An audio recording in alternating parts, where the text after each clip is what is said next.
today promises to be even bigger and more powerful. And the ushers will be sharing the QR code for the WhatsApp group for Signs of Trade. Make sure you are in that WhatsApp group, please. So once you receive it, just scan the QR code and get into the WhatsApp group. That's where the magic will be happening. And then final announcement before I go ahead. Where are the men in the house? Can we celebrate the men? A lot of them came to meet me yesterday and they were beefing me. Don't worry, today is your day. I have a special something for you.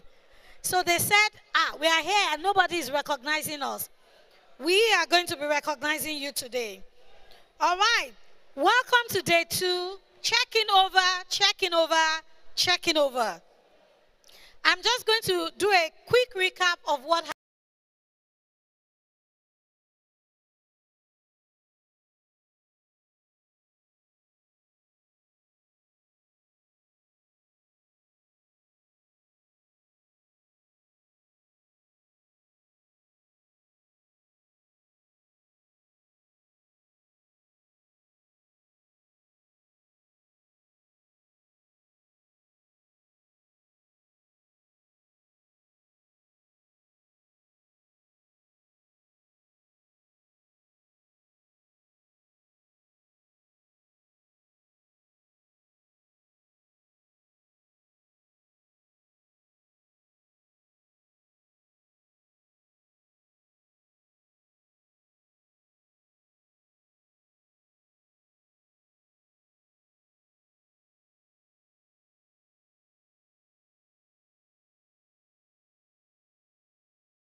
more.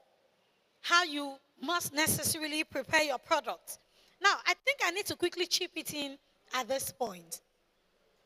I am sure there are some people here who do not even have products to sell.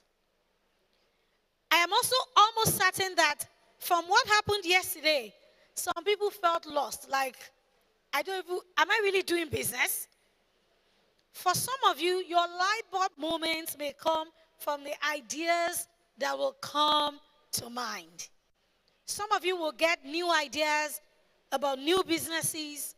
So just be open-minded. You have to be export ready, right? You need to understand the protocols, the principles, the organizations that are involved. And these are the things that the Science of Trade Conference seeks to accomplish. We also had Mr. Olusegun Olutayo talked about the various protocols extensively.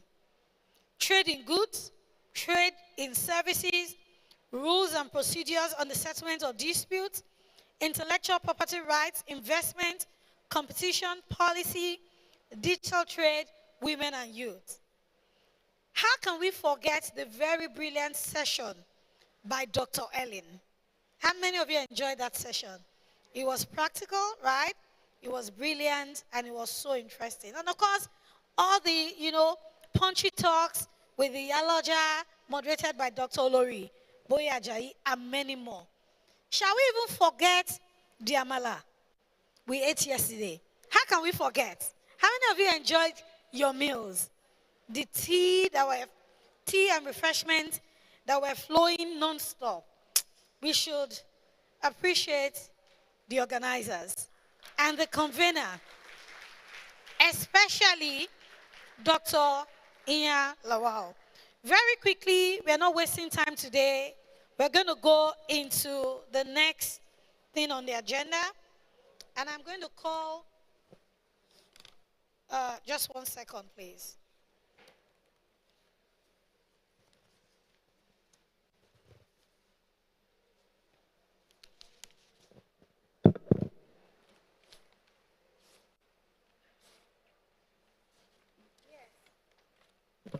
Yesterday, I didn't get to properly introduce Dr. Olori Boay Ajayi, and I'm going to quickly do that right now, and I'm going to bring her up, to the stage. The profile is very long, but you know what? Give honor to whom honor is due. I won't read it, everything. I'm the one in charge right now. For the next session, a brief Q&A session, I'm going to call to the stage Dr. Olori Boay Ajayi, a visionary leader and catalyst for change, dedicated to driving Africa's trade transformation and empowering women across the continent. She's got over 15 years of experience in trade and investment, women empowerment, and sustainable development. She has established herself as a thought leader and expert in Africa's structural transformation strategy. She is an author and a chorus student at the prestigious Blavatnik School of Government at the University of Oxford, pursuing a public policy program.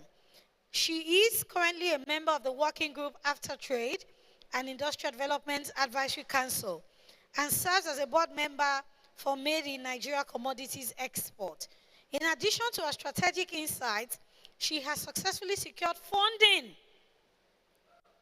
She has done what? Secured funding and trade finance exceeding $1 million funding for women. Ladies and gentlemen, please welcome with me to the stage Dr. Olori Boay Ajayi.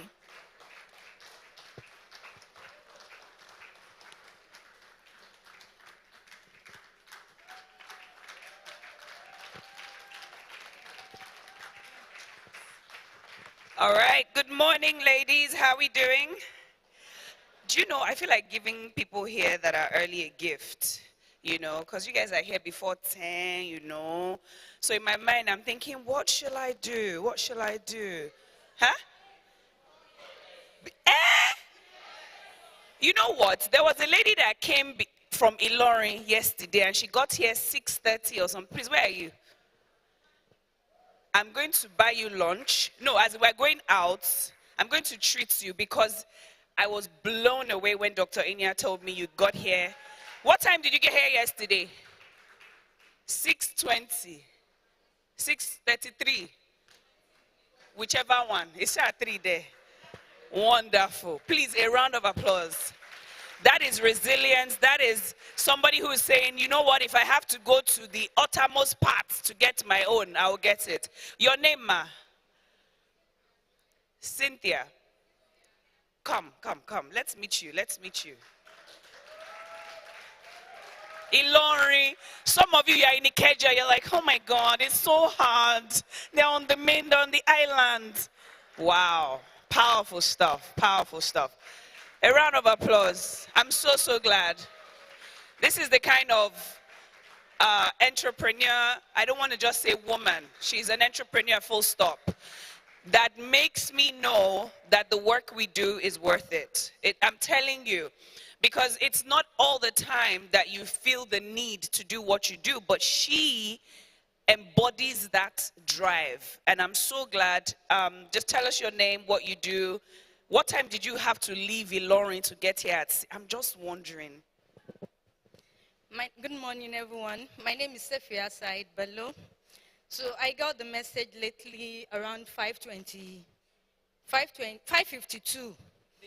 The day before the event, and I left Ilorin at around 9:30. So it was very terrible because we had a bad experience while coming. Our bus was attacked when we get to Oduoba, and one of our drivers was butchered to death. But I didn't stop. I still came, I continued the journey, and I'm here. So what I do, I sell palm oil. Because of the necessity, we noticed that palm oil is an essential commodity for every household in Nigeria, and there's high consumption rates, but the production capacity of palm oil is very low in Nigeria, leading us to importing more palm oil from countries like Indonesia and Malaysia. So this is the problem I identify in my industry. I'm trying to leverage on how to improve, to assist grassroots farmers by automating their work, because there are parts of the work we do manually, which we have some infrastructure that can ease those work, like trenching machine, picking up the fruits we can use trenching machine to do that. So if you're able to empower these small-scale farmers, we'll be able to do a lot of collaboration and import and export goods, because we have a rich palm oil that has a shelf life of 3 to 4 years that can withstand storage. And these are the palm oil that the European countries, the global country want from us, African country. Thank you. Unbelievable. Wow. You know, if you are familiar with cross-border trade, you know that this is what they face all the time. Their lives are at risk every single day they have to cross the border. In country, it's still a problem. And these are the challenges that we're saying that we want to advocate should be reduced by all the people that can make it easier for us to do trade as women. All right? I'm reminded of another lady, I think her name is Chioma. Chioma, helps farmers. She helps about 200 farmers across Nigeria. I don't know if she's here today. What's her business name? Is Chioma here? Is there a Chioma here? Okay, that's a farmer. Okay, she's not here. And I remember one day she just called me and she was like, OBA, oh my God, they've killed my cows, I mean, the sheer amount of challenges a woman in trade faces in Nigeria, honestly, you deserve more than a hand clap. You deserve more. Don't clap. I say you deserve more, you're clapping. Let me tell you what you deserve. The funding. That's what, you deserve the funding to do the business that you deserve, actually not because it's the best thing to do, but because that is what you've chosen to do. She said she wants a hug. Oh, you deserve a bigger hug. Oh, well done. I'm so proud of you.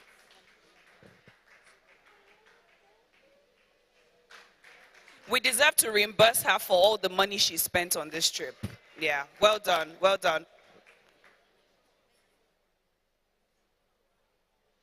All right, and your hotel. Don't worry about it. I have goosebumps because I've been there in my earlier years. I was actually practicing export. It's not easy. But those days are behind. Now I'm chasing the money for you guys. And it's actually $3 million. That bio was probably years ago. So I'm so glad that I'm on the investment side. But before I go into my panel session, we're going to be taking a few questions. And the reason why is because Science of Trade doesn't want to be another conference for you as an entrepreneur. We really wanted to get your own feedback, dialogue, and ensure that we are addressing the challenges that matter to you. I can come up here, I can ask them, oh, tell us about your trade, funding, portfolio, and I can ask all those nice questions. But if they don't matter to you, what's the point?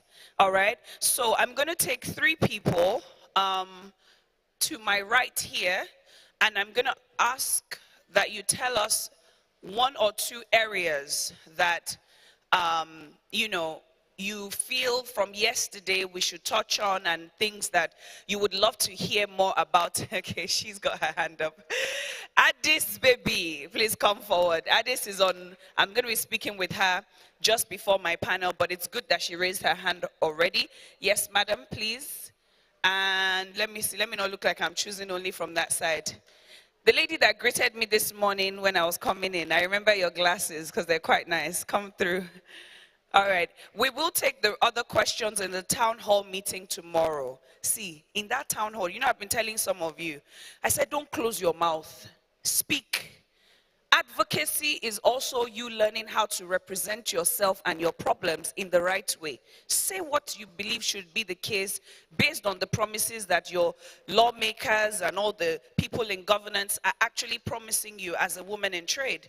You are part of a society. Forget that the system is run down, all of that. Learn to articulate your problem in a way that will make them hear you. How many of you saw please ladies, come, Addis, come. How many of you saw the lady that was speaking against the oil spillage in Niger Delta? Did you see the way she addressed the court? Fantastic. You can't be scared of anybody because they are lawmakers. Okay? All right. I'll go with Addis first. Addis, and we're going to talk about your funding journey. I'll take you last so that you can flow into that. All right. I'll take you, madam. Please tell us your name, your business, and your question in 2 minutes. If it's 2 minutes, I will collect my mic. You didn't hear that. I'm Stellan Dodem.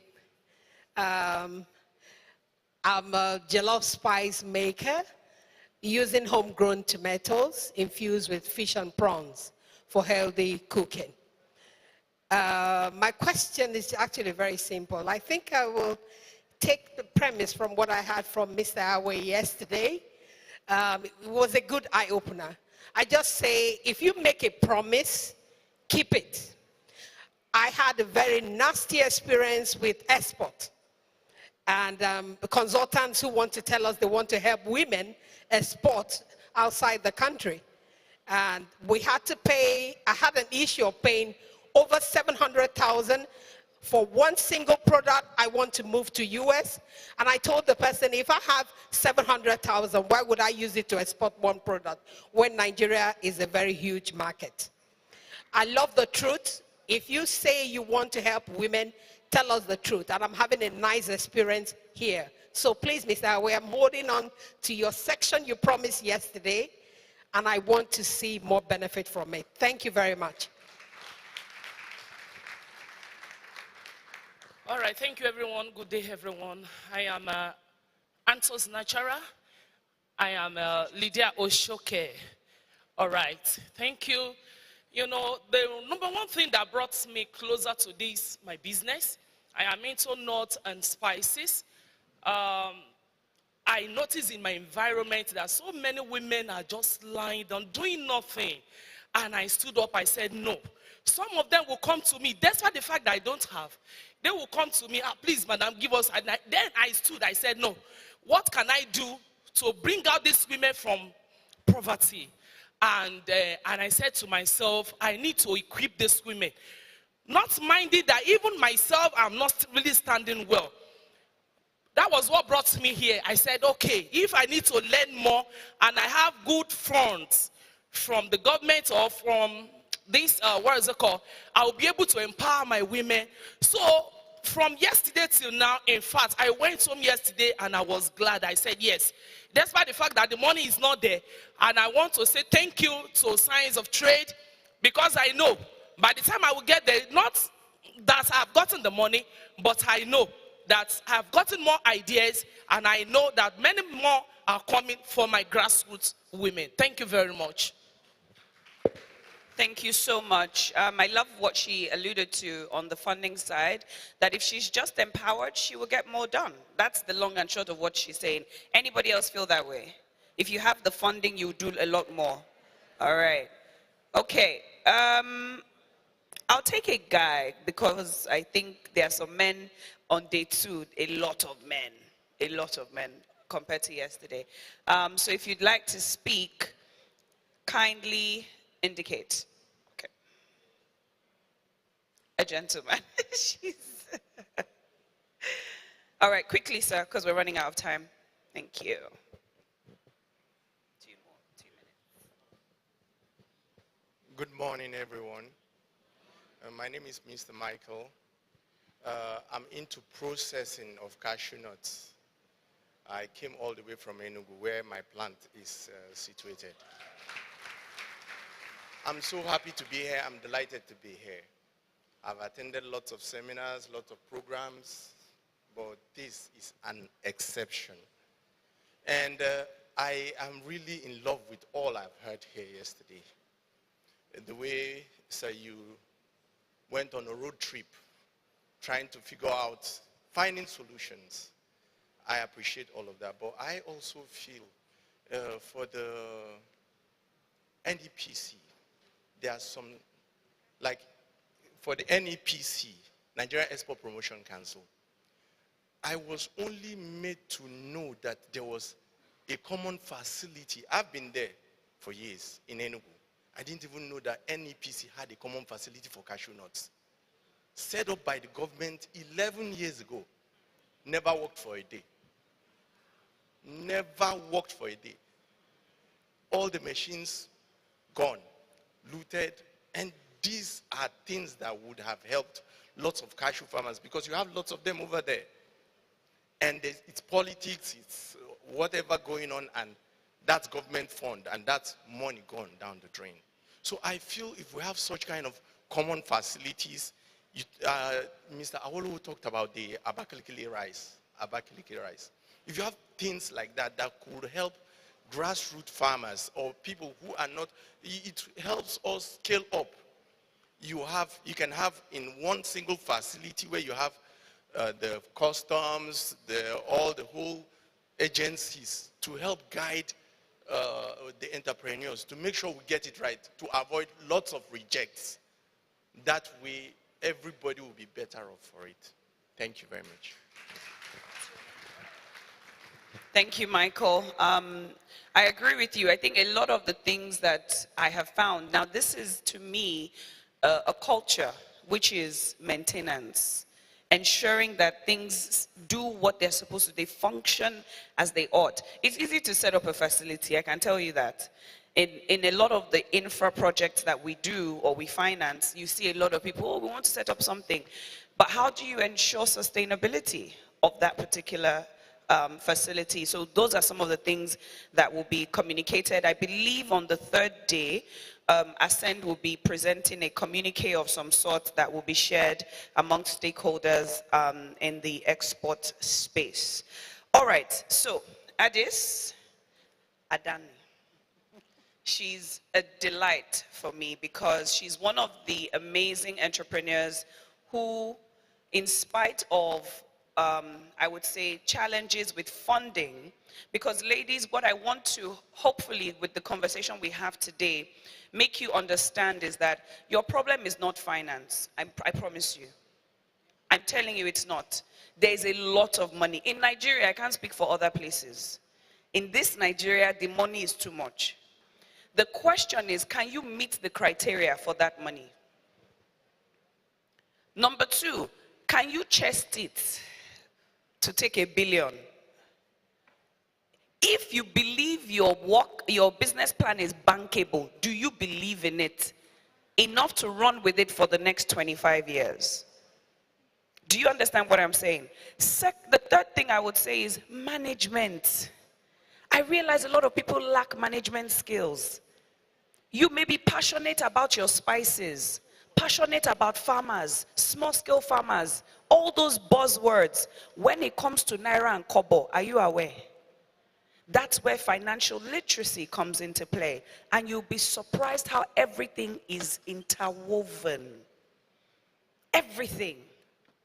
But I'm not on the panel today. I'm just moderating. But I really wanted Addis to share her story on the loan she took. I know of it. I got it for 10 people. This was back in 2018 when it came out, before they disbursed for some people in 2019 and 2020. Okay, thank you, Lori. Okay, good morning, everyone.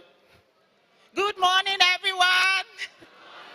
Okay, my name is Adane Uche, and I run and manage Addis Agro Processing Limited. Olori and Inya, they actually know my journey, how I started. We process healthy seasoning blends, spices, and that's not how we actually started. I started as a personal shopper. And when I started, there are not, I don't think we're up to even 10 that we are into it. And I was among the first people the first women entrepreneurs that was accepted to the Academy for Women Entrepreneurs in 2019. They call us the ancestors.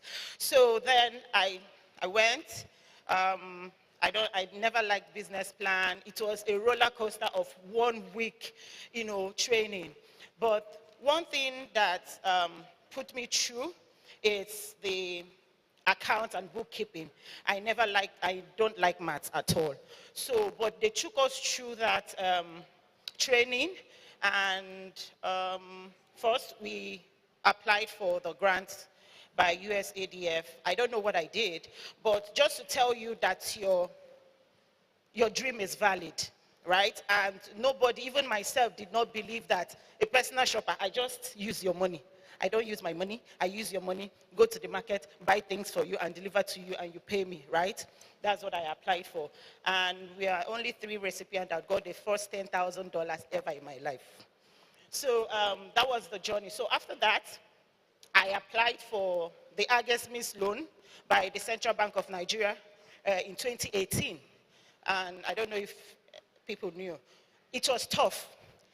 Also, I did my assignment, I did my homework, and I remember when they called me in 2019. Somebody called, my name is so, I'm calling from CBN. I said, this were your people, they've come again. I called the phone. The guy called again, I'm calling from CBN, you apply. I said, oh, guy, it's not me. I called the phone. The guy called again. I said, this one is serious, I'm going to take it serious. I listened, said, you are coming for an interview at the Central Bank of Nigeria. I've never even gone there before. I don't even know how Central Bank. But anyway, I went. When I got there, I saw we are a lot of us. But I remember when we got to the interview round, I remember a very pertinent question that he asked. He said, in this your business, what are the risks involved? Me, I did not know. I never thought of it. But it's my business, and I've done it, for about 2 years, 3 years. So I told him, because we source our palm oil, that was what I used. Because we source our palm oil from the eastern part of Nigeria. So one of the risks is we might have an accident. I just said one thing. He now said, okay, congratulations. Okay. So you know how government things are. 2018, 2019, nothing. 2020, I got a call. Oh, you've been awarded the loan. It's loan, no? Yeah, so I said, okay. When I looked at the terms of the loan, right, before we applied, they said it was a 10-year loan, repayment loan, and a 10-month moratorium, right? But when I went to their office to sign. They now told me, no, it's not going to be a 10 years again. That it's not going to be a 2 years repayment. And 1 month marathon, I said it's not possible. That is where you as a woman, you need to know what the men do. How do they do it? It's not magic. I told them, no, I can't. You already told me, that's how me and the man manager, we are just dragging. At the end of the day, we ended up 4 years repayment and 4 months moratorium. And it was 5% interest. So, but I didn't take it. I was scared. Just like any other woman. You know, we are scared. When you hear loan, I say, Adani, how are you going to pay this thing? What are you going to do? I haven't even added all my other spices and all that. So it was just palm oil and crayfish. I said, can palm oil and crayfish repay this loan? So I left it. So in 2020, in the COVID, account officer, that's why you also need to have relationship with your banker, know what the products that they have, know how it can fit your business. Then I said, okay, we have this loan for you, but it's 15%. I said, how are you giving me 15% when I have this CBN loan that is 5% waiting for me? He said, madam, do you have it? Better run and go and take it. Me being a spiritual person, I prayed about it, and God said, go ahead. And I went and I signed that loan. I signed off. And immediately I signed off that loan. It didn't take time, they disbursed. That was when the USADF paid their $10,000. That was when I also got another grant. So it was just back to back. So it's, maybe I feel the Holy Spirit is just a leap of faith, taking that loan, then other ones came back. Then the real story is the repayment. That was what I was scared of. But the beautiful thing that it gave me time. So I was now paying about $65,000 a month, which is also okay. Sometimes I defaulted, right? But just last month, I paid back all the loan. I paid back, and they gave me my letter of non-indebtedness. You don't just understand. So just to encourage you, right? Information is key. Please, if you have it, share to your neighbor. Then, when Olori was talking about NEPC, I also benefited when they were putting out certification, right? Certification for HACCP, for FDA and all that. I saw it on the newspaper. I did not know anybody. I applied. I got the HACCP. And how did I get the HACCP? We were about 28 on that training, right? And when we finished the training, one thing I need to tell you is, put strategy. When they talk strategy, it's just put your documents. Know what you are doing. What is it that you're doing in your business? From HR, from management. What you already talked about. It's just one bulk thing. How are your processes? That's what HACCP wants to do. So when the Indian man called and said, "Can you submit your standard operating procedure?" I already have it. I submitted. He said, "Wow, madam, I was the first and only person that they gave that week. They sent me my certificate." So if I can do it, you can do it. Thank you. Okay, awesome. Thank you, Adani, for sharing your story. Really, really inspiring. You know, also Amala Ibadan, before she was Amala Ibadan, she also accessed the AGMIS at that time. You know, so there are many people that are accessing these loans. Like I said, what you're afraid of is afraid of you, actually. I'm just going to invite, he's the head of Shippers Council. Is that, no? No? He said he would you. Thank you. Thank you. Good morning, everybody. I am not meant to speak now, but I'm picking the microphone because the lady that spoke now, can I see you? Can I see your hand? Okay. I was actually a member of the committee on that loan, the CBN loan. Yes. And I was just discussing with my friend here. You know, at a point, we felt the loan would not go through again. And we abandoned it, and they called us back and said, please advise. And I was the only person that is not working in government at that time. They brought me in advisory.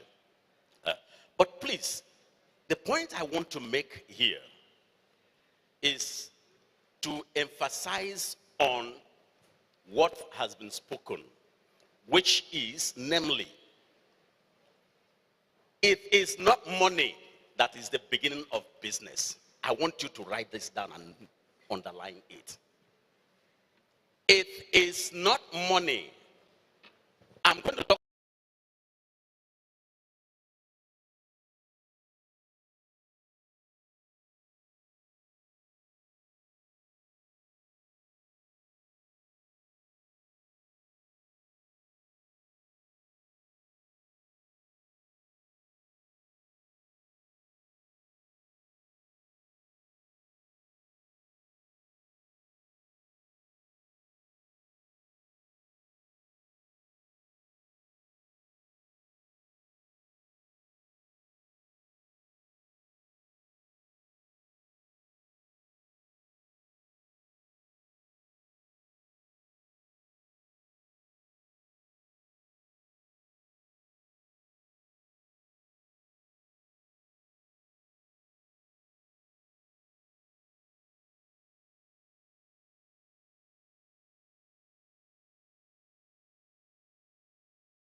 That's the mistake.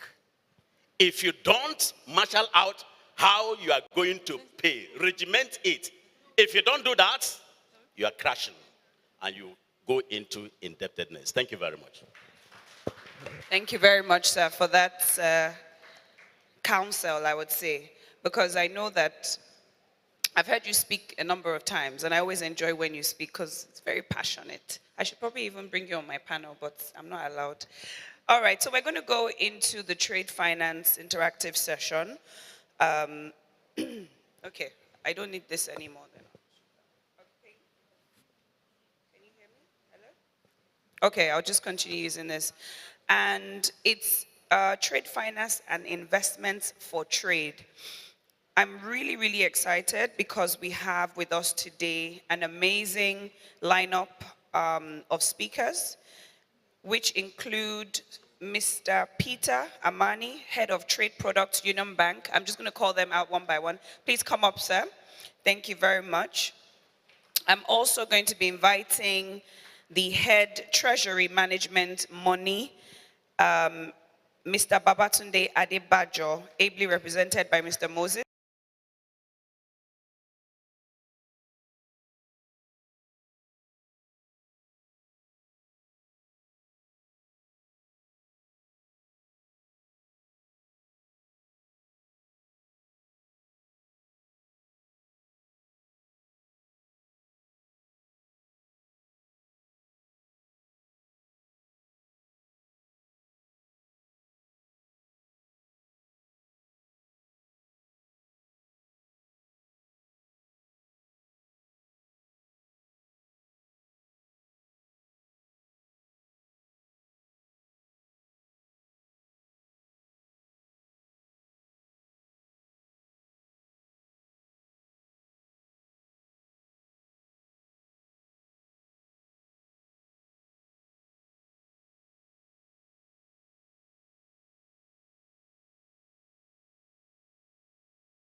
on different areas, all right?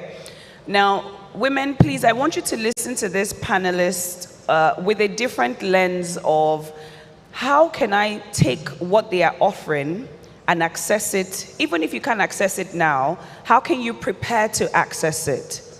Do you see what I'm saying? So that if it's in 6 months, you meet the criteria, you know who to go to help you access finance. I do want to say this, that trade finance means the finance or credit that is put aside to help you fulfill your own obligation as a seller. Do you understand what I'm saying? So that could be the whole value chain, whether it's your, right from even your inputs, your raw materials, or maybe processing it, or even your packaging, all the things that are required of you as a seller. Trade finance can help you meet it. Logistics, you name it. Once it's on the list of things that will help you move your products out of your own warehouse, you know, into the seller's hands, it's also a part of your trade finance. And I want you to understand it for what it is. It's not just money that's available, because I think people mix up finance and trade finance. It's not the same. And I'm going to quickly run to Peter. I know that Union Bank has Alpha, which is a gender-based financing solution. And I'd love for you to express in just a few minutes what exactly is Alpha set to do. And I want you to tell us, because I was sharing with you earlier that I don't want to talk about access to finance. I want to talk about accessibility. How accessible is that Alpha solution? Thank you. Hello? Yeah. Thank you, Dr. Lori, and good morning, everyone. So, in Union Bank, our Alpha proposition is targeted at women-led businesses. Now, it covers all the spectrum of businesses that women are engaged in. Retail, SME, even commercial. So what the product does is source for funds, locally, internationally, at reasonable rates. Right. So that we are able to offer it to the women at discounted rates. So if MPR today is 26.25, if the going rate in the market is 30%, you can be sure that if you come to Union Bank under the Alpha program, you will get minimum 34% less than what the market is doing. It's just to help support women businesses and women-led businesses. Thank you. All right. So when you say favorable, you now said 2-3% less. You understand maths now, ladies. So that's 26 minus 34. That's not, or what? Is before minus? 34.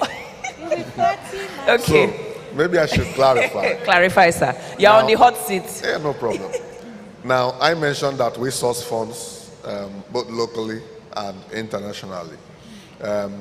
So depending on the source of the funds, we'll price it adequately. So if we're able to get funds at 5-10%, we'll make sure the margins we put for the cost, running cost, is not so much. So you can still get funding at maybe not single digits, but early double digits, which is fantastic in the current rate regime. Okay. But you can be assured that under the Alpha program, you will get better than the market is getting. That is for all sure. right. Yeah. Thank you, Peter. Hi, Moses. How are you? How's it going? I'm sure they'll put you on soon. No, we can't, but I'm pretty sure the sound guys know that they can't. It's on already. Okay, is it better now? Yes, okay. yes. Thank you, Doctor. I know that Rank Capital is specifically for export and mini mini loans, if you will, as well. Can you tell me how, in recent times, have you found that accessibility of your funding solution, how accessible has it been for Rank Capital? Now, before I go on, tell us a little bit about what money does, and then how accessible is it? All right. My name is Moses. Thank you very much, Doctor, and hi to the panelists. Yeah, so Hard Money, we are a fintech company. We're a technology company that provide financing, right, to not just traders doing the exports, right? We also provide financing to micro business owners, right? Both micro, small, medium enterprises. So we cover all sphere of financing, right? We also have savings and investments. So whatever business you are doing, we are happy to cover for you. Do you understand? And at Money, we also have something we say a lot. We love women. So we are women rapper here at Money. So if you are an entrepreneur and you're a woman, right, and you are dedicated to what you are doing, we're happy to finance you. Right? We provide short-term financing basically for our micro businesses. So for our micro businesses, we do more of short-term financing, right? And we...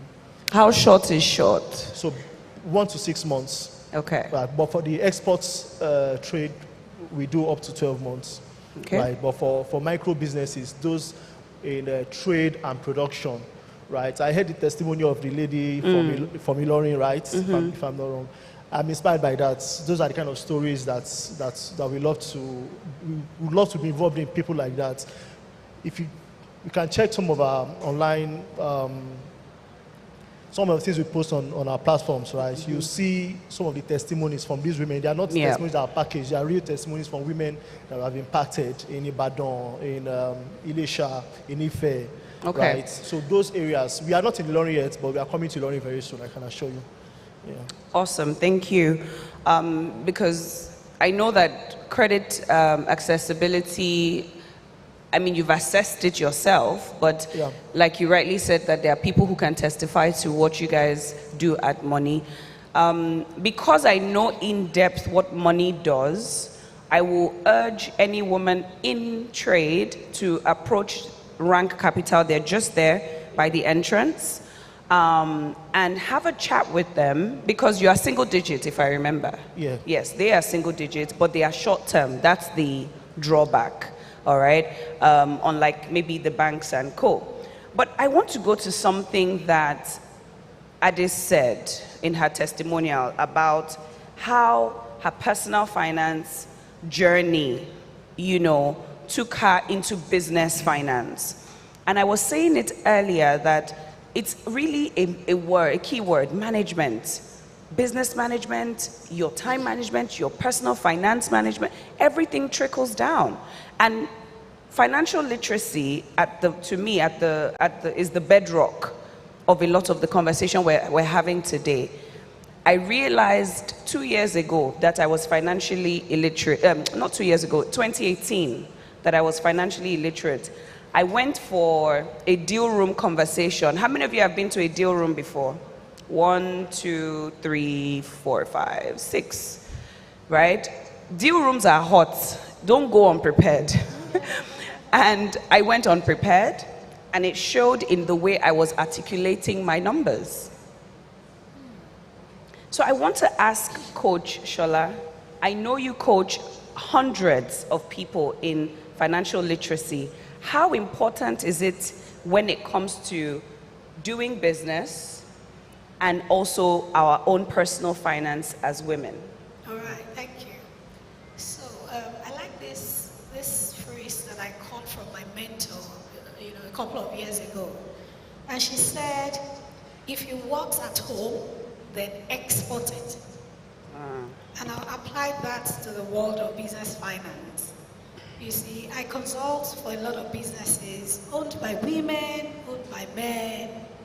And a lot of business owners don't realize that, first of all, the reason you are in business is to make money. And not just money, to make profit. So many of us have for-profit businesses, but like Olori has been saying since yesterday, we are all about the branding, we're all about the passion, we're all about all of those things. Leaving the most fundamental thing, which is the money, which is the profitability. If you're not making money in your business, then you're not doing business. You could just go and register a not-for-profit. So if you are doing business, let's do business and let's make money. Now, the reason I laid that foundation is because many of us just do our business out of passion and we forget that important factor. Now, how does personal financial literacy affect your business? If you have not been able to cultivate the right habits, financial habits with your personal finance, it will most likely cascade into how you manage your business finance. I see business owners, I was at a conference a couple of years ago, and a particular bank was going to give 5 billion naira, was it a grant or loan, to a lot of women. Even me, I was interested. So I was part of the panel of judges. So I asked the bank, I said, what is the criteria? Because you could judge that there were a lot of applicants. And they said the first thing they were going to do was to judge and assess the participants by their bank statements, their business bank statements. And true to a word, on bank statements, business bank statements, you would see extension, Pepe, SPA, in your business bank statement. What is it doing there? And the lady said, listen, if we see a rush of ATM withdrawals in your bank statement, you are disqualified. And I said, can't you do withdrawals as a company? And she said, would a mobile, would a Cadbury have ATM withdrawals? So if you are building a world-class business, then put the structure. But you can't put the structure if you have not mastered the art of financial literacy as an individual. So you need personal financial literacy first of all, and then business literacy. Those little things that you do with your personal finance. And by the way, a lot of business owners have not mastered the art of separating their personal finance from their business finance. I am not saying that your business is not the one paying for all your needs, but put yourself on a salary. But back to personal financial literacy, master, the art of, this is what is coming in, this is what is going out. Discipline yourself. Practice delayed gratification. Write out what you spend. Use apps. Use whatever, Google Sheets to help you. When you're able to do that at your personal financial level, then it will happen at your business. If you're here, you're struggling with your business finance, take a look at your own personal finance, and you will see the reason you're struggling. So when it works with your personal finance, export it to your business finance. I hope that helps. Thank you so much. Peter, what does Union Bank offer exporters? Is there a facility that you guys offer exporters specifically? And if yes, how do you help with receivables and payables for international transactions? How does that work? Because to your proceeds, I don't understand. So how do they want the exporter to do further business? What does Union Bank do in this case? Okay. Hello. Yeah, you're good. Yeah. Okay. So, I want to put it a bit more. at Union Bank, we have proposition. Okay. We start from advisory because aside the product you're producing that you want to sell, there are a lot of intricacies, regulatory, NEPC, NXP, a whole lot of works. So we start from the advisory, show you the ropes, and if we need to help you cross the hurdles at the regulatory side, we'll help you with that. Obviously, it is expected that you know who you're exporting to, so the business side of it, we won't really get involved, even though we have opportunities where we call our customers together discuss things, bring various people from, even from the importer side across the globes. And then, when you export, we follow through, whether it's through bills for collection or payment in advance or letters of credit that you export on. We follow through, get your funds certified to central bank, and then work with our treasury team to give you the best rate for conversion. You know, under the regulatory framework, export proceeds can either be used for official import business or you sell it to the bank. Yes. So what we do is work with you, work with the treasury, and make sure you get the best rates for your proceeds. Now, on the funding side, of course, I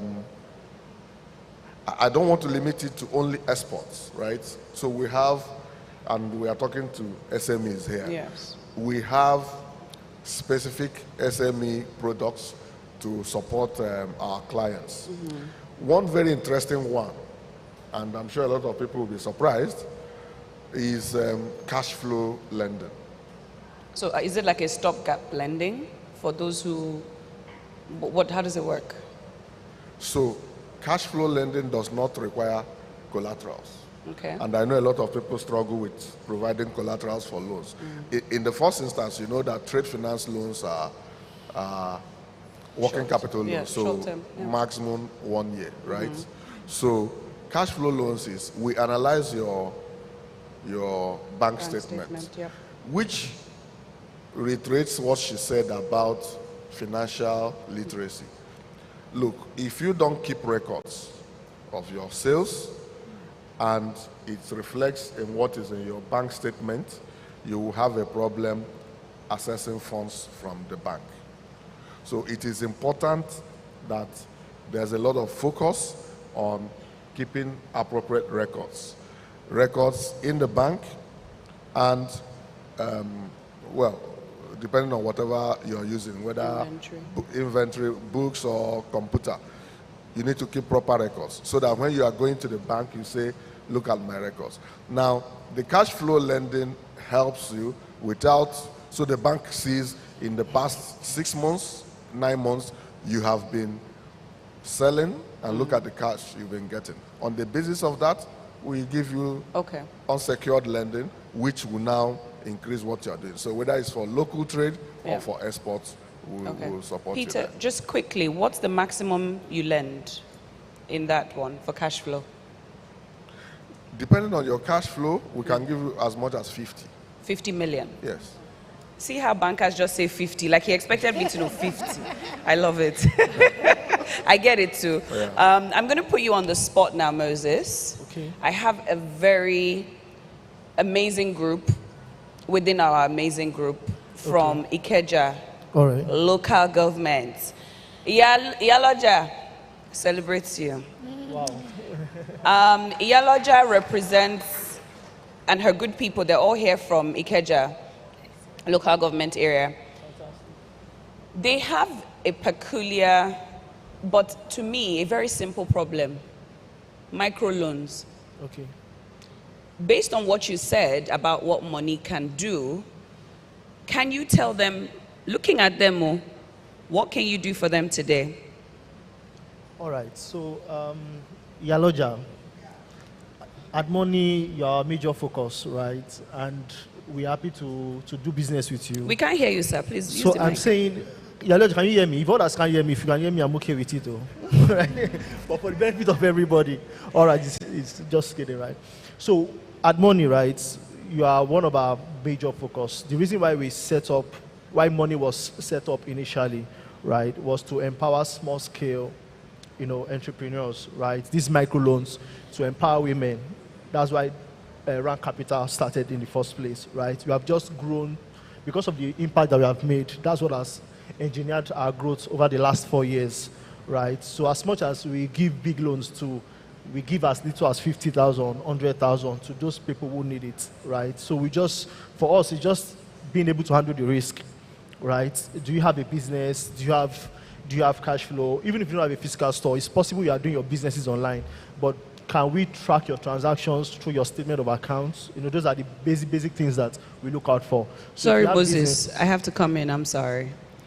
Iyaloja, celebrate you.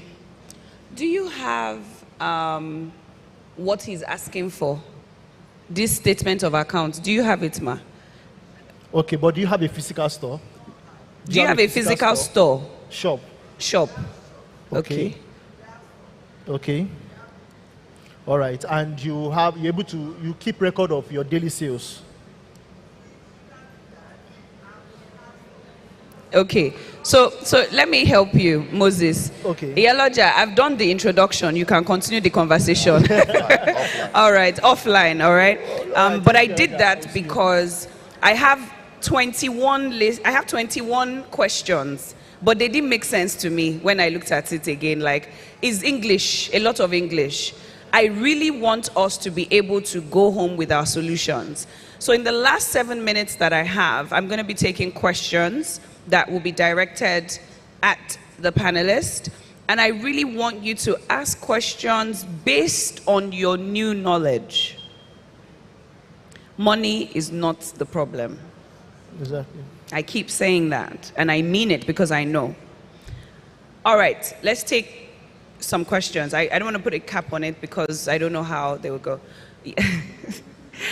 How can my There's not any of the banks that have said that they gave a non-collateralized. Around 10 million or thereabout. I said, what? A small business owner, how do I go about that? Because I really need this money for my business, which is because it's so. From Jos, Plateau State. My question is to the bank. Yes, the bank. When I heard about the cash flow lending, I think I've once heard about it somewhere, other bank, not Union Bank. But I want to ask precisely for that of Union Bank. At what percentage of one's cash flow do you can be accessed? At what percent? Like, let's take for example, I have a per annum of like 30 million. To what extent of that can I access? And what is the rate? Is it a single digit or okay? Double? And to what? Thank So, you. sir, did you come in from Plateau State? Yes, from Jos. Wow. Thank you. Good morning. Morning. Good morning. Good morning. I am Noye Gudobi, and I'm the creative director for Nonistics. It's a Nigerian clothing brand, and I am not into product manufacturing per se, so my own case is different. But my business also requires me, in light of what has been discussed from yesterday. So I'm scaling my business, putting my items in stores in New York and other fashion capitals of the world, Paris, and it requires money. I do some myself, but I'm at that stage where I need to borrow. Yep. And it's in dollars that I pay for these things, because if you're storing in those stores, you need to pay a kind of cost for them to carry your goods. Now my question, Mr. Union Bank. Looks like all the questions are from Would your bank support me with such funding? The interest rate you mentioned, I don't know if I'm speaking for all of us, at 20-something% is, for lack of any other word to use, CRAZY, for us at the level of our businesses, is so high. It's like lending to us at commercial rates. And I want to expect that you said you have an alpha product. And for that alpha product, I'm expecting that you're on lending to us from funds you have sourced internationally and from development finance institutions. And those funds come at a very low rate because most of the risk is already taken by the development finance institutions. Why are you lending to small businesses at such high rates? 1. 2, Mr. Money, you are a fintech. And when you spoke, you said you give single-digit interest rate, and that's very misleading to many people here who might not be financially literate. You are not lending at single-digit interest. If you are taking interest at 4.5% per month, you are effectively paying over 60% per annum. That's what you are paying. How does that help businesses like ours? So my question here is, as you try to give us what your products are for us, it would be nice to be very transparent so that when we are coming to you, we're coming to you from the basis of knowledge. And we know what we're expecting. Thank you. Very good question. All right. Peter, let me just give you water to drink first. Please go ahead. Okay, thank you very much. So, unfortunately, I didn't have my notepad here to write down. I believe I will remember all of them. So, wonder. Okay, is it better now? Okay, this is better. Yes. Thank you very much. You know, like Barrister Wolo said yesterday, my mother trained me, so I'm comfortable around women. I'm not intimidated at all. Okay, so sir, on the issue of collateral register,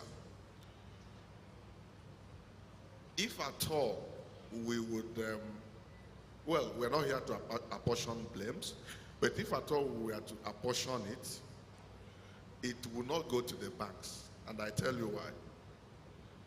The banks will use information from that register. So that register is supposed to be a public register, not manned by the banks, but banks will feed off it. Just like today, we have credit bureau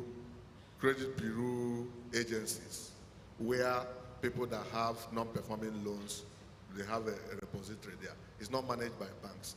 Banks pay money, some kind of fee, to access information from that register.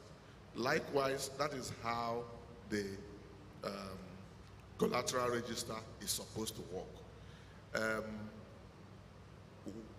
That is at the general level. I don't have specific information on maybe why it is not as vibrant as it should be, even if it is like the credit bureau side. But maybe I will get more specific information on that, and maybe if there's one or two things we can add to make it more functional, maybe we'll do that. But I'm happy with your pointing it out, so that, because it will help banks. You won't have to be chasing around customers, bring this collateral, house in Ikoyi, house in Bagada and stuff like that. You just go there, get the information, maybe lock it down that this collateral, there is a lien on this particular amount which covers your loan, and you move on. It makes life easier for banks. But that bureau is not run by banks, and I think I will work with my credit people to find out what's going on there. Thank you, sir. I hope I tried to. Okay. Yeah. Second one, well, the lady that couldn't access the credit from her bank, maybe after this panel we could see, let me know what they requested from you, what you provided, or what you can provide. Then maybe I'll connect you with our Alpha team and see how we can support you. So after the panel, we can talk. Yeah. Okay. The third, my man in jacket, you've non-collateralized loan, cash flow loan. So like I mentioned, your cash flow be analyzed, and on the basis of that, they will now make you an offer. Um, there are certain things they consider. How long you've been doing the business, which of course will reflect on your account statement. And like what she said earlier, the kind of things happening in your account, whether you're using it to pay for DSTV or you're using it to, you know, or you're specifically using it for business. So some of those things will come into play. So while you could say, as a matter of principle, you could get about 40 to 50% of your turnover in loans, but it's not vanilla like that. This other consideration will come in to know exactly how much will be given to you. I hope I try to, yeah, that is, I can't give you a rate now. You know the rate environment is very high, so, and you are not going to be under alpha because you're a man. Let's get it, fine. So we can also have a chat after the panel. Finally, to nonistic, you're correct. We source for funds locally, globally, and we try to, because we are deliberate about helping women and women-led businesses. We look for as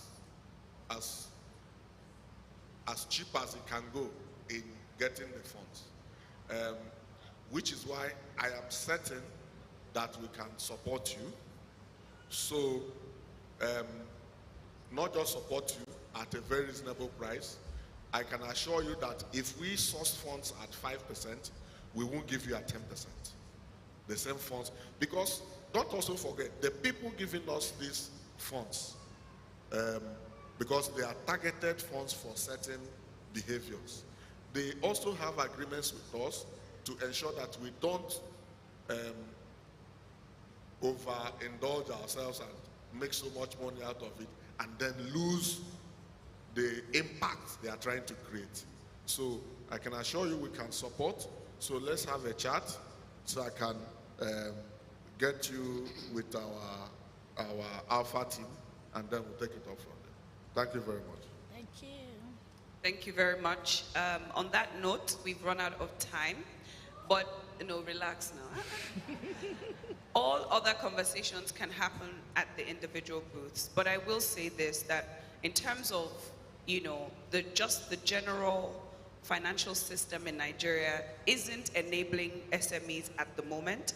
So we do call on, whether it's the central bank and other bodies that are responsible for the ease of doing business to help us in the way that we're able to access credit and other financing services in Nigeria. On that note, I'd like to thank my panelists, Moses, Mr. Peter, and Mrs. Shola Adeshaki for joining me. A round of applause, please. All right, thank you to our panelists. When you have the MC who is also multitasking as a panelist, please clap for all of us once again. Very, very quickly, we are going to move on to the next item on the agenda. We're having another panel session, and I'll be bringing our panelists straight to the stage. For this session, we'll be talking about showcasing opportunities and collaborative efforts to connect Lagos brands and the role of the project Empower Lagos in preparing businesses for trade success. Maybe next year we might be able to consider other states, right, to celebrate those who have come.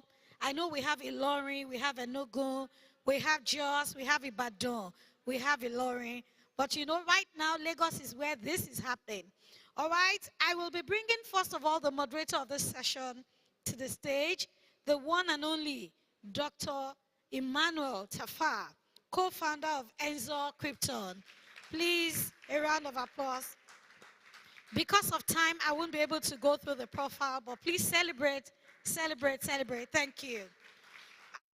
up the Honorable Commissioner, Ministry of Wealth Creation and Employment for Lagos State, Commissioner Akinyemi Ajigbotafe. Please celebrate him as well. Thank you, sir. Yesterday, we had a taste of the Yaloja, right? We just had a punchy talk with her. But today, she will be joining this panel. Please welcome the Yaloja General of the Ikeja District, Chief Mrs. Adia Akbeno. Please celebrate her as she comes to the stage. And finally, for this session, the Acting Executive Secretary of LSETF, Ms. Feishayo Alanyode. Please celebrate her. Is she here? Thank you. Thank you.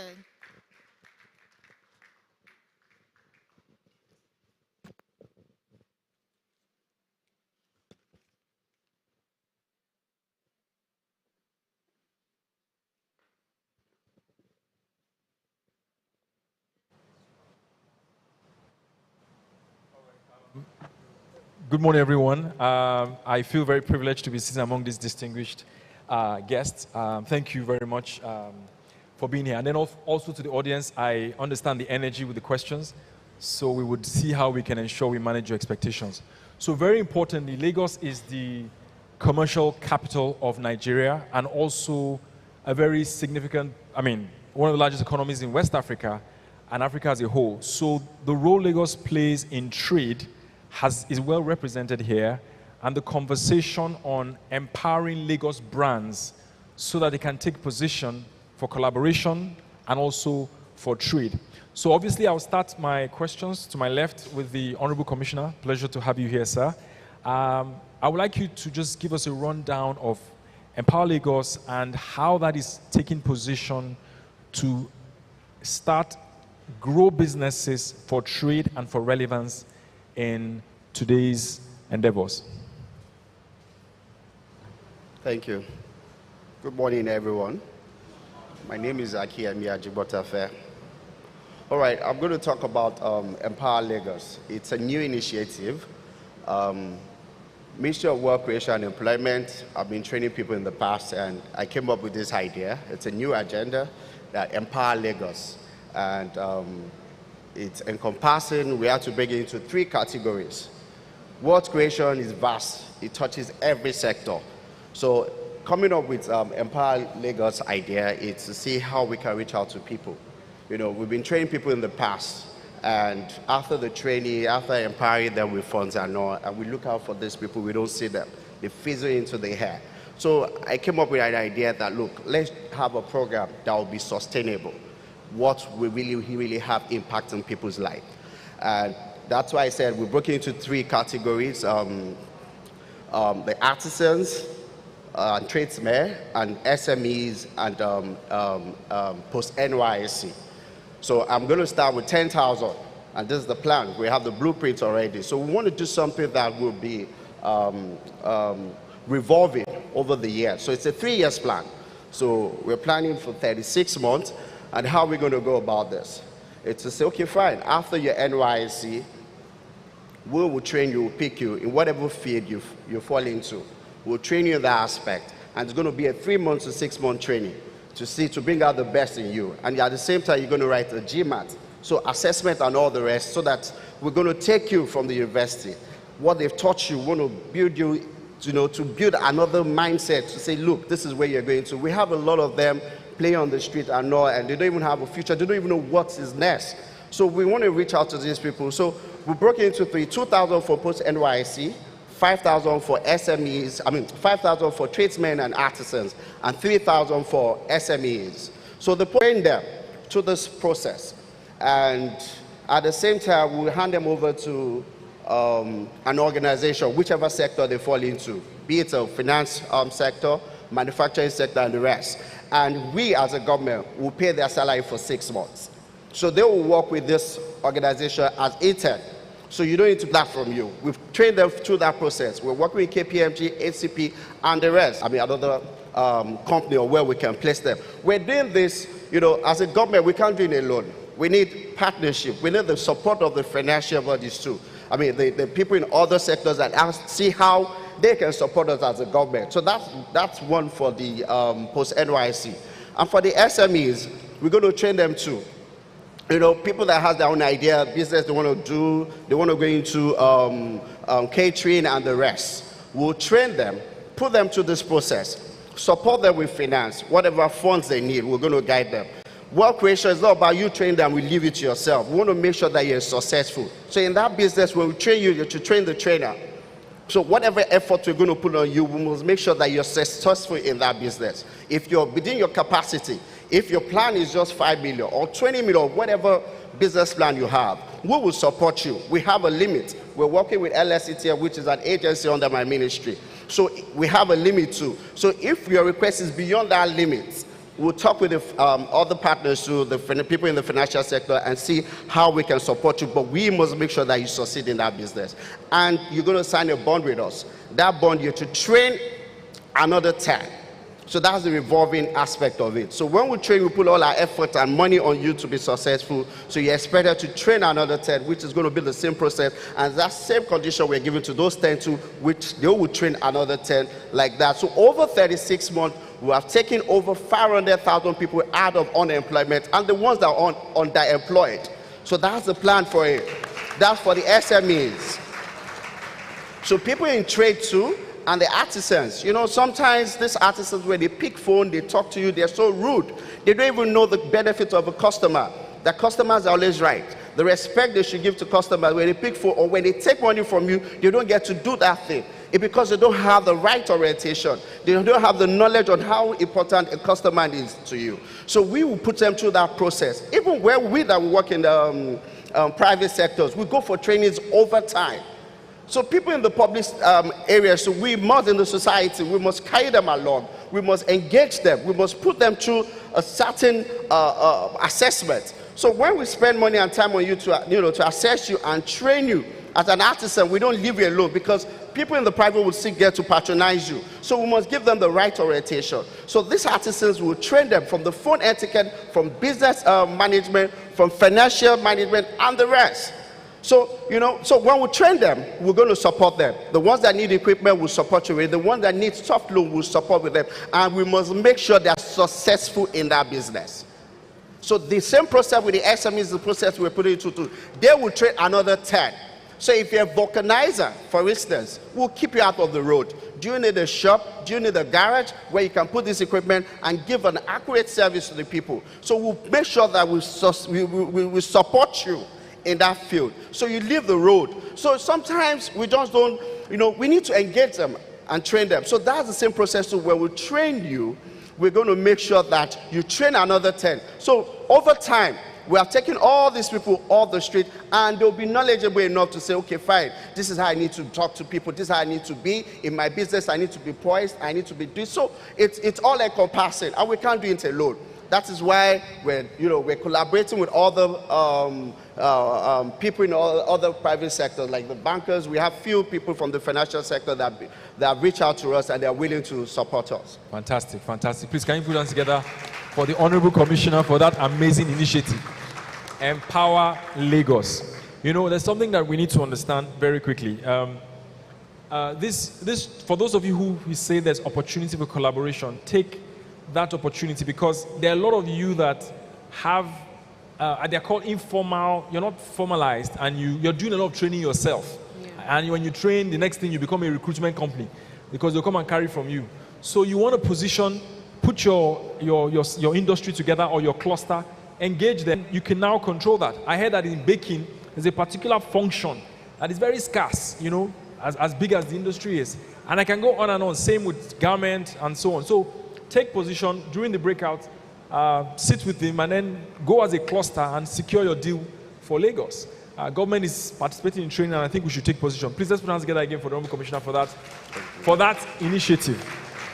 And of course, to our distinguished Yaloja, it's really an honor. I've never sat down with an Yaloja before, and I feel very privileged. So, Ma, tell me, the role that you are playing, I understand the significance of the sector. I mean, you cover Ikeja, but you're controlling trading. when the big manufacturers finish all their product design, their experiments, their laboratory work, when they want to distribute, there are only two big distributors. They go to the market or they go to the big retailers. And it's me and you and some of us that go to the big retailers. The real Nigerians, the bulk of Nigerians go to the market and buy from the market. So tell us the role you are playing to build trade, man, so that we can begin to plug the informal sector, which is the big markets, into the Africa trade, Nigeria and Africa respectively. So the role you are playing, man, and how you are connecting local markets with opportunities in trade. Thank you. As the Aloja General of Ikeja local government, my name is Alaja Diatu Akpeno, and I am Momodu Adeji as well, all name valid. I am the Aloja General in Ikeja local government. I stay in the market. I am a market woman. I know what is in the market, and I know how money comes when the manufacturer brings what they did for us to sell. Even the farmers, they all come to the market. Market is making money. Money is in the market. I know all of you comes to the market, and market is always there for you 24 hours. But you can only enter the market from 7 a.m. to 6 p.m. every day, Monday to Saturday. No markets on Sunday.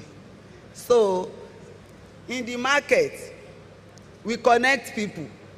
We want everybody to come to the market, to patronize market. We have so many things in the market that people doesn't know is existing. When you come to the market or you enter the market, you see the beauty of the market. So there's a lot of money in the market, and we want the bankers, if they are still around, to take good care of market people. When you go to the bank and they know you are a market woman, they look at you, they look down on you, that these are illiterate people. I am happy today.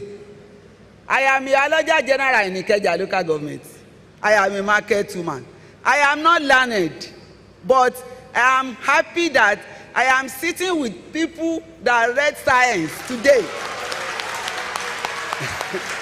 So, science, thank you, thank you, thank you, thank you, thank you. Women, we are Association of Market Women and Men. Fantastic. We have men in the market.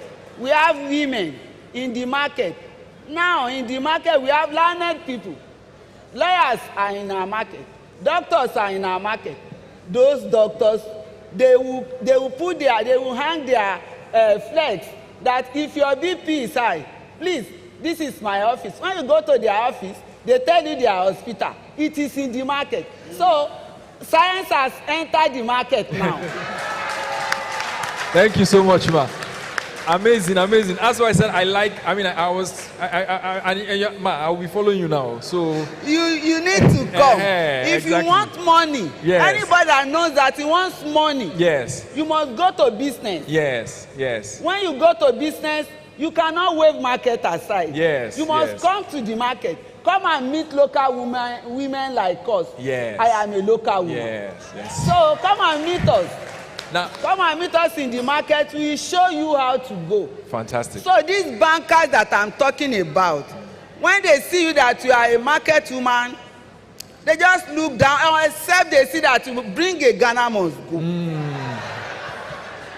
Because when things were going on well, and I'm sure it's still going on well in the market, we always put our money in the Ghana must go. Those records, what you write, we want to see your record. All those ones is in the bank, is for the office, not for the market.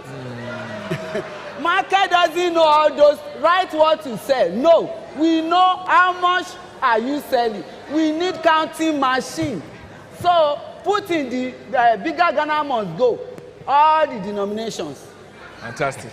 Thank you. Thank you so much, ma. Yes. I'm coming back to you, ma. So millions are in the market. don't ever underrate any market woman. Yes. Please.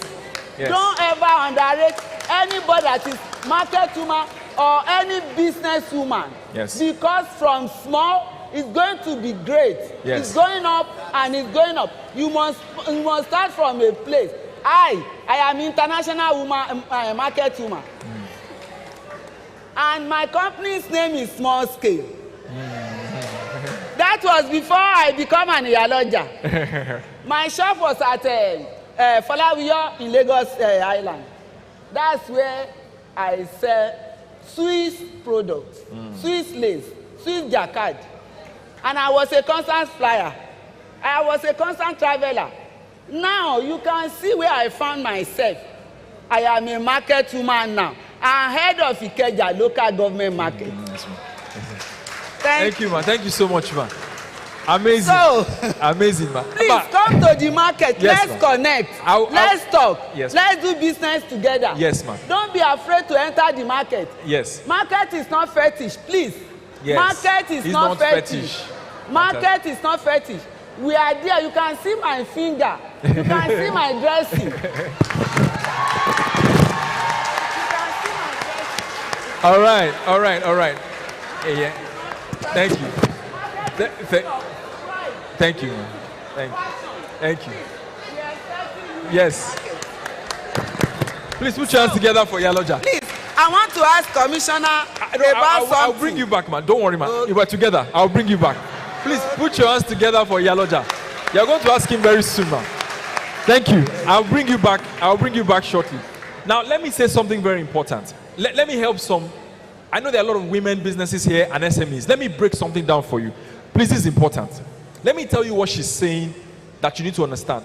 The challenge with business owners is your business model sometimes contradicts your operations. So you're providing a Rolls-Royce service for a Toyota pricing. It won't work. You will burn out. The idea of a business is to start and scale. And when you want to scale, you want distribution. Some of you have made fantastic products that all you need to go and sit down is go and sit down with Iyaloja and she will take your products to the end of the world. That's all you need to do. And that's what she's saying. I can distribute. I don't manufacture. I'm a platform. So don't be carried away. I mean, 100 million people, you know Nigeria's story. I don't want to get in there. So, I mean, not the population. I'm talking about the people in poverty. So you want to bring out, if you want to distribute, that's the platform. And she's saying, let's do business. Please put your hands together again for Iyaloja. Now, LSCTF, my people, full disclosure. So very excited to have you here, and of course with the Honorable Commissioner, which you are all. So tell me, the role you're playing, access to finance, you're doing amazing work, you're giving out loans, you're facilitating across the value chain.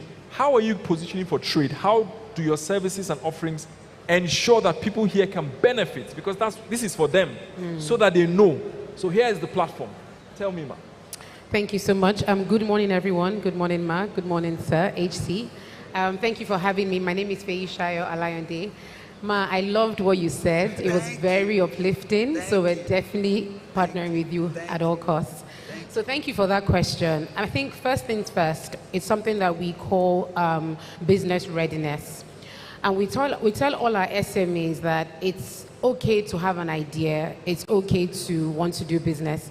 But how do you make sure that business is actually ready for trade? How do you make sure that business is actually ready for scale? And we deliver on this very quickly at LSCTF. We basically have two big programs for that. I know you already spoke on access to finance, but the second one is what we call business support. And we facilitate master classes that brings in SMEs with the subject matter experts in their industry and make sure they actually learn those skills that set them up for success, that make sure their business is successful, is sustainable, it outlives them by 10, 20, 30 years. And we run master classes like, digitizing your business, and it's all free, by the way. So we have volunteers that come in and give an hour, 2 hours of their time. So we have certain classes like how do you digitize your business, in terms of financial readiness, in terms of how do you actually pitch your business, something we call elevator pitch. How do you sell your business in 3 minutes, for example? So we have sessions like that.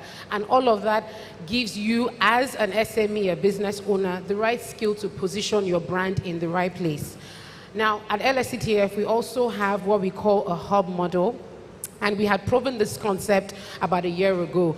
We say we cluster SMEs based on their sector in a particular environment, provide them infrastructure, and allow them to then trade from that particular environment. The most recent one we've done is partnership with Ikorodu Broiler Hub, where we partnered with a bunch of farmers, and we actually said, if you guys can all start not only rearing your day-old chicks, but also able to then actually sell from that location. The advantage they have is that they can learn from each other. They're not in competition with each other. So there's somebody that runs the hub. They can actually borrow the same infrastructure, and they just pay a small fee on a daily basis. So they're keeping their costs extremely low, and they're able to then have a ready market for their day-old chicks. And that's one example. Another example of a hub model that we've done is with called Mami Hub in Ikeja, and it's basically a beauty hub space where we're saying to SMEs and small micro business owners that you don't necessarily have to buy your machine and your equipment. We will purchase them, you pay a fee on a daily basis, and you can bring your people in there to actually either do a spa treatment, do a hair treatment, or a massage treatment. But the whole idea is, speaking about collaboration, that you're not alone. We will find somebody else to partner with you to actually make sure that business idea you have is actually scalable. And with the hub model, you don't need a lot of capital to start that business, and you don't need a lot of capital to sustain that business. So beyond access to capital is the right business support that we give that environment for, and our hub model has proven that. Fantastic. Thank you. Thank you very much. Let me also further tell you why that is important. You're hearing of the free masterclasses that they do and all the things that LSCTF is engaged in. I'd like to encourage many entrepreneurs to key into this because it's an important business education for you. Some of you may not be able to go to Ivy League yet, but you can begin from there and you can build relationships with some of these facilitators, and it just keeps going on like that. I understand the value of professional services, and one advice can change your business. So I think we need to key into that. Please let's put our hands together again for LSCTF and for what they're doing. If I can add one more thing, I do apologize. So, and the reason I remembered was something you said. So last week we ran a legal masterclass in partnership with Banwani Gudalo, and they were giving free legal advice. So many people have come to me since then to say, I didn't even realize I needed a lawyer to lawyer up my business. Because if you're going to start trading beyond the walls of Nigeria, you need the right people to help you to position your product to make sure that it meets the right quality, you're not taking for a ride. So please tap into these master classes when you see them, because it's not only about finance, it's having the right tool to make sure your business is scalable beyond the walls of Nigeria. Thank you. Fantastic. Thank you so much. And let me, in 20 seconds, you see, if you ask me, I've been advising, businesses for a long time. At least 150 thereabout from the last count. I've seen entrepreneurs at different stages and sizes. And if you ask me the biggest problem entrepreneurs have, honestly, you'll be surprised if you ask me with my data. It is actually lack of business education. A lot of people stumble into business, and it's after years of mistakes. Some of you don't understand that if you're not properly educated in business, look at this. Imagine all your business was valued at, let's say, $1 million 5 years ago. You know that your business, the value is half now. I hope you understand. You do the math. Exactly. So how do you continue to stay relevant and sustainable so that you scale? You don't want to work 50, 60 years and then you have nothing to show for it. This is where you plug the gap now. So I think we need to take advantage of some of the things LSCTF is doing, and considering the audience, I'm taking my time to bring it home on that. Now, Honorable Commissioner, sir, there are people here. There are business owners here. You've highlighted it and you've given the point. Empower Lagos is here to stay. I want you, sir, if you can quickly walk through. I know you talked about the internships, you talked about the free placements, that's there. But how does the person here immediately plug in? The people that want to partner with you directly, specifically who want to, even the ones that want to probably give money. Tell us how they can immediately be part of this, what platforms they need to connect with to come to your office, or how do they immediately connect with Empower Lagos? Thank you. Well, first of all, you must belong to an association, because when you work in clusters, that makes it easier for us. If we are to work to talk to every individual, we can't reach out to everybody. But if you come as an association and register with the Ministry of Work, Creation and Employment, we'll be able to plan with you. Yes, we have some that are registered. We have about 65 associations that are registered in Lagos State, and there are over 150,000 of them. You know, so it's quite huge. Like I said, we can't do it alone. We're partnering with the financial sector, and they've come in numbers too, and they are willing to support. It's a win-win thing. We're giving a platform for the financial sector for you to open an account, to open this and all that, and at the same time, give a soft loan that can, you know, sustain these people. And we're going to be there for you to make sure that they don't give you that less than what you really need. Like you people here, if you come with a business plan, we'll look into that business plan. Yes, LSCTF is under my ministry. So we have a max. The maximum LSCTF can give is 5 million. So if your plan or your budget or your business plan is beyond 5 million, they will look for other bodies that can come and support you. Me as a person, I must make sure that you succeed in that business. And that is why I say you come in clusters. So if I'm to talk to individual, then from our research, we have over 4 million unemployed and underemployed in Lagos State. So I can't talk to everyone. But if you come in clusters, in association, in whatever SMEs or group you belong to, then that is how we can easily reach out to you. And as I'm saying it, we have plans for the next 36 months to support people and take them out of poverty. Fantastic. Please put us together again for Empower Lagos. Now, I'm playing a dual role. I'm moderating and I'm also decoding. So let me tell you how that benefits you. I mean, I kind of give an idea of who is in the room at different levels. You see, there are some emerging, I call them emerging industries. I mean, I'm thinking about the people who have taken shea butter from the rural areas of the Southwest and so on, and have started to do amazing things with such products. Now, shea butter has a whole value chain. You don't need to wait to be sophisticated to know that you can actually begin to connect with, if it's labor, you know, the kind of specialization you need to do. So if it's just a matter of coming together, like he has said, and then presenting a proposal to them to say, okay, you know what, we're bringing this cluster, and these are the competencies we need to be trained so that it serves us. So we're not the ones doing the training, you are doing training, we would have taken. And then you can have a handshake. I can go on to bakery, to snacks, and to garment, and so on and so forth. This is, I think, a fantastic platform to connect with. Now, Yaloja, you say you have questions for Commissioner, right? Commissioner, are you ready for this? I'm ready. All right. So, Yaloja, we ask your question. I want you to ask because I want to create some nuclear reaction here that will lead to growth and trade. Oh, yeah. Honorable Commissioner. Yes, sir. Yes, sir. What I want to ask you is, I want to ask you about how... Sorry, the mic. How you are going to connect us, the market people in Ikeja local government, with your office, so that we can have some benefit from your office. Okay. You also answer that. Very good. Yeah. So get ready. Okay. Thank you, Baba Yaloja. Yeah. Well, we have a platform for that. Like from LSCTF, I'm sure they have a product that handles that too. Okay. You see, when you come as an association, we have a program for the nano and the rest. So when you come as Yaloja, like I said, you have, it's not you alone, you have a body, like an ESCO. Yeah. So definitely you are the ones that knows the people in the market. The one that needs 50,000, the one that needs 100, even some, it's just common 20,000 they need for business. Yes. The one selling groundnuts, how much is the worth of that the product they have on their hair? So it's a Yaloja that will tell us the level of people, and you're the one that will guarantee it too. The banker that was here was talking about trust you put in your banks, and you two made a statement that, look, they always want to see your statement and all that. That's the only language, and they frustrate you. And when you need loan, they'll tend to go and bring head and neck and the rest. But with us, you will be the one to guarantee because you know the people in the market. So once you start in for them, there's no amount of money we can't give to you. So it's you that refer them. It is you that will tell us that this person only needs 20,000 here, this person needs 50, this person needs 200, this person needs 100. So for those banks, I won't tell them what to do because they should, you know, capitalize on people like you. When they are talking about retail, it's people like you they should work on because it's easier for them if they deal with you, if they deal with the association. Because that will give them guarantee because you want to protect your name, you want to protect your office, you'll be the one that will be on the net. So you will have less people defaulting when you give them loans. So we have plans for you, Mama Yaloja. So the executive director is here.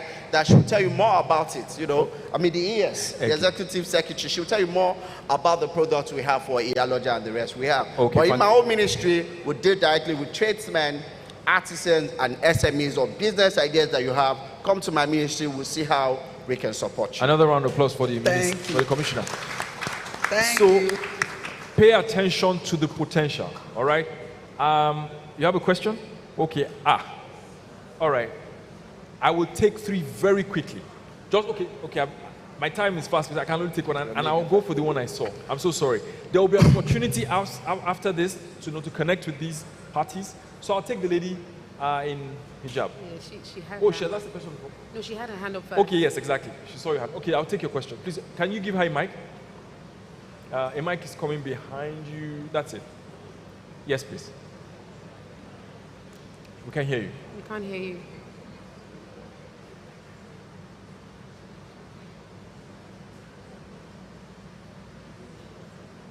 Okay. Microphone, please, for her.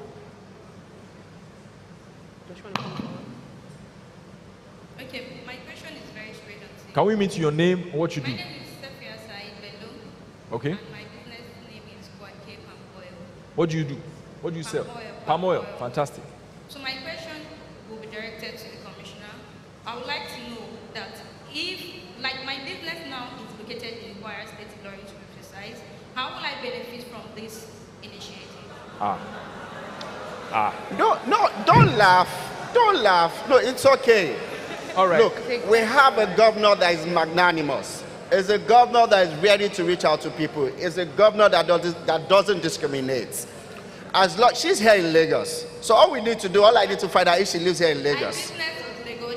Do you live here in Lagos? Are you resident? All over Nigeria. So if she Are has you business here, resident in Lagos? See.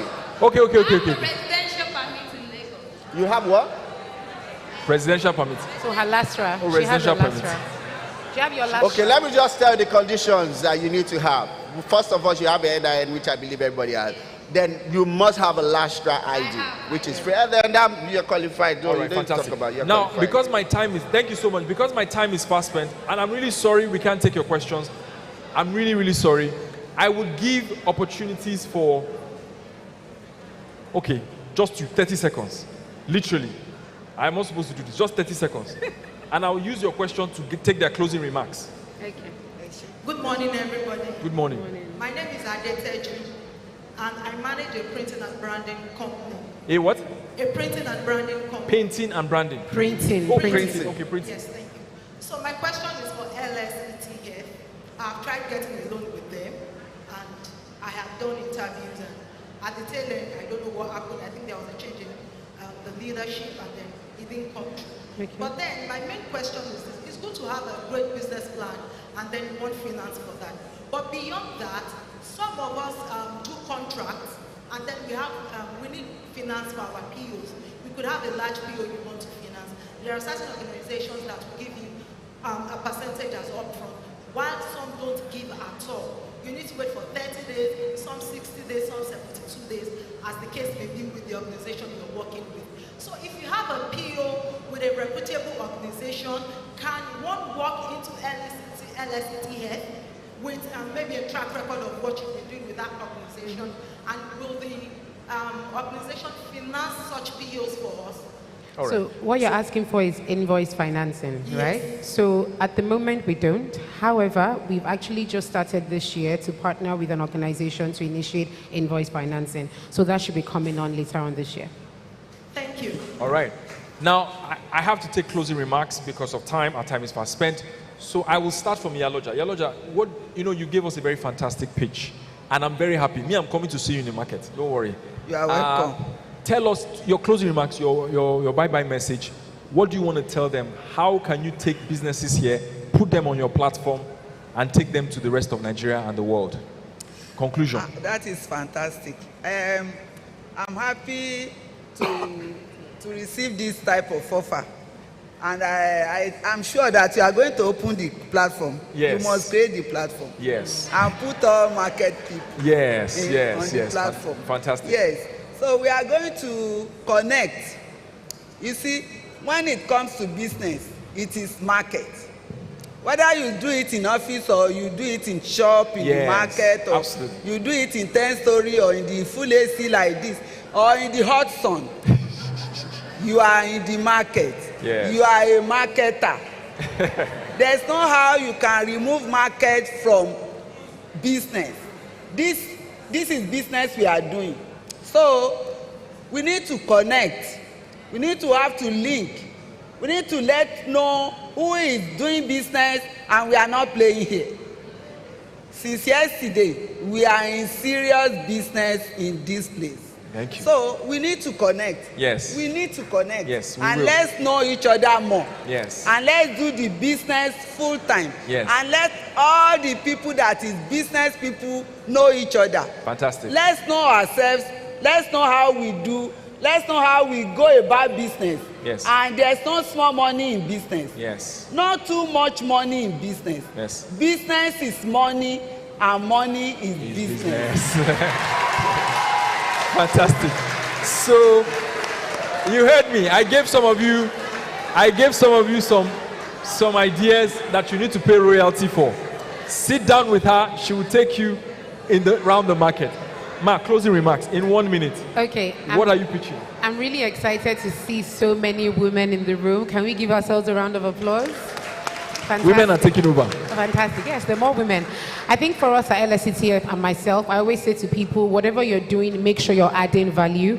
And as you're adding that value, make sure you're giving back to the community, whether it's through the person you're hiring, whether it's your stakeholders. Because for us to grow Lagos, we have to do it together. So collaboration over competition. Thank you. Fantastic. Honorable Commissioner, sir, closing remarks. Well, first of all, I must commend the organizers of this event. This is a good initiative. Please, let's keep doing this. I want to be part of this. Come next year. You see, in business, I just want to talk to the people that are in business here. In life, challenges will come. You must be strong-minded. Don't take a no for an answer. And like the lady that was talking about LSCTF that you gave up, don't give up.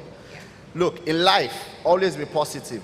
We will always be there to support you. Fantastic. When challenges come, don't give up. A journey of 1,000 miles starts with a step. Yeah.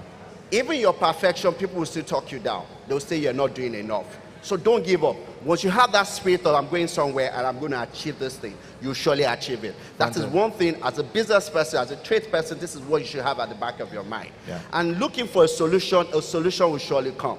We are just like a body that you can plug into. As a government, we are the platform for you to succeed. Ministry of Work Ratio, we're going to support you with everything that is required of us as long as we can see your business plan. As long as you have a goal, we'll give you all it takes to be successful. And all of us shall be worthy in Jesus' name. Amen. Thank you very much. Please, can you put your hands together for a fantastic panel? And I wish you Godspeed with your endeavors. Thank you. Thank you. Ladies and gentlemen, please give them a very warm round of applause. More, please. Encourage them.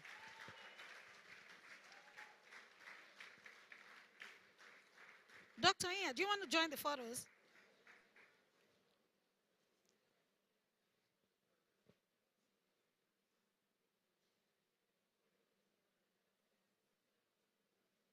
Thank you. We could do with a lot of energy from Iyaloja. Like she knows her onions. Thank you so much. Thank you, ma.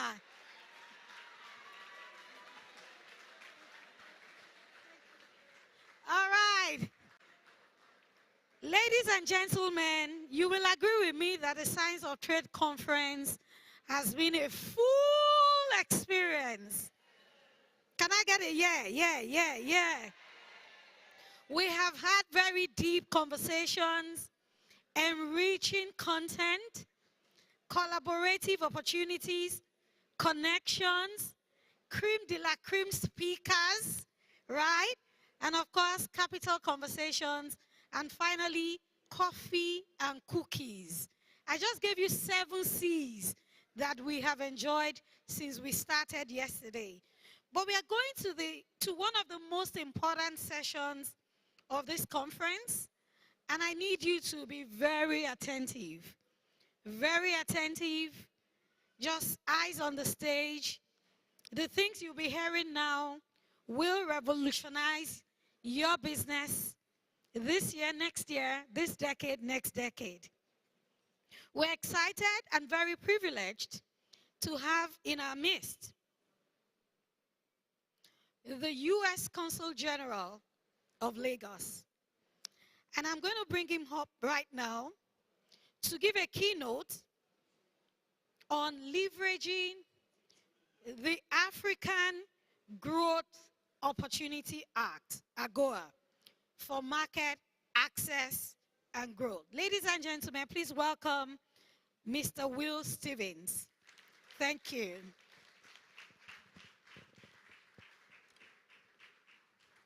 Good to see you. That is a hard act to follow. Wow. Thank you, everybody, for letting me come and join you.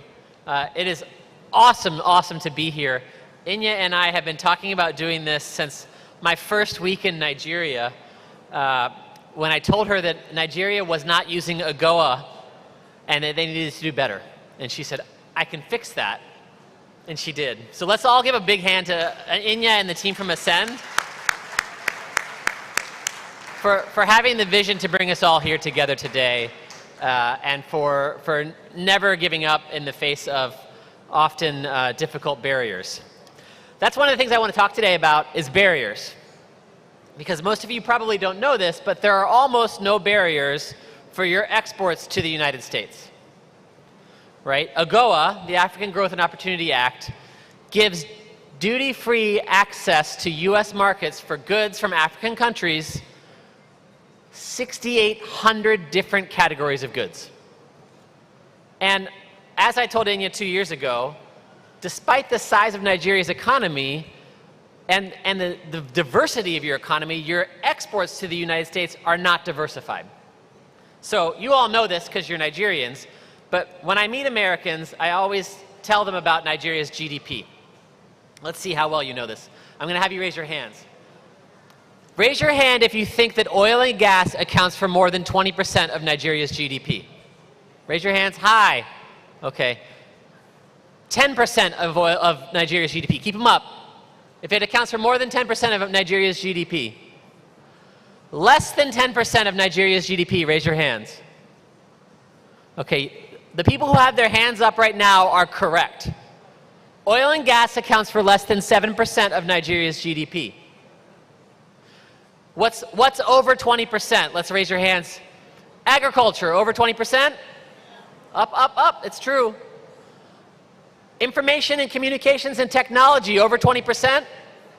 Yes, right? Those are the major employers, and they're also the sources of your GDP. However, when you look at the breakdown of Nigeria's exports, where are your exports? Oil and gas, over 90%. So you have this incredible opportunity to export duty-free, which means your Nigerian goods get into the United States and they're more competitive than so many other countries' exports into the US, and yet you're not utilizing it.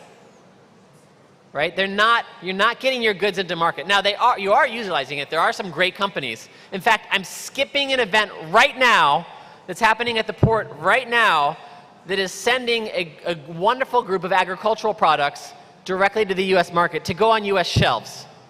Right? Great products that are produced right here, packaged right here, put in a container and shipped duty-free into the United States markets. And AGOA was meant to help countries get access to our markets because we believe that trade leads to stronger relationships and trade leads to investment. So I want to talk a little bit about trade leading to investment because people always kind of look at me like, yeah, whatever. It does. Every year, we lead a delegation of Nigerians looking to invest in the United States. It's called Select USA. Because just like your government is trying to promote foreign direct investment, the US government tries to promote foreign direct investment. And every year, that delegation consists of nearly half of those potential investors into the United States are existing exporters into the United States. Last year, I led the delegation, and there was this incredible woman who's been shipping moringa juice, right? something that's produced here, she packages it here, she ships it to the United States. She makes teas, she makes it here, packages it here, and she thought, you know, it would be a lot cheaper for me to package in the US. I can do the raw production, I can ship it, but I need to buy a warehouse and set up a business in the United States. That two-way trade, that she's shipping into the US and then wants to invest in the US so she can process, produce, set up her operation there, and ease, it both increases exports here, but it also increases investment in the United States. The exact same thing happens here in Nigeria. When my companies come, when US companies come and say, hey, we want to bring our goods to your market, we're interested in Nigerian consumers, almost inevitably, they come here and they meet market. And what do you do? Where's my wonderful colleague from the market? The lady, where'd she? I can't see under the white lights, but business is money, money is business, right? I love that. When you go to market, what happens? Your consumers change your products, right? Your consumers say, I don't like this, I want to change this, could you do this differently? The exact same things happens to American importers. They come here and they change how they go to market. I live here in Lagos. I've lived here for 2 years. I've lived in the United States before that most of my life. Let me tell you something, ladies and gentlemen. Domino's Pizza does not sell jollof rice in the United States. Right? But they sell jollof rice here, right? And it's pretty good, right? That is a market innovation. That is what happens when you come into market with your goods. And these US consumers or producers, they come here with their products, they bring them to market, and then they change and they adapt, and it leads to investment. So opportunities like AGOA create opportunities for duty-free entry, because when there's trade barriers, it stymies because you're not blending your own ethanol into your fuels. But there's this new thing out in Lekki, you've probably heard about it, the Dangote refinery. He built it with the ability to blend ethanol. But there's no ethanol produced in Nigeria. So we're working right now to allow ethanol exporters from the United States to bring the ethanol into Nigeria, which is cool and exciting for me because I, promotes American trade. But it should be exciting for you too, because once he starts to do that and blend, what's he going to do? I know Mr. Dangote. He's a really good business person. It's significantly cheaper for him to get ethanol in Nigeria than it would be to ship it all the way from the United States. So by allowing that export in, your government will actually create a market for those goods here, right? Because eventually, producers of ethanol, producers of cassava will say, hey, wait a minute, I can actually turn this into fuel that can be blended at the Dangote refinery and then sent for export. So it's a virtuous circle, ladies and gentlemen. And it's something that we are desperately advocating for, both the reduction of those kind of barriers on the import of agricultural goods, because we believe that it creates markets. That as you create demand and innovate with the imports that come into Nigeria, you're actually creating exports. I want to add one more point, because I know I've gotten really into the weeds, or into the ethanol corn. Sorry. I love that we're talking about intra-country trade. One of the things that I'm always astounded by when it talks about Nigeria is, whenever I think about this country, it's how big this country is, right? And I think that, like the United States, I always say this, Nigeria and the United States are very similar.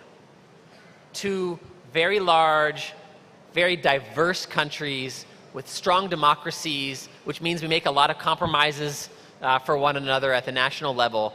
But we're also so big that we have this sort of center of gravity. And if you're a producer here, you're pretty much thinking about the Nigerian market, because the Nigerian market's so big, right? It's like the majority of Americans don't have passports because they never leave America because it's so big, right? That is something that I hope today's conference and this week will help us get over, is you should be a net exporter, not a net importer. This market is massive, but so is the rest of Africa, so is the entire world, and the products that you're producing, if you start thinking about producing them for a global market, are going to be demanded. And I see it, you see it when you go to stores all over the United States. People want Nigerian products. We see it in the booming creative industries, right? This is Nigeria's moment on the global stage. And I'm certainly hoping that you will be inspired to think about the US as a market for your goods and services, that you'll think about how you can take your goods to the next level and get over those relatively simple logistical barriers of how do you export your items to the United States. And as you do that, please think of me and my team. I see Kinesis here and Maiwa is here. And if you don't know my team, you know Inya, and Inya knows all of us very well. Please think about our market and how you can bring your goods and services to our market, how you can import items from the United States to create market demand. Because every year I send, our team sends 10 or 15 delegations of Nigerian buyers to the United States for different expos, trade expos.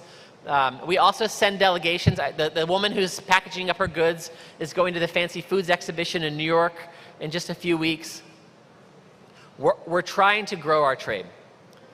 Because, you know, I think we're either the #1 or #2 trading partner on the continent for the United States is Nigeria. It depends on the year. And the great thing about that trade relationship is it's totally balanced, right? We sell you about $5 billion worth of stuff. You sell us about $5 billion worth of stuff. That's not always the case with other countries, but so much of our relationship is balanced, and it's something that we want to grow and strengthen because trade leads to economic growth, it leads to diversification, it leads to a stronger fiscal position for your country and your government, and it leads to more jobs. So I stand here today pleading with you, please join me and join us as we seek to grow the trade between the United States and Nigeria. Thank you.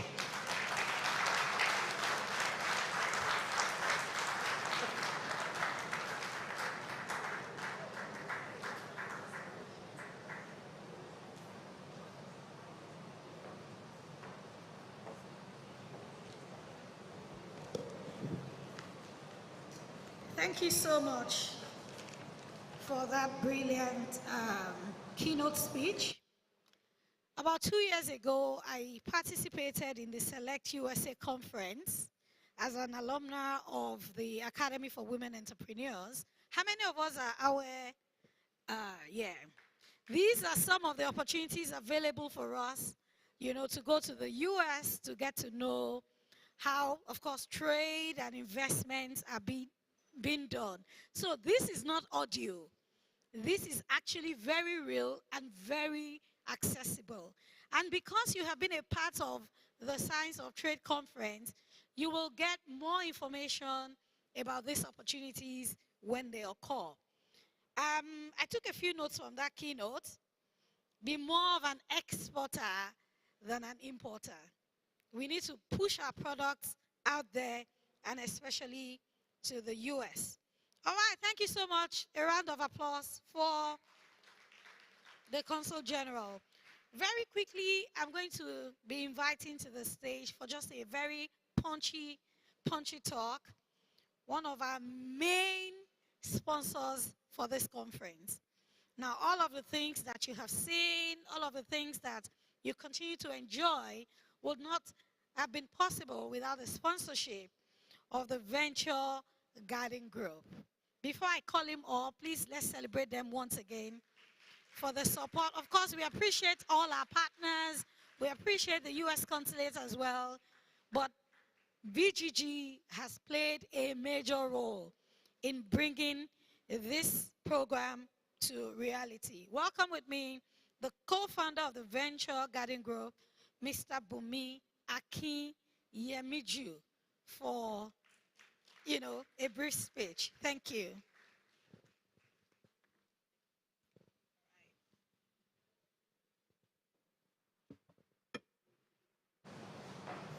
Good afternoon, everyone, and thank you for the opportunity to speak. And it's always tough when I have to follow Consul General Will Stevens because his talk is always so lively and punchy and exciting. But thank you for this opportunity, and we really thank the U.S. Consulate for being such an important strategic partner to this mission, for your support, the support you give Ascend Studio and Dr. Inya.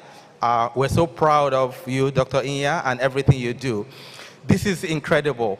And one of my favorite parts of today is really the Iyaloja. I mean, I don't know, when she talked about science in the market and trade, to me, the spark, there is just really, really exciting. So just in a few words, I'm excited to be here. We're excited to sponsor and to put our money where our heart is, right? By being a partner to this event. It means so much to us. And why is that? Because even though Venture Garden Group, we are a tech company, we're a digital company, you can call us geeks, right? But even though we are geeks, even though we are technology companies, we realize that Africa cannot be transformed, Nigeria cannot be transformed unless three things come together. And that's our mission. Our mission is the transformation of Africa with talent, that's people, with capital, that's money, and with technology. That's our mission. We crack those three things, Africa flies, Nigeria flies. And our sponsorship of the Science of Trade reflects that. And so following this event, we are actually looking forward to finding 20 entrepreneurs that we're going to support.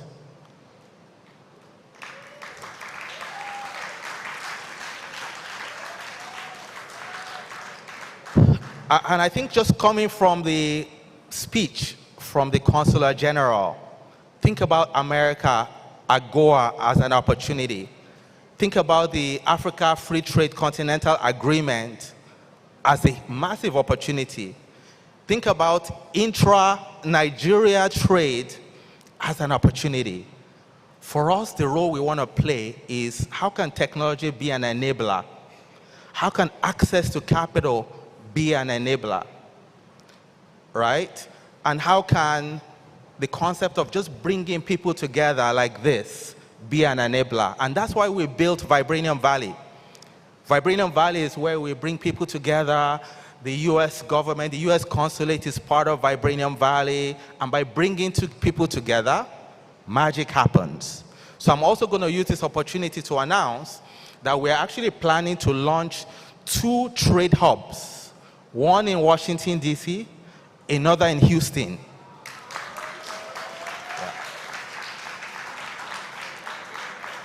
So we have Vibranium Valley in Lagos, and in the next 6 to 9 months, we're going to launch these 2 trade hubs. It means that if you want to take up what the Consular General said about innovation in trade, right? The way jollof rice is inside Domino's. Let's say you want your business to make sure that dodo and plantain is inside Domino's in America. You can go to these trade hubs in DC or in Houston and use that as your launching pad into American organizations. That's our mission. Can we get a round of applause for that?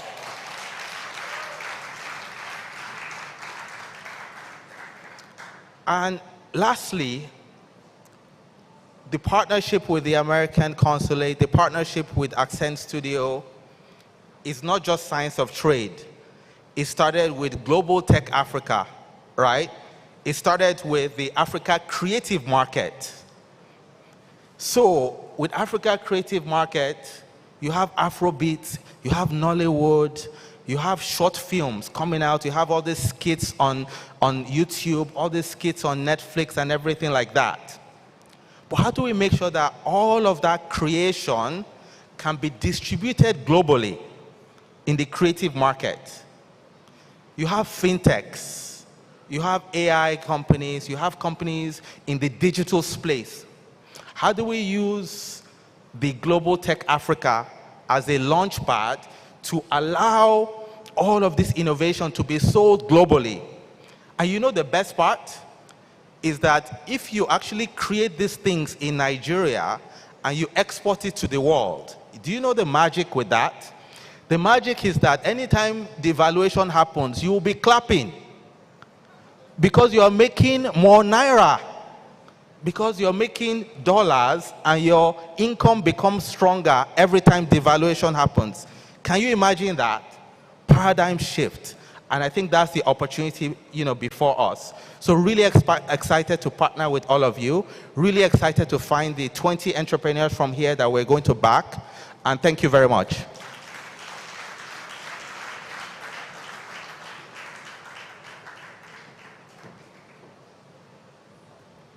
All right, things are heating up. I know some people are like, what are they saying? You had better go back home, take notes of all of these things, the dates, the announcements, and everything, and make sure you are in tune and you are updated from time to time. This is not audio. Things are happening.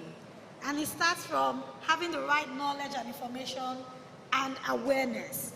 Earlier today, I mentioned that we have a barcode for joining the WhatsApp group for the Science of Trade participants. Please be a part of it. When all of these things happen, you will get the information there. And I'll also suggest that you make at least 1 or 2 friends from this conference so that you can always, check on them. This is not a time when you say, my WhatsApp was not working and I did not see something. Your WhatsApp has got to work, ladies and gentlemen. Okay, we'll be going for lunch, not now. We still have about 2 important presentations. Don't forget, I mentioned this yesterday. Dr. Iya sat down and creatively put the content of this conference together. There is no session that is not necessary. So if you go through the program and you're like, this one, skip. This one, skip. No, there is a reason for all the sessions. So please be attentive, bring out your notes, and dig into all of those things. Right now, we are going to be listening to another keynote session. I'm particularly excited about this one. And it's about shaping current and future US-Nigeria trade and investment for mutual economic growth and prosperity. Up until 2 or 3 years ago, when I attended programs like this, I listened to conversations about, these are the things you can achieve through the US consulate, the exchange programs and all of that. I'll be like, no, they have a way of doing all of those things. But since I came into that exchange program, AWU especially, my business has benefited a great deal. I told us yesterday how my for-profit business won a grant, not-for-profit business won a grant. We have done amazing things within the space of 2 years. So when you have every opportunity to listen to what the US has to offer, please pay attention. I will be inviting Ms. Margaret Olele, the CEO of the American Business Council, to take this very next session. Again, shaping current and future US-Nigeria trade and investment for mutual economic growth and prosperity. Ms. Margaret Olele is currently the Chief Executive Officer and Executive Secretary of the American Business Council. Prior to this role, she was the Corporate Affairs Director for Pfizer in West, East, and Southern American markets, responsible for public affairs and communication engagement. And for 3 years, she led the access, key accounts, tenders, and institution business, in addition to the corporate affairs role. Listen, she has over 30 years experience engaging governments in Africa on behalf of private sector and 25 years leadership experience in the food and pharma industry, transversing government affairs, business development, regulatory communication, quality management system, auditing across sub-Saharan Africa. I could go on and on, but our next speaker knows our onions. She is experienced, and I know that through our session, there'll be a lot to unpack. Ladies and gentlemen, Miss Margaret Olele.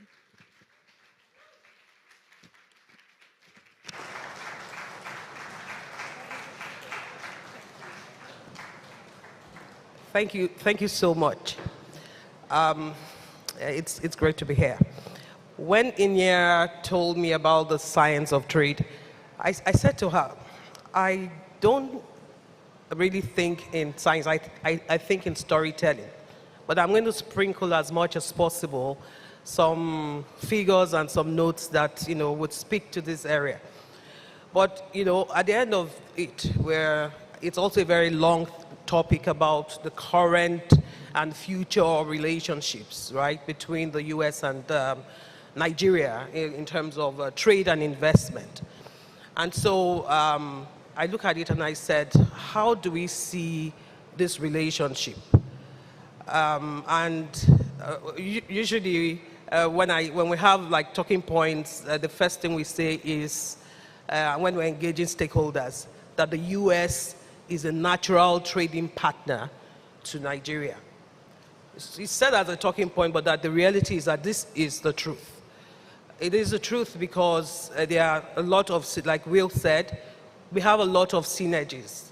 So it's almost like two friends, right? One older, the other one younger, but no less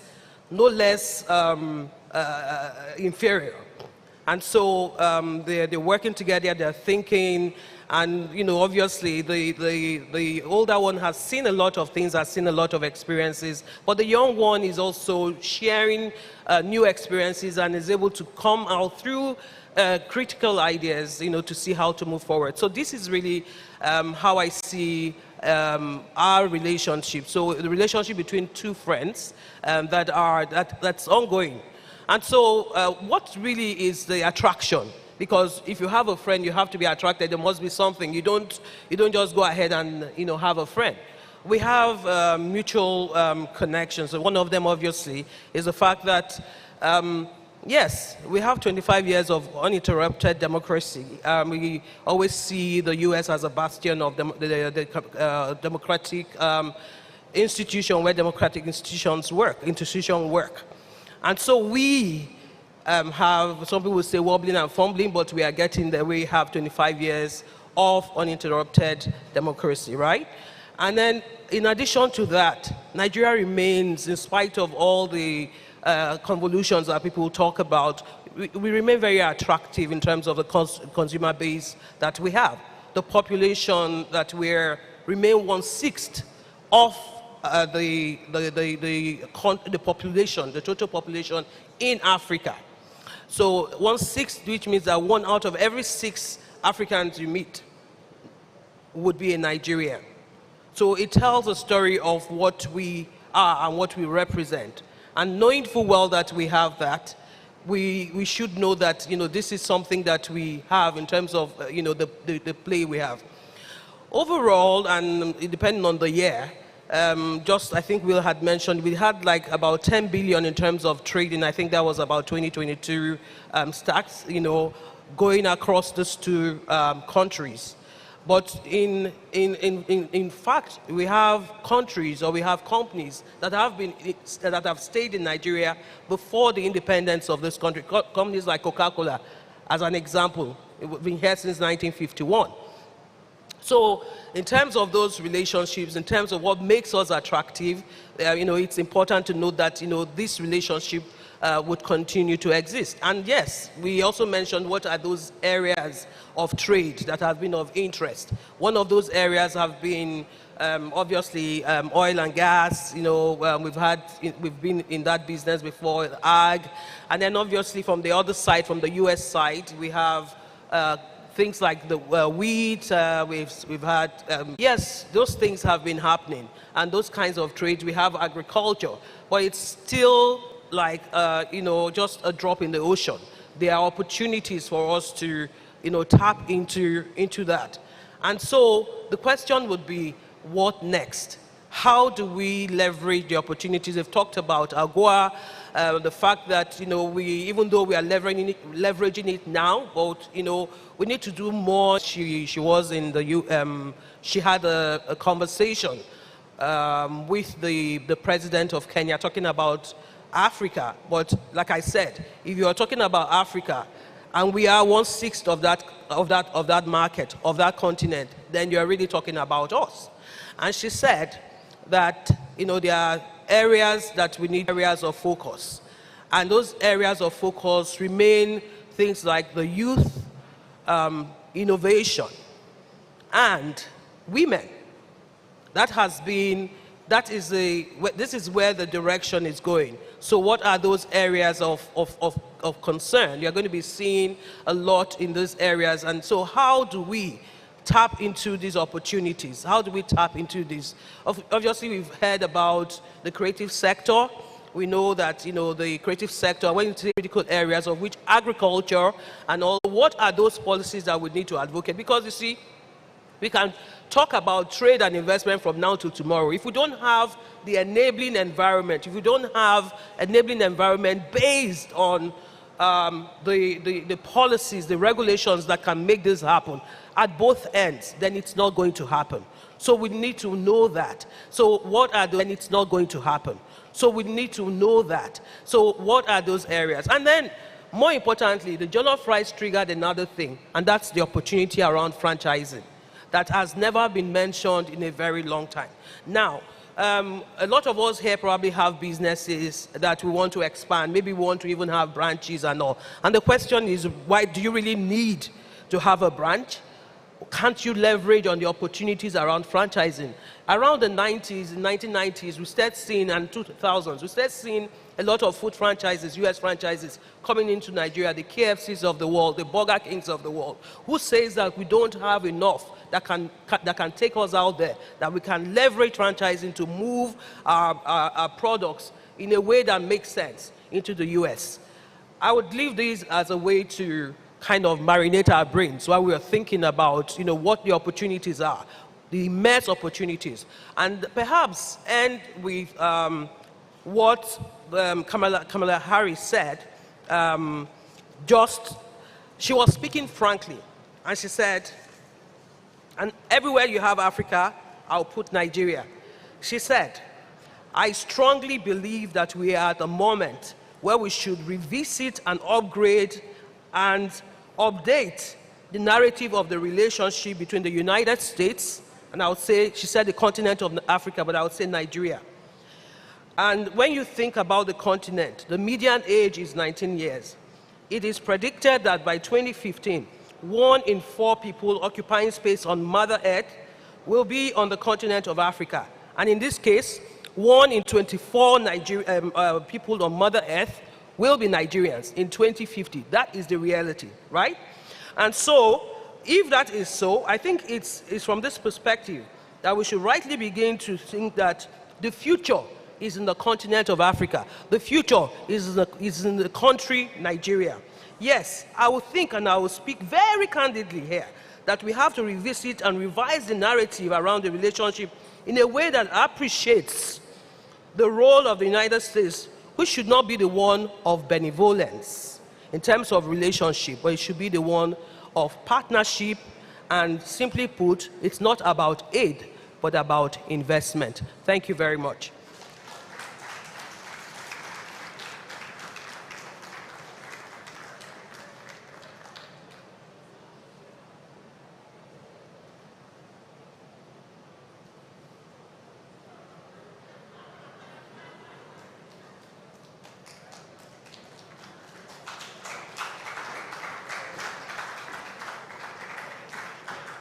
Thank you so much, ma'am. The trademark thing caught my attention because I've been trying to trademark my company, and then in the US, and then there's usually one extra requirement, documentation, additional money. So I'm going to come asking for more information. Thank you, ma'am. Please, did you enjoy that session? Can you please appreciate her once again? Thank you, ma'am. All right, just before lunch, we have one more session. This time around, we'll be having a funding presentation. And I think funding is such an important part of this whole conference. Most of the questions we got earlier on were around funding, money, capital. Now, the USAID and the United States International Development Finance Corporation has collaborated with FCMB to facilitate $10 million in loans. Now, this new partnership will assist FCMB to expand access to finance for undeserved borrowers. So when this session is going on, please get ready with your questions. Women and youth, the health sector, and small and medium-sized enterprises throughout Nigeria. We'll be looking at loans at discounted interest rates in all segments, loans in the healthcare sector, loans to power businesses with solar, loans to MSMEs, and the undeserved populations.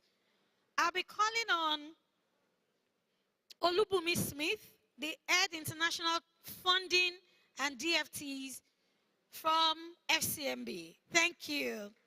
And of course, Ms. Chima George. Is she here, Ms. Chima George? And Ms. Enena Jacob Ogogo. Can we have them? Please celebrate them. Thank you for this session.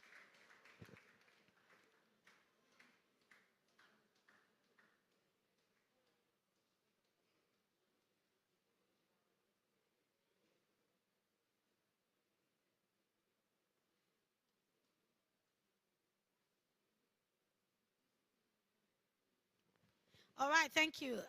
Ms.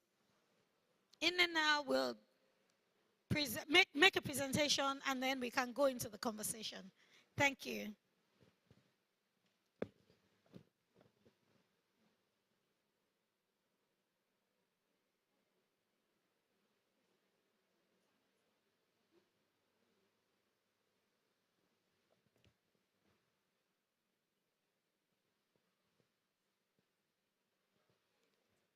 Thank you.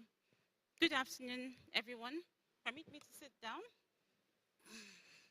So, we've been introduced. Nena Jacob Ogogo, Olubunmi Smith, Chima George. But from first, I'm so sorry. Can you hear me now? Nena Jacob Ogogo, Olubunmi Smith, and Chima George. We're from First City Monument Bank, FCMB. And we're here to talk about what we have in FCMB for female entrepreneurs, specifically the export business, which is what we're doing today. Let me first of all give a heartfelt thanks to Dr. Inya. I know when we first started talking about this, thank you. Yes, please clap.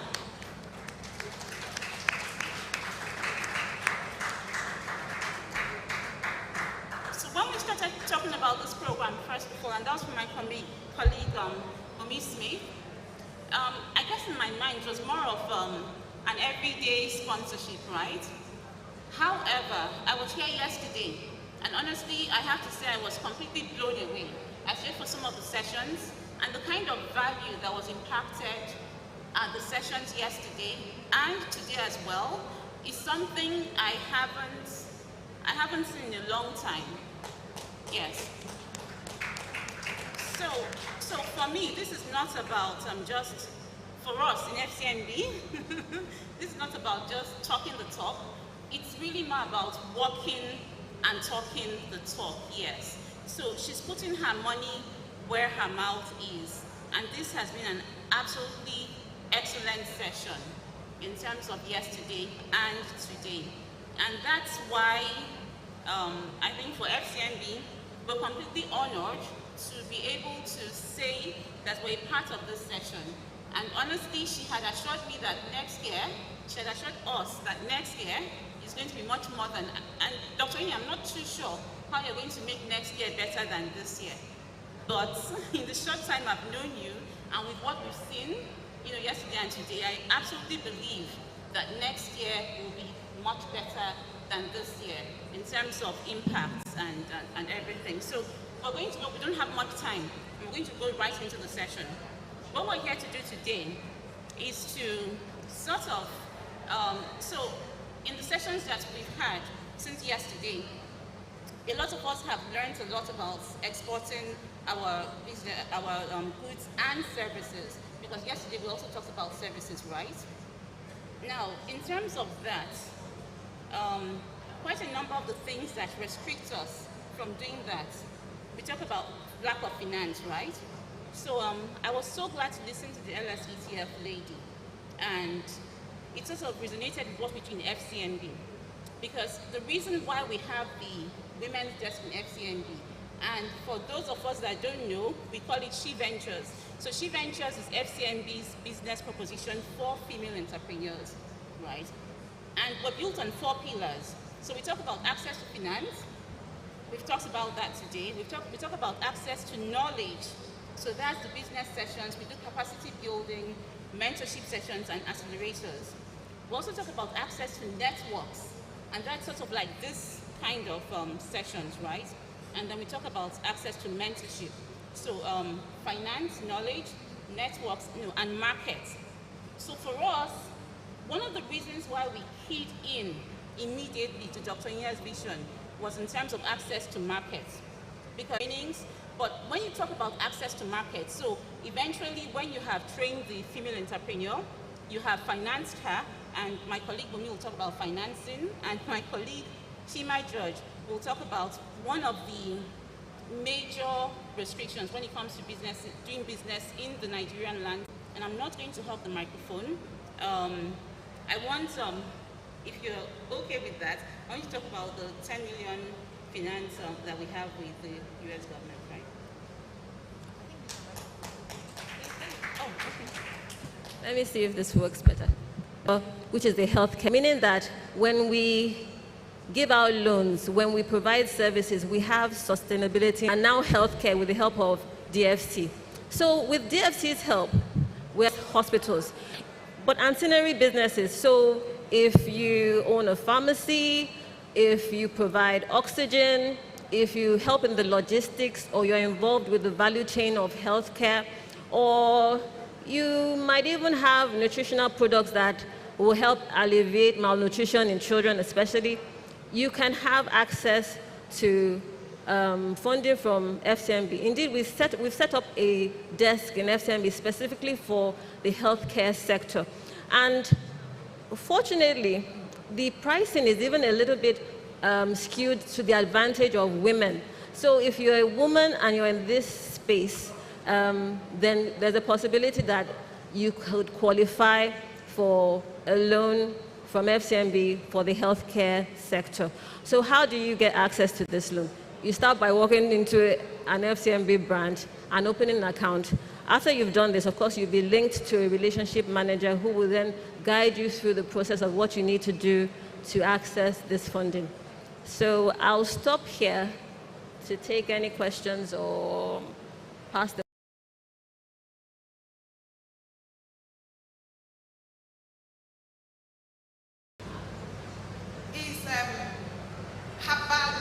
will herbal medicine practitioners fall into this category 1?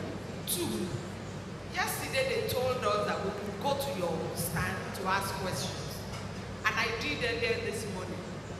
And I got some feedback, for what you do now. They said the products you have, She Ventures and one, I'm like, how many businesses can do and repay you in 90 days? Because you call it interest-free loan, except those who are doing buying and selling. Those of us in production may not be able to fall in that line. And they said again, there's another 6 months old. And I said, at what rate with the MPR today? How many businesses will benefit from it? And they said, well, and at the end of the day, I just told them jokingly that when you sell lives as products, then buyers who are liars will buy the product. Okay.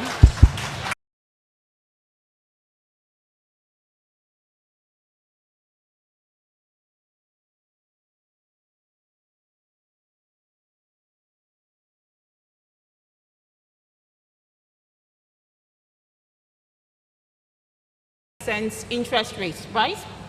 Now, in FCMB, we have loans up to 100 million, you can get for 16%. Up to, in fact, above 1 billion, from 100 million and above, you can get for 24%. So that's something that we're doing, right? Now, we still have to accept that when a bank gives you a facility, it's from other people's money, and I'm trying to be as granular as possible, right? It's not our money, it's not government money. So we have to take interest, and we do have to secure those funds. So you talk about collateral, for example.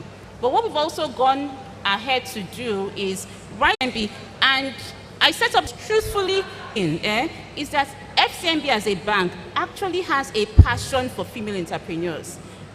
We are one of the only banks that I have come back, right, and we genuinely want to support female entrepreneurs. So we will do what we can within our power, which in Nigeria is a bit limited, to support female entrepreneurs. Thank you. Okay. So to answer the second part of your question, you know I'm not an expert in healthcare, but I do believe that natural medicine works, and I do believe that it should not towards herbal medicine should disqualify you. But the main criteria other than that will be your financials, how you're able to demonstrate your cash flows, your ability to pay back. And even if you don't qualify for the healthcare in particular, we have many other loans that you could qualify for. So I'd say apply.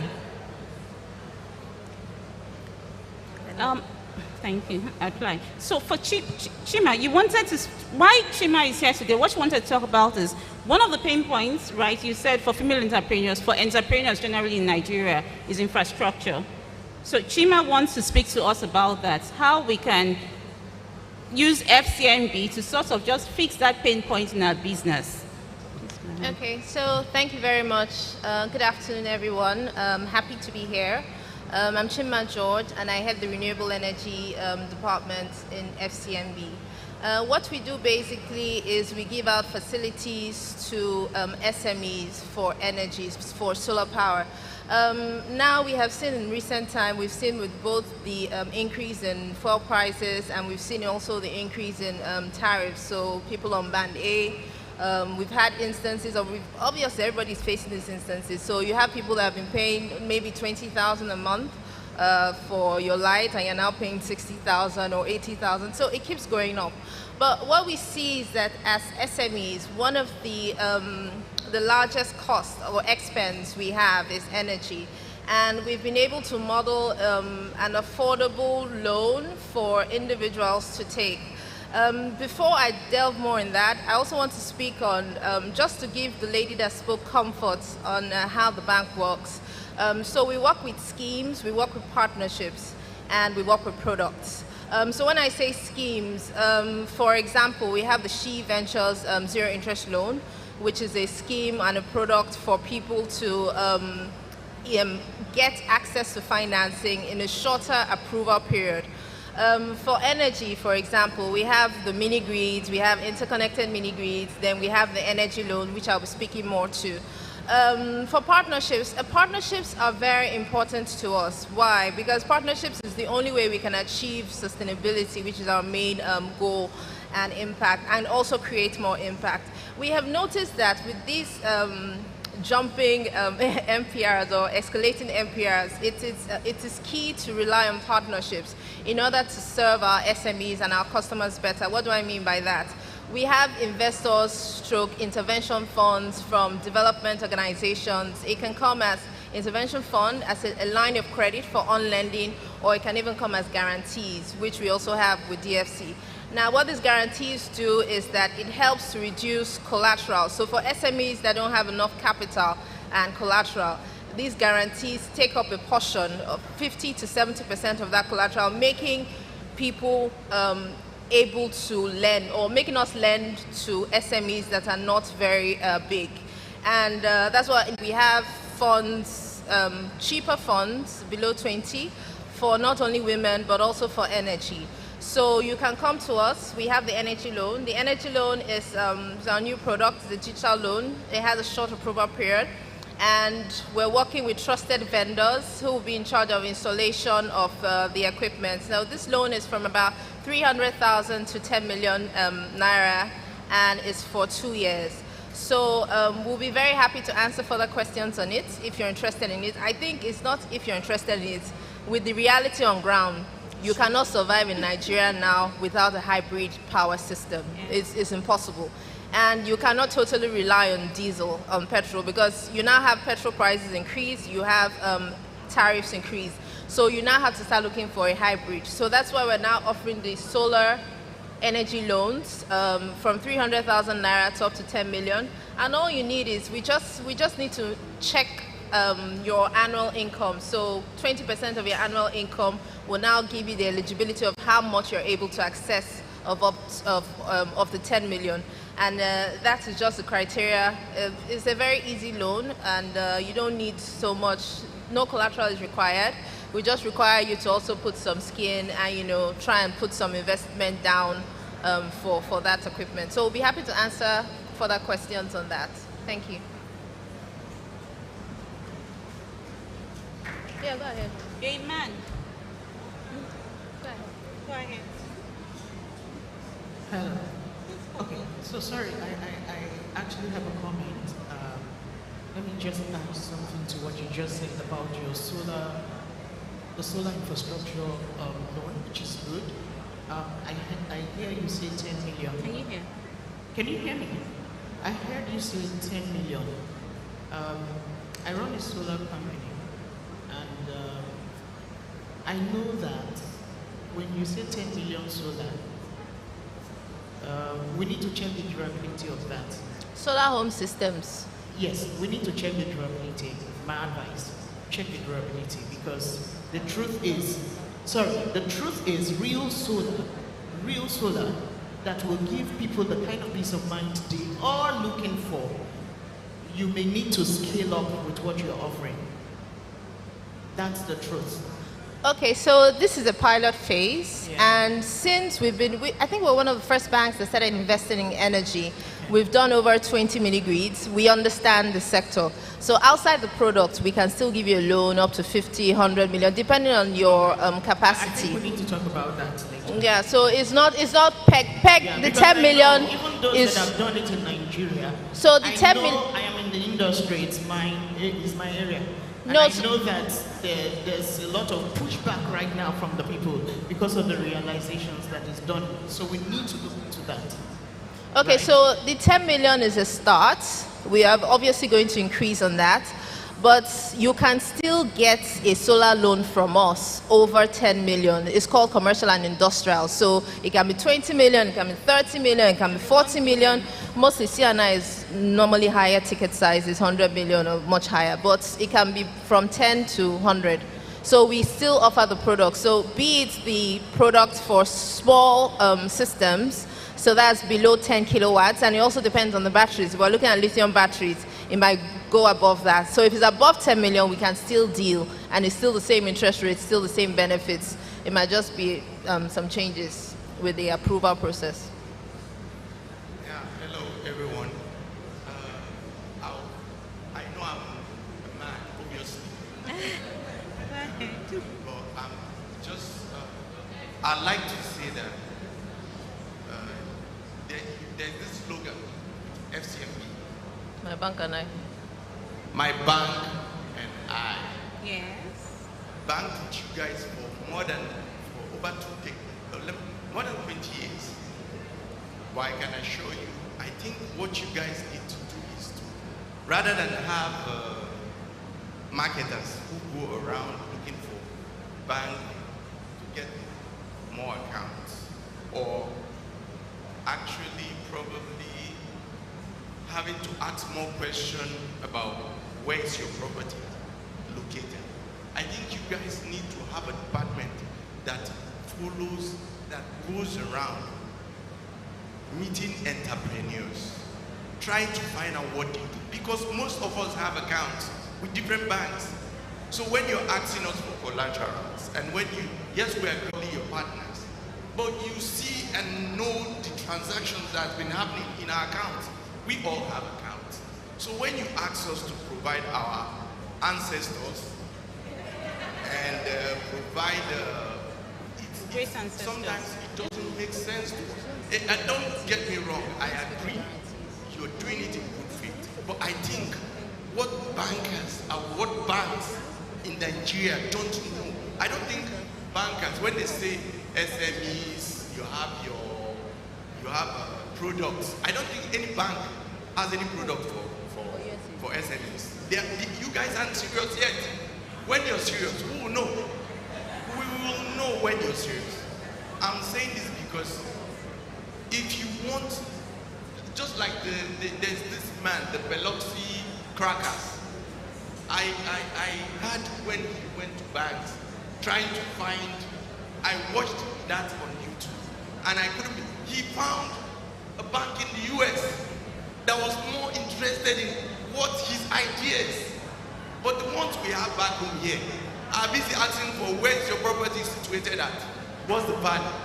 I think you guys need to, my bank and I, follow up on every entrepreneur, find out you have, I'm sure you have a data of all your customers. Try and find out what they do.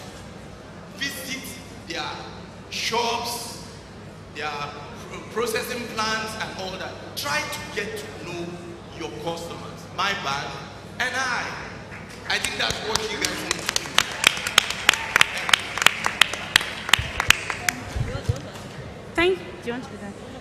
Thank you so much, sir. And honestly, when you were talking, right, and I'm not even trying to be patronizing here, you know, I feel your pain, okay? For individuals in this room that are sort of exposed to the Western world, you travel, you have accounts abroad, and you see what is obtainable there. You know, the banking system in Nigeria is sort of incomprehensible. But one of the things I said when I was talking initially is within the confines of what we have. And as a bank, we cannot work outside those confines, okay? If you go to take a facility in BOI, Bank of Industry Nigeria, they will ask you for collateral. It's a CBN requirement. We actually cannot do anything about it. So in terms of what we have been trying to do, so we talk about collateral requirements of 30%. What we have done with that, and it's not even Nigerian banks, we have partnered with international DFIs, and she's heads international desk, right? Funding desk. So we have partnered with international DFIs to see how we can make the conditions that are prevalent in our countries, our country, right? How we can make it more conducive to our SMEs. And when you say no bank in Nigeria understands the SMEs, at the International Women's Day this year, I was in Abuja with DBN. DBN chose FCMB, and this is all humility, as the only bank that gave a talk at that session. Where is Iyaloja? In the market. Iyaloja, we were in the market. We had this session in an Abuja market, right? And we were there because we understand we may not be able to fix all the problems, right? But we're trying as much as possible. And that was a mark of recognition for what we are doing in the SME space. It's hard. Honestly, it's hard. If you can do business in Nigeria, you can do business anywhere in the world. And that's why Nigerians are so successful when they go outside. Because the conditions we do business in here is not comprehensible to most people anywhere else in the world. But this is, I would ask you that please, for the little we're doing, give us credit. It's hard, but give us credit because we're trying. Thank you. Thank you. Good afternoon. Good afternoon, FCMB team. Thank you for your presentation. I'm Noye Gudiobi, Nonistics Creative Director. It's a fashion brand. The problems that have been asked are universal here, and your own problems too, we also know because of the environment you're operating in. However, on this issue of collateral, it's actually something that the banks need to drill down. You're not going to be asking for legal mortgage from an SME that the total turnover cannot even afford an apartment in Egbeda, I think it's a wrong way of looking at loan applications. I am thinking that the she ventures you have mentioned, which is really awesome for women, you should drill down to looking at the business as a business and then putting your limits of lending with collaterals that are easily attainable. Guarantors. Let them get older guarantors. Qualify your guarantors. That's one. You can take, debentures on their businesses. You can take stock hypothecation.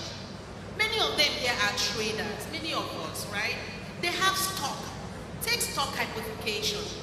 Take debentures on their assets.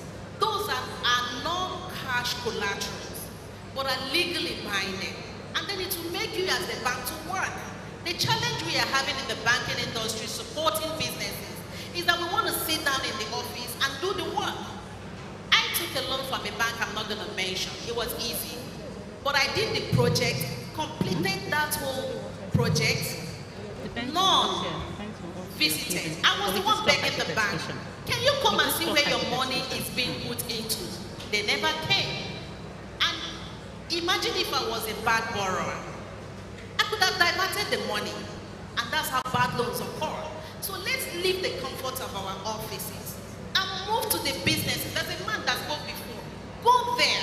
If you go to a business, you'll be able to see what the business is. And that's why you are there as also a consultant. As a finance person, you're there, your customer's consultant.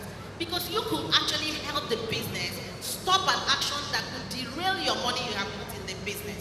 You could also give advice and also cross-fertilize the business that you're funding with other businesses you manage in the bank. That is what traditional banking has always been. The problem is that these days, bankers want to sit in the comfort of their office, analyze documents without really drilling down. There are so many ways you can take collateral. It must not always be legal mortgage. That's just my opinion.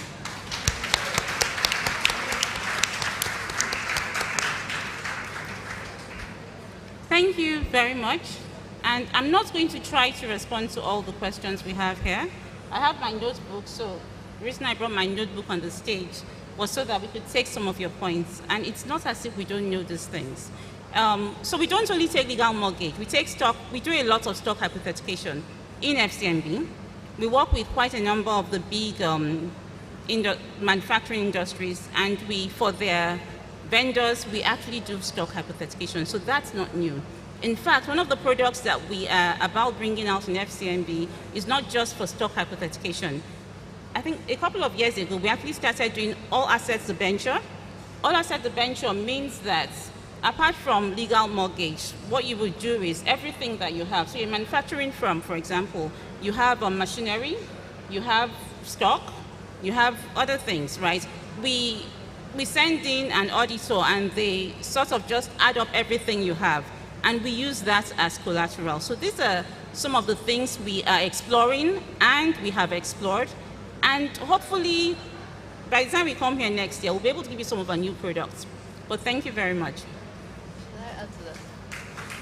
Okay, so just to add to what she said, so collateral, know your customer, KYC, we do all that. So we don't just give out money and sit in our offices. And like I said, we have different departments, people that are in charge of marketing, people that are in charge of confirmation. And we're under regulation by the CBN, so we must do these things and we must report. So just to clarify that notion that we just sit in our offices and we don't know what SMEs do. So like Nana mentioned, we do access to markets and networks. What we also do is, that's the reason why we sponsor this conference, to also be closer to SMEs and to get more SMEs. Another thing we do is we work with associations. For example, Renewable Energy, we work with Renewable Energy Association of Nigeria. So we work with associations, we're working with, we work with all the SME associations. That is the only way we're able to get the SMEs. So that is one of our strategies. We know that, and that's how we're able to have a wider reach. Yeah, just to say that. Thank you.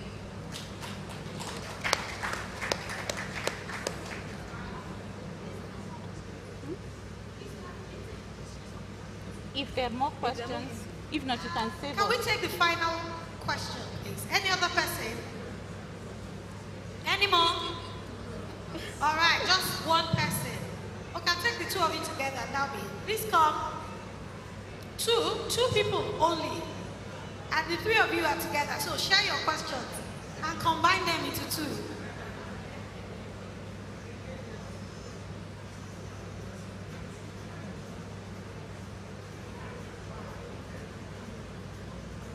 Thank you very much. Good afternoon, everybody. My name is Florence. I'm a healthcare personnel, a holistic therapist, which I help people in managing emotions. So please, my question is this way, that because,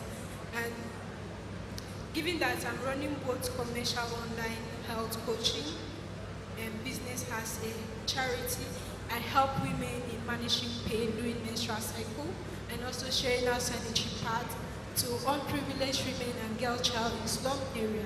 So I want to really know, can I apply for a loan, and what will be the implications for that? And you also mentioned that of renewable energy. So as a vendor, how can someone come in as a vendor? Don't take them. She said she was an NGO. Healthcare. And both healthcare and NGO. Should she ask? She as does well, both so you of can them. combine the answers. Okay. Thank you so much for the presentation. I want to appreciate FCMB for standing with me for a facility I got from BOI.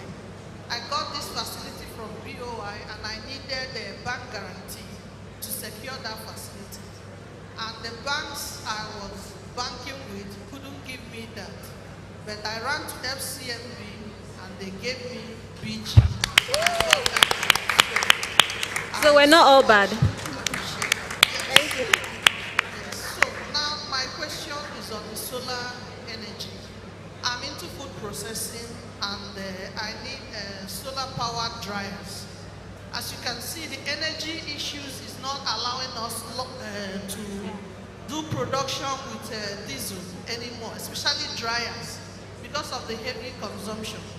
So I'm quite interested in that. I want to know the interest rate, and I also want to see if there's an opportunity to have even a drying hall where other women, not only me, can benefit from.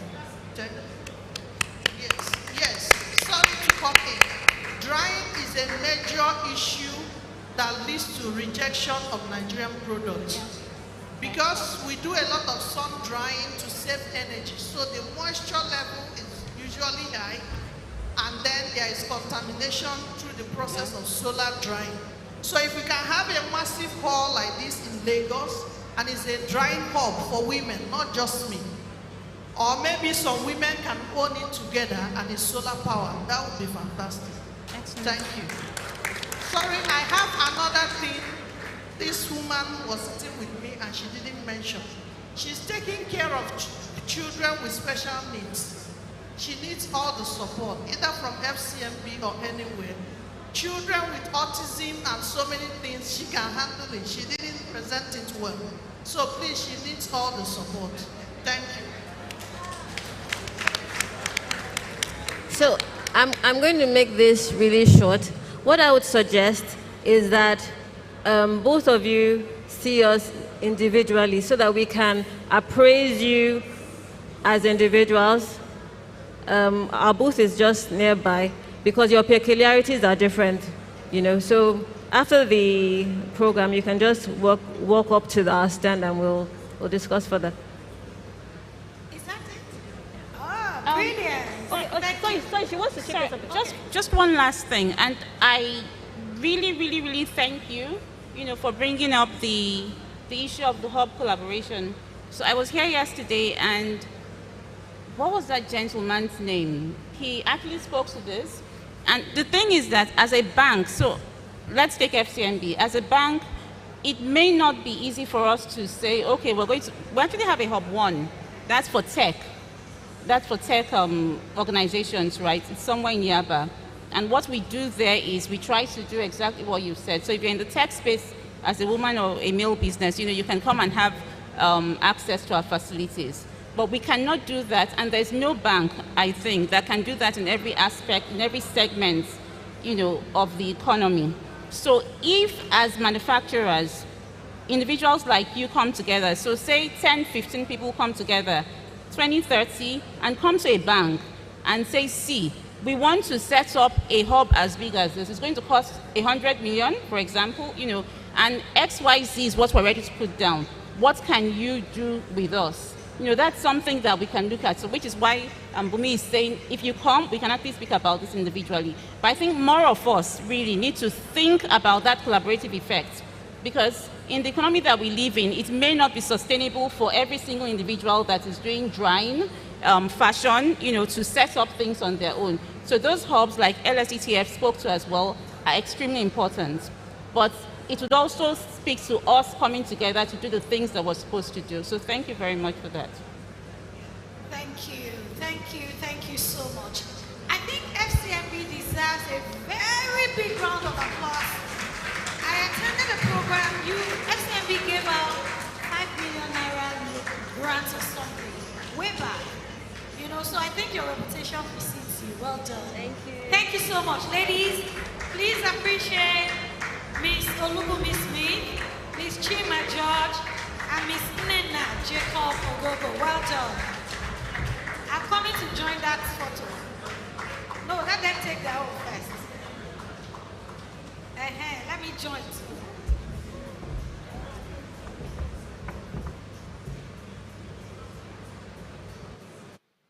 All right, thank you so much. All right, ladies, we are going for lunch in the next 2 minutes. But I have a very interesting question here. And I want us to discuss it during lunch. After lunch, I'm going to call like 2 or 3 people to come and weigh in. Listen to this question. It's not about export. The person sent it to me based on the panel session on personal finance. But I think the question might apply to a lot of people. Listen, she said, please, Ma, during your session, you talked about separating personal finance from business finance. She said, what do you advise in a situation where you are the breadwinner of the family and you have to provide for the children and family, husband in quotes? Do you advise to hide business funds and not touch it when everybody is hungry in the house? I know you'll be termed wicked. Please advise. As you go for lunch, have the conversation with 1 or 2 or 3 people. It's a serious question. Do you agree with me? When we come back, all the consul general, everybody is gone. We will dig deep into some of this conversation. So, like we did yesterday, we're going to line up in front of the Accent Studios Foundation up to get our meal. Please patronize Chow Noodle Bar as well as Amalai Badon. For our VIP, please, you go to the VIP session for your lunch. To your right, there's a door there. All right.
request your track today.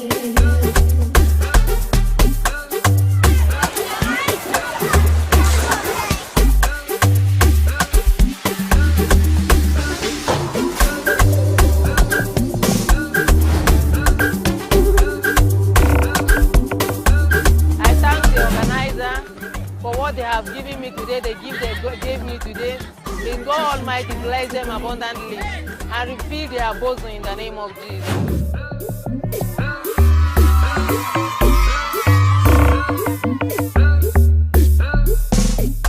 I work with a lot of these kids. I know them from the camp, so they're like my kids. And for me, it's an amazing thing to see that people really think about them and that during this long vacation, ASF Studio has put together all these amazing things for them free of charge.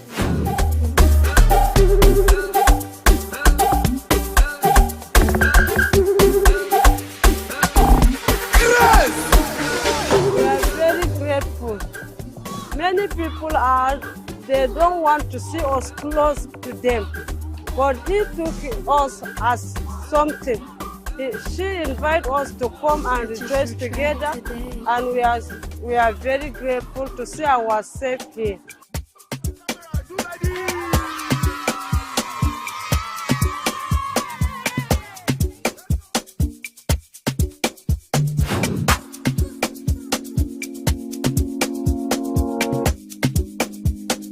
Wani lokaci ana kawo mana abubuwa a cikin IDP camp, amma an kawo gaskiya yakan zama mana wani matsala. Shine ta design cewa ya kamata ta sami sunayen yara da kuma mu mata saboda ta taimaka mana da abin da zai biya mana bukata.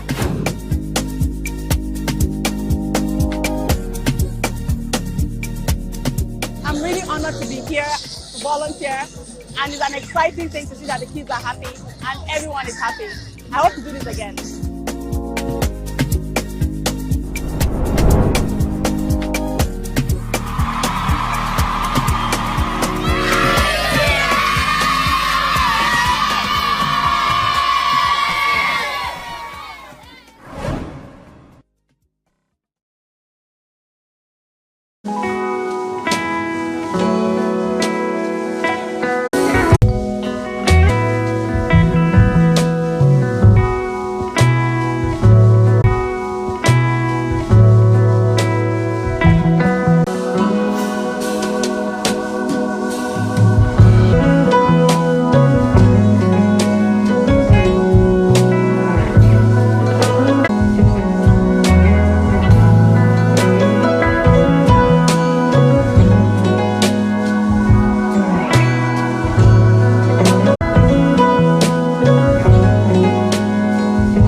You give me light with the solar.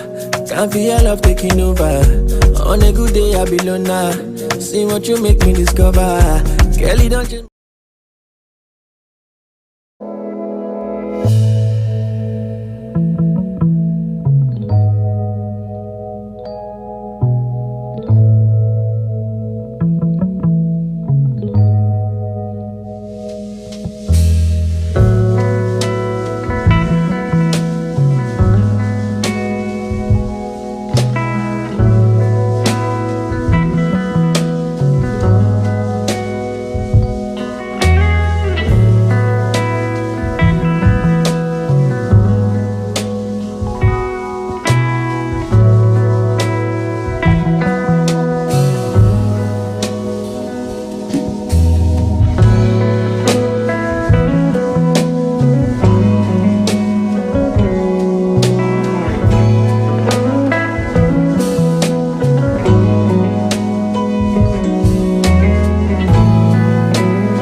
You give me light with the solar. Can't feel your love taking over.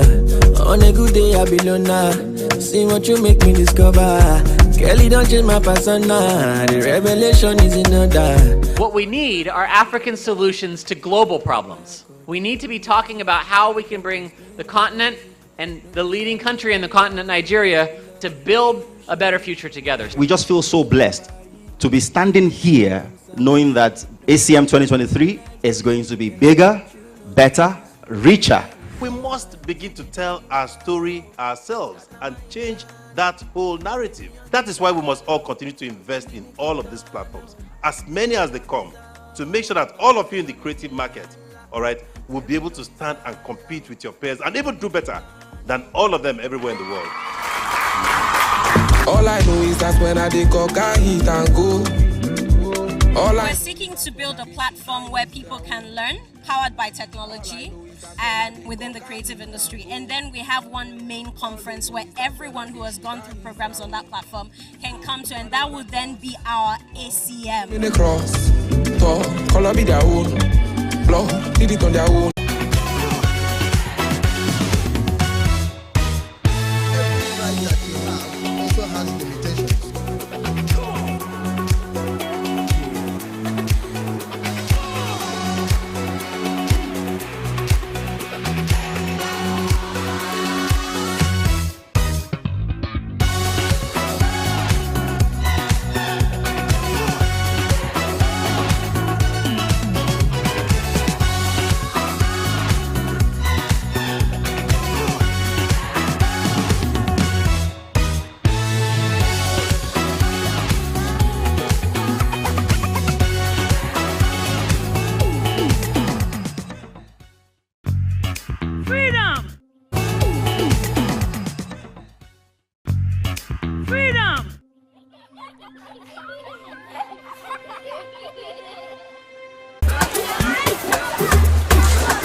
them abundantly and refill.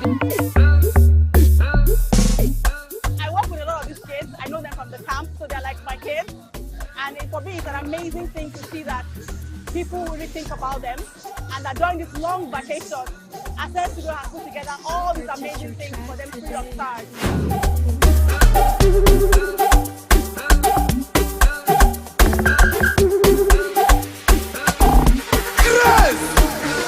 We are very grateful. Many people they don't want to see us close to them, but he took us as something. She invited us to come and rejoice together, and we are very grateful to see ourselves here.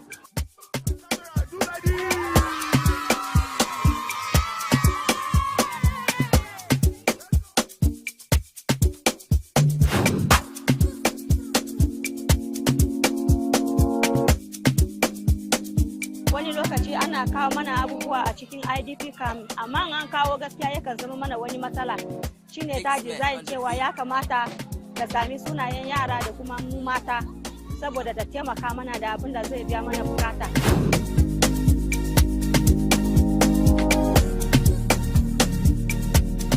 I'm really honored to be here to volunteer, and it's an exciting thing to see that the kids are happy and everyone is happy. I hope to do this again.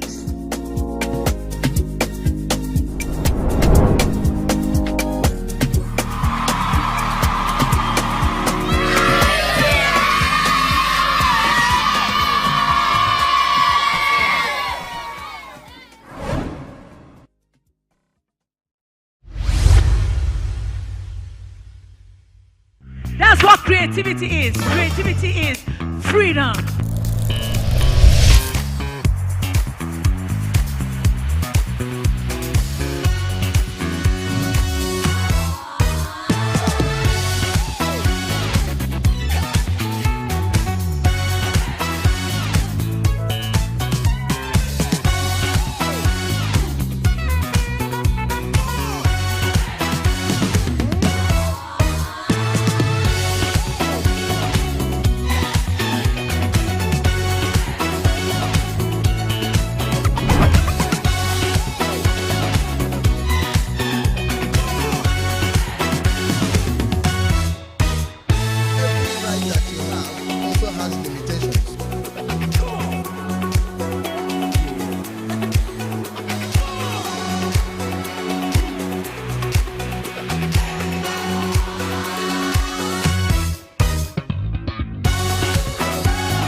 important to you as you move ahead in your career.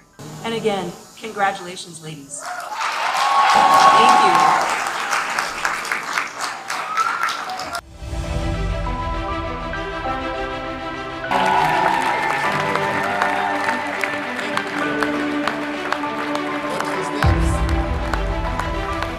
My AWE sisters.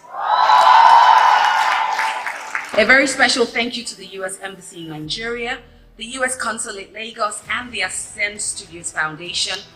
When they try to remind you that women haven't been on this path before, kindly say, "Watch me blaze the trail so others can follow." When they try to remind you that you're doing too much, kindly say, "I am just getting started. Destiny beckons, and I must do a quick work as one who will give an account for her time on earth." And when they try to remind you that the backstage is where you should be, kindly say, "That label is not for me, because the center stage is exactly where I am meant to be." Go and sparkle your world. Thank you.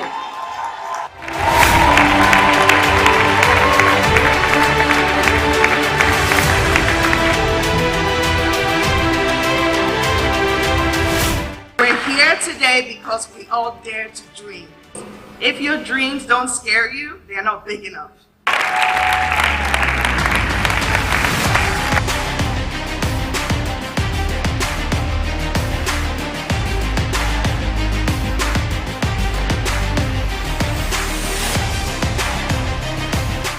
Everything we do is about relationships. The relationships we make. Let's not find it difficult to forgive each other, no matter what we think the wrong is. Because what is more important is the bridges that we build.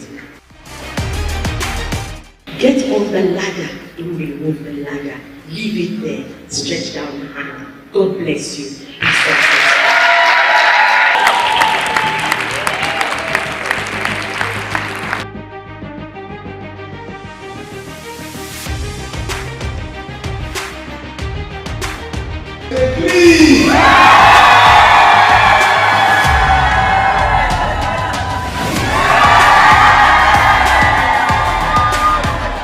AWE has been so transformational. AWE is revelational. AWE is light, transformative. AWE is thriving in color. AWE is a lifesaver, revitalizing. AWE na papa.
Somebody said she's the breadwinner and she's using all her money to finance the home.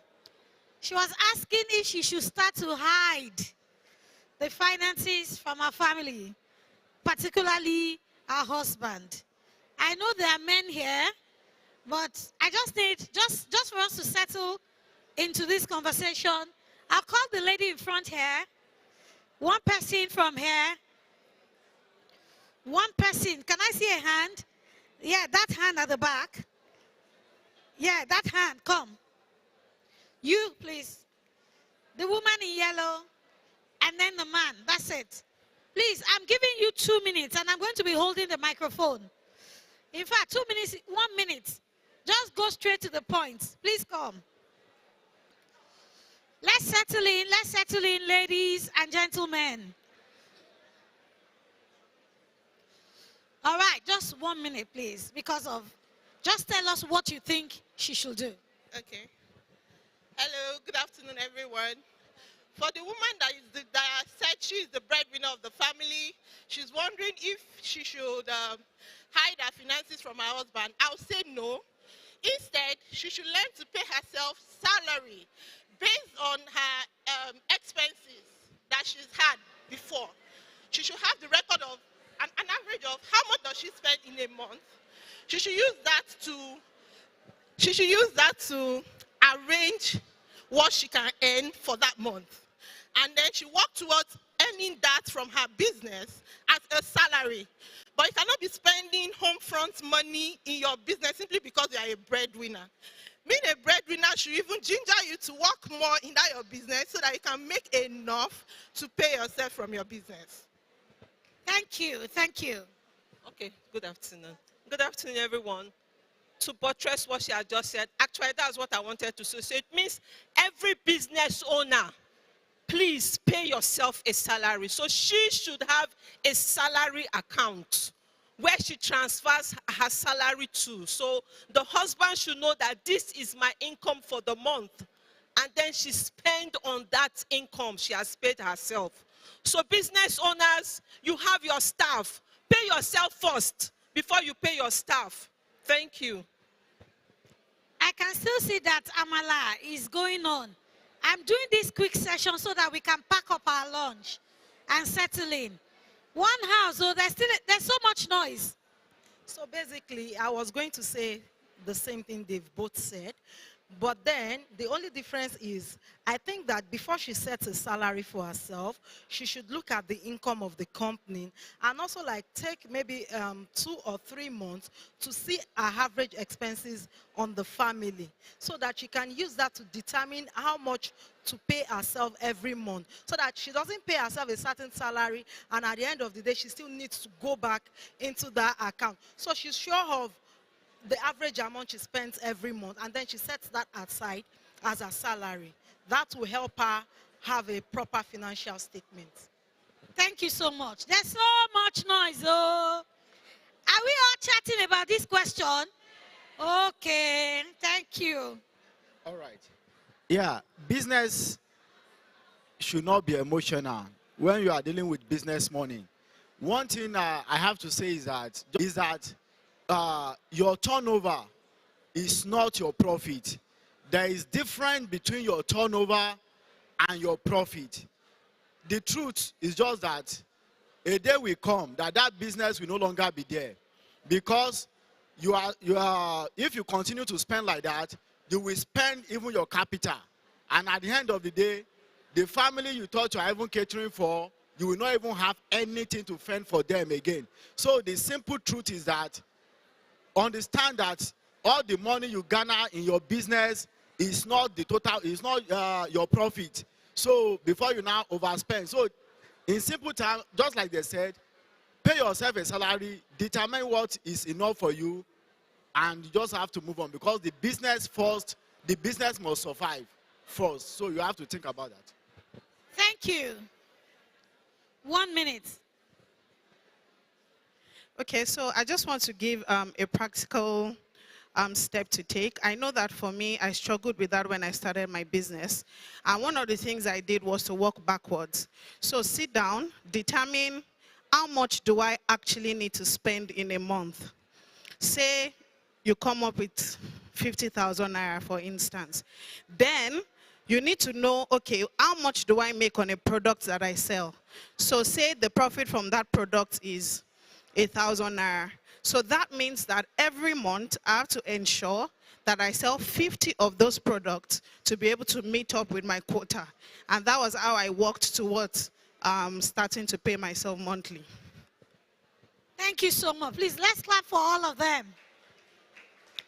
The summary of what they have said is, if the business doesn't survive, nobody will eat. Abby? If you spend all the money on your family, there will be no money to spend again. So determine the amount for your upkeep. But nobody is talking or giving advice to the husband because you don't even have control over what the husband is doing. But the lady is the person we're advising because she's the one making the money. You can't deny your family, deny your children the joy of eating, Abi. But everything needs to be put in perspective. Women, please, we need to embrace business financial literacy.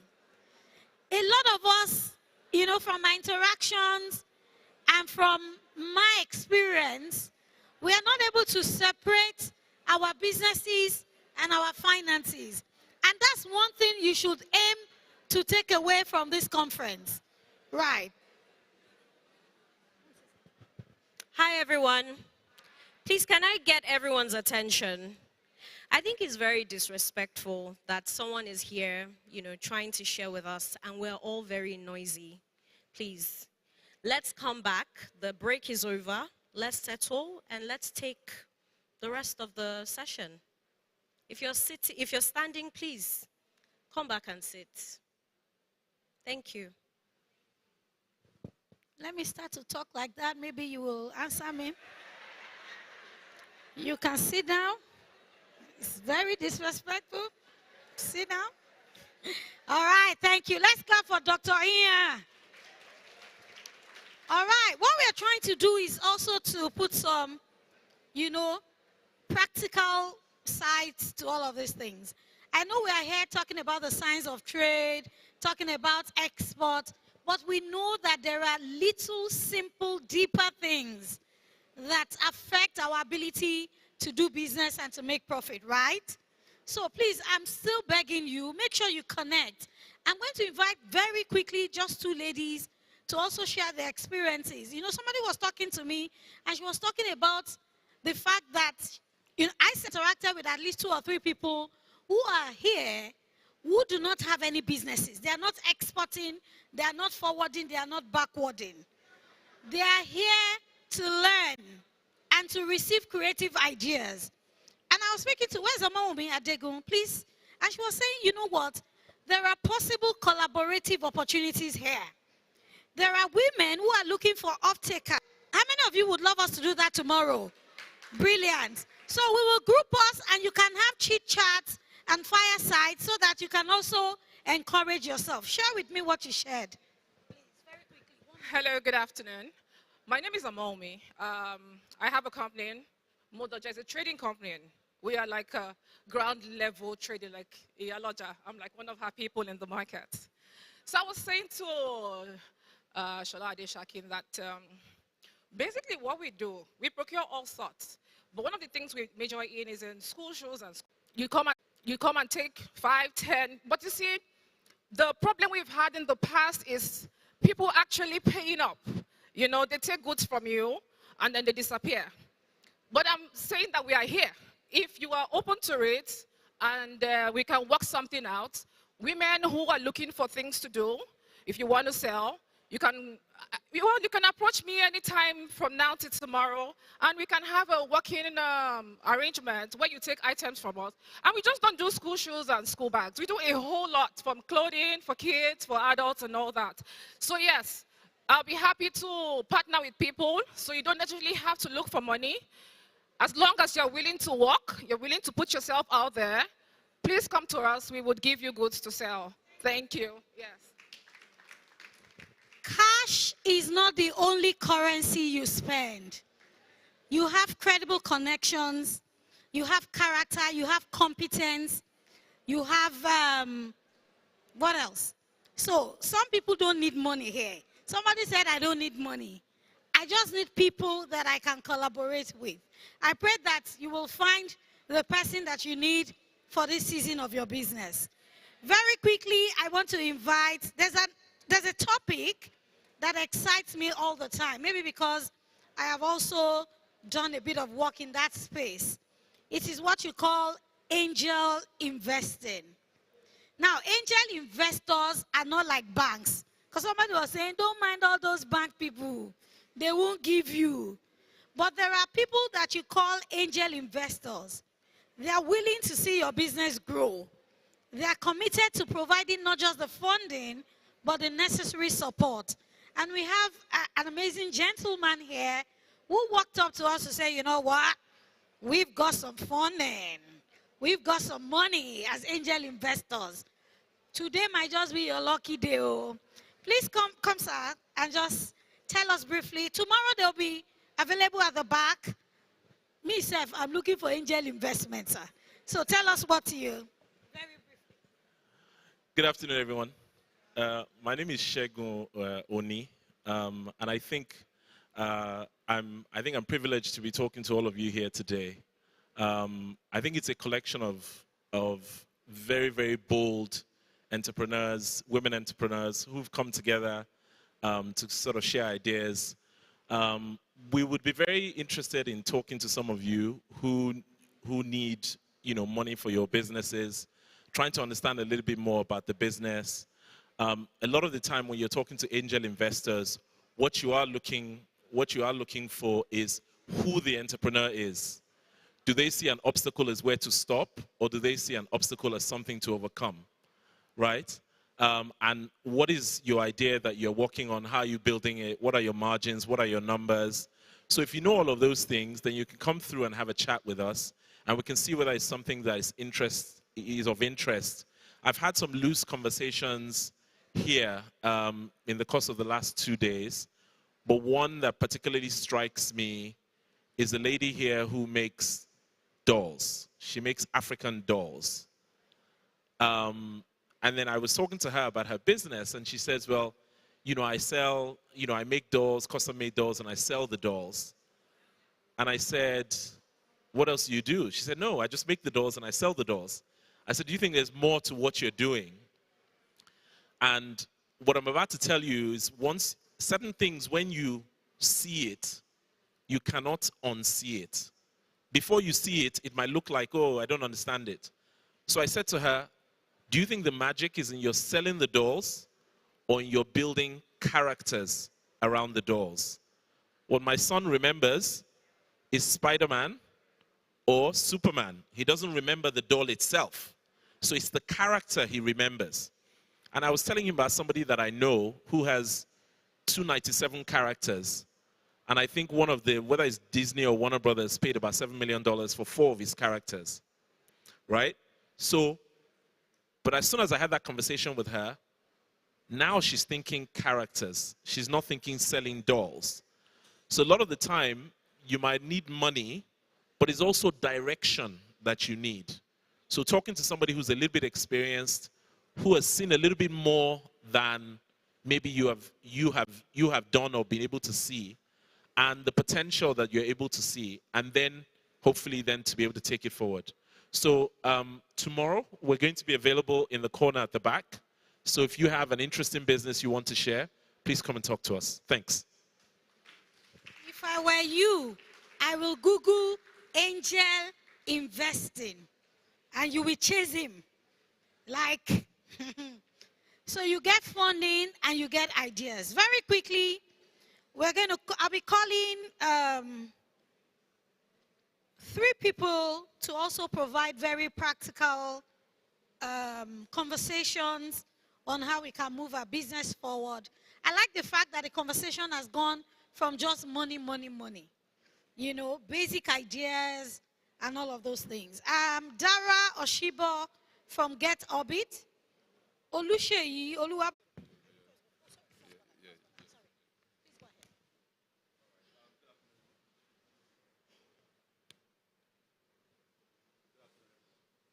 Media. You can All right, good afternoon, everyone. Nice to be here. And my name is Olusheyi Oluwabusola. I'm the general manager of VGPay. And one of the products we have at VGPay is cross-border. And cross-border is an international trade product that allows, basically that enhances the flow of goods from one country to another by layering payments, embedding payments under the solution. of course, we understand that part of the challenges we have in Africa is making payments from one country to the other. There are a lot of restrictions on payments. The cost of paying goods for goods is something that everybody faces in their business today. So as part of what we do at Cross-Border, we provide a seamless solution that allows those settlements to happen instantaneously. Under that as well, in VGPay, we also support diaspora remittances. Of course, we all have everyone abroad who wants to send money back to Nigeria, and you know that it's always it's quite very expensive sending money back home. Quite difficult. So we provide solutions that allows most of our compatriots in the US, that has jackpot, to easily make diaspora remittances to their loved ones back in Nigeria, basically. So those are some of the high summary of part of the things we do. Before going further, I also allow lieutenants also speak out what they do at Advanced. Yeah, thanks, Shei. Hello, everyone. It's a pleasure to be here. My name is Lutana, co-founder and CEO at Advanced. We're literally a business that serves as a liquidity partner for MSMEs in Nigeria, Africa, and emerging markets. And if we attempt to bring that home into the theme of the conference, which is the science of trade, one of the things we've done in Advanced is to be able to ensure that entrepreneurs, export trade, have access to the funding that they need to be able to execute on those trades. We come in as trade partners with those entrepreneurs, ensuring that opportunities that they would have lost either because it's taking too long for them to access funding from the banks, or they just don't have the collateral requirements that traditional institutions would require, we are able to partner with them to actually execute on those trades and provide the liquidity that they need to meet those trade opportunities, so to speak.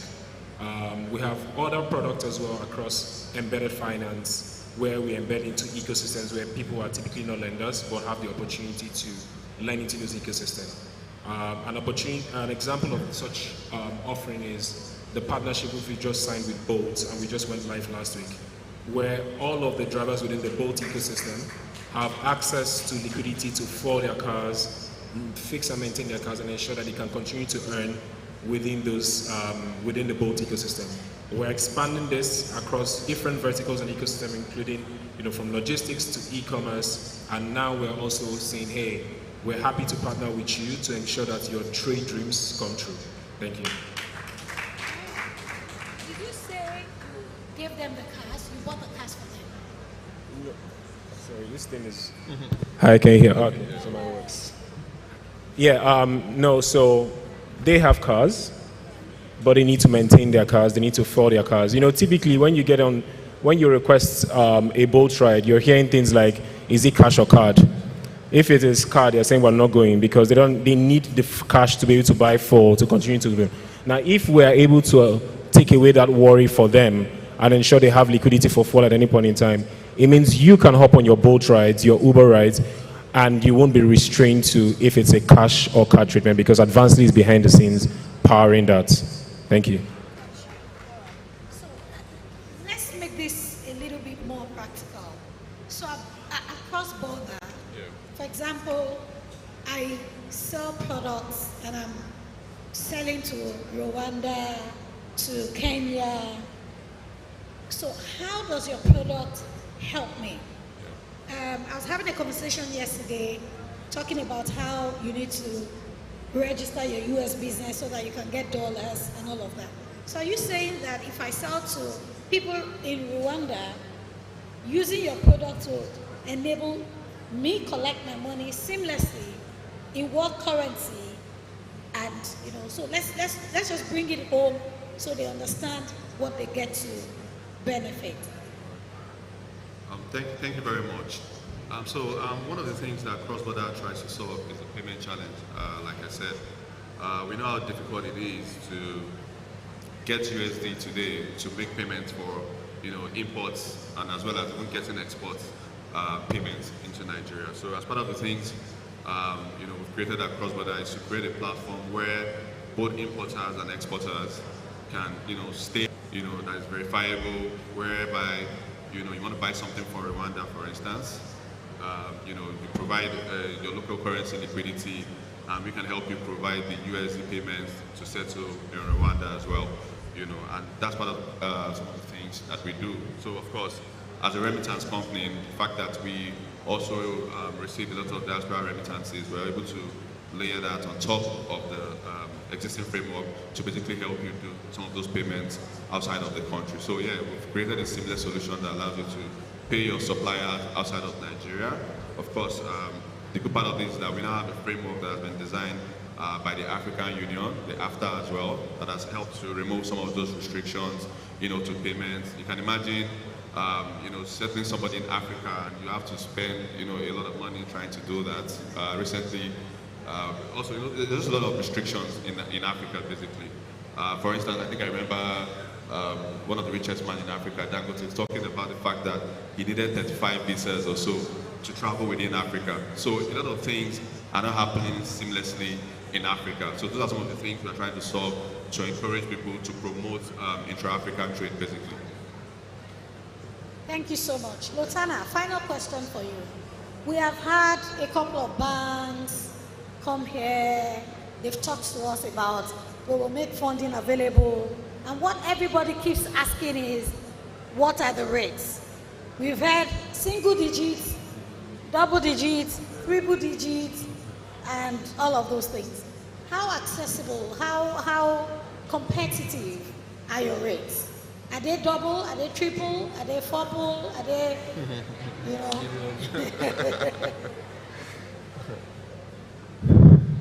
Yeah, I think that's the question everybody wants to know. But I think what we have done is take a different approach towards this. I know a lot of people will come and use the cliche terms, we're partnering with you and all of that type stuff.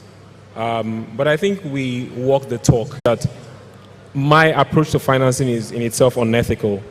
But when I'm able to sit with you and say, hey, I am your partner here, you focus on getting as many transactions, trade contracts as possible. I know that Advancedly in itself is a trade partner that will provide the liquidity for you. And then we structure a decent or agreeable revenue share that allows for your business to thrive and be successful, but also allows us, to at least cover the basics. That really is our approach. So we're not going to sit down and here and say this is our blanket rate. We look at every transaction and every trade on its own merits. Again, understanding the fact that even when the banks tell you and every other person tells you it's X billion % or whatever it is, they're going to ask you for ridiculous, or not ridiculous actually, they're going to ask you for quite a lot of collateral coverage. We take the underlying transaction because we are partners as our collateral, and then we structure a revenue share agreement that makes sense for both parties, and it's on its own merits. Thank you so much, Oluseyi and Lutana. Please, let's clap for them. I believe they are where you have a venture gathering group.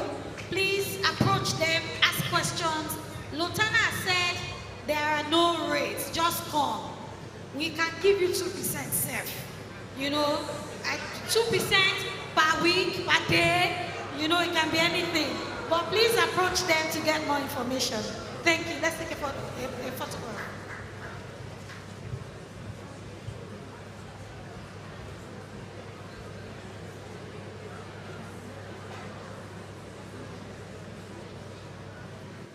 Thank you so much.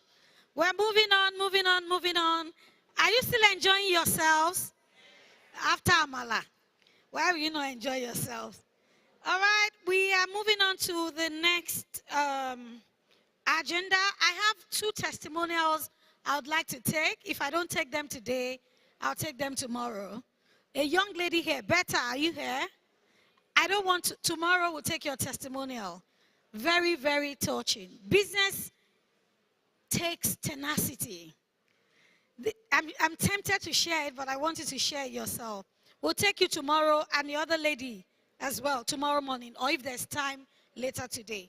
We're going to go on into, and then I promise that tomorrow we'll be grouping ourselves, sectors. Who are the food dealers here? Fishing, agriculture, all of those things. Trust me, come tomorrow.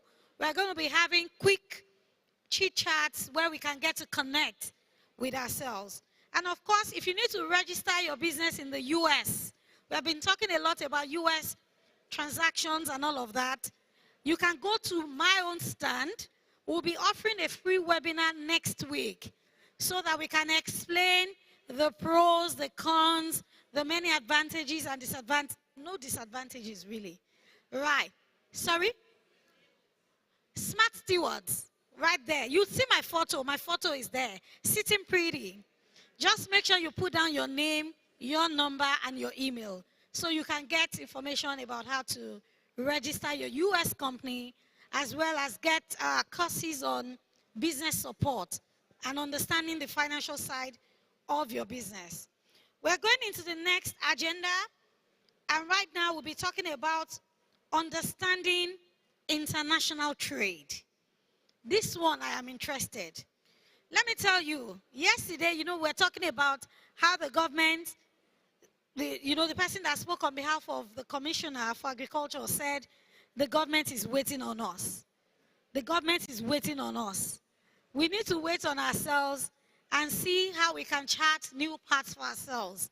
With the incessant increase in currency, dollar rates and all of those things, you cannot just sit comfortably with your Naira proceeds. 2 years or 3 years ago, I read an article in which Dangote said he necessarily had to register his company in the US to hedge against currency risks. People are not just jackpotting, businesses are jackpotting. Even though I don't like to use the word jackpot, but people are looking for greener pastures. Until the Nigerian economy settles down properly, we don't know when, you need to help yourself. I don't like to say help is not coming. Help has to come from within and from people around you. So we'll be talking about understanding international trade.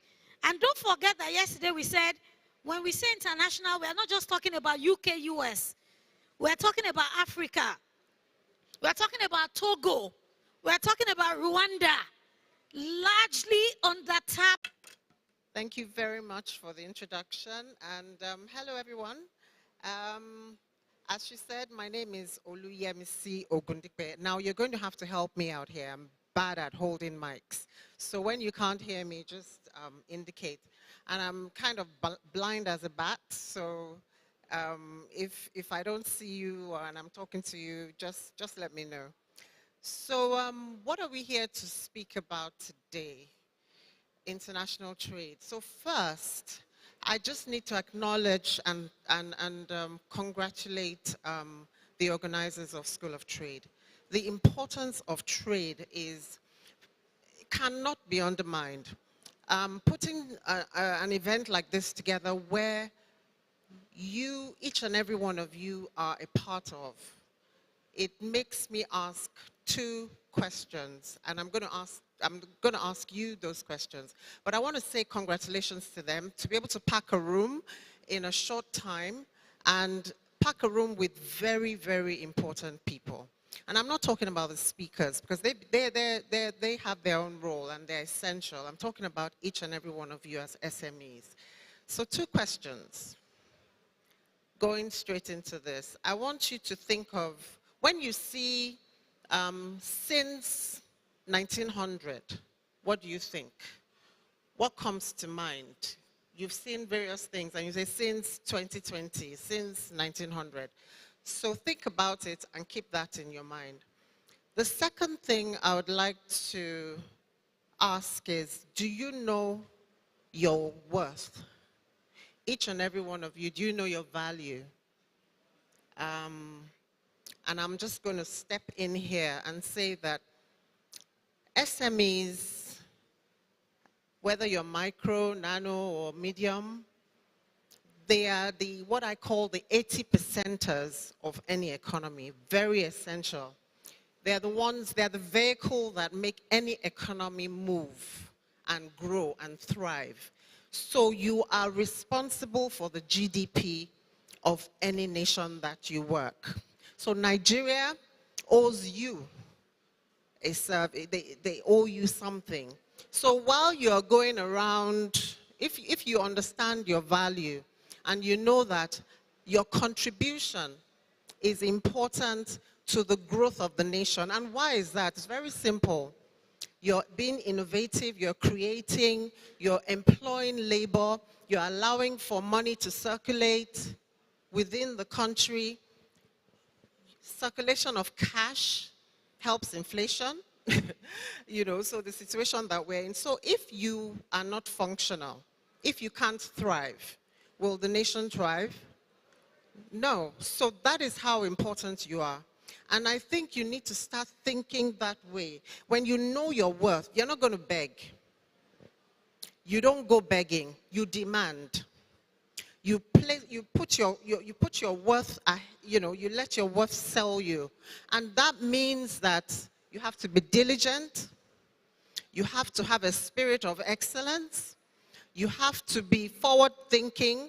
But before all this, you have to have a vision to want to make that impact as an SME. So I just thought to put that ahead of you so that you understand, you start to understand that, okay, so I'm trading, I'm earning and living, yes, but I'm also valuable to the economy because they need me. They need each and every one of you. So what I've thought of doing today is, instead of a presentation and, you know, level of attention, thank God and thank you, you're all attentive at this point in time. So I just want to do an overview of what international trade actually is, you know. So I called something from the International Trade Center, and I'm going to read it to you verbatim. It says, the intertwining relationship between international trade and the global economy is a dance of intricate steps, each influencing the other in profound ways. By promoting economic growth, fostering technological progress, and stimulating competition, international trade is a fundamental driver of the global economic engine. So think of yourselves in your own nation, and you're a nation. Then think of crossing the border and start going from either your intra-trade or to the international trade. See how essential you are. But there are things that need to be done. To be a vehicle, you need to have fuel, you need to have good body parts, you need to think of a car and what it has. That is what you are. Also, before I forget, just in case things get, you are the ambassador of your nation. Also have that in mind. And what's an ambassador? An ambassador is somebody that carries the identity of a nation. So when you're trading internationally, you're representing your nation. And if you do that, then you must embody the good qualities or all the qualities of that nation that you're taking it to. Okay, so that was an aside. So it says, by enabling nations to export goods and services, they can produce efficiently and import those that can be produced more efficiently by other nations. Trade can enhance economic productivity and elevate living standards. We know what's happening in Nigeria at this time. Living standards have changed, but there's always an opportunity. When things seem to not go according to plan, just think a little bit further. So what is the opportunity that is present for any trader? I'm going to use trader, and don't feel that it's a word that connotes something lower. Think of what Yaloja said, that people look down at them. Meanwhile, they are moving millions, billions on a daily basis. So when you're trading, you're conducting business, and you're doing all those wonderful things that the nation needs and that you will need in the international space. So why do you consider, what are the reasons why you would consider international trade? First of all, you want to reach new customers, right? You're producing, you've decided who you are.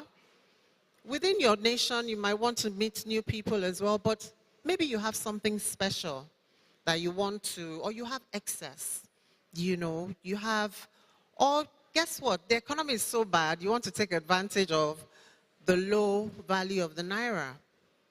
This is an opportune time for export, because if you do your work well and you're diligent, your product can sell in another country for as many times. Yes, you have logistic expenses, you have various expenses, but you add them on.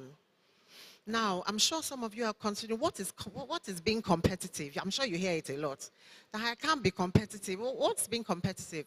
What you've done by when you go to the international space is that you put your product amongst other products, and when it stands out, you have a chance to actually occupy space. Many other people might have the same product, so you start to compete. It is healthy competition. But you've created a space for yourself. And that's why competitiveness of your product is very important.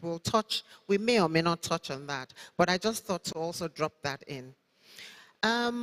Specialty foods, we have lots of, it could be organic. It shouldn't be specialty, but it is, you know, because a lot has to go into it to actually create organic products. But we have specialty things like superfoods, created certain intricate fashion, adire that is, you know, done with the local dye. We have specialty items that people find, we may not have value for it, we may not see the value, but in other countries and people in diaspora find it valuable. So you want to enter that market. You have something that is a niche. It could be maybe the kimono, for instance, doing a kimono in our native wear.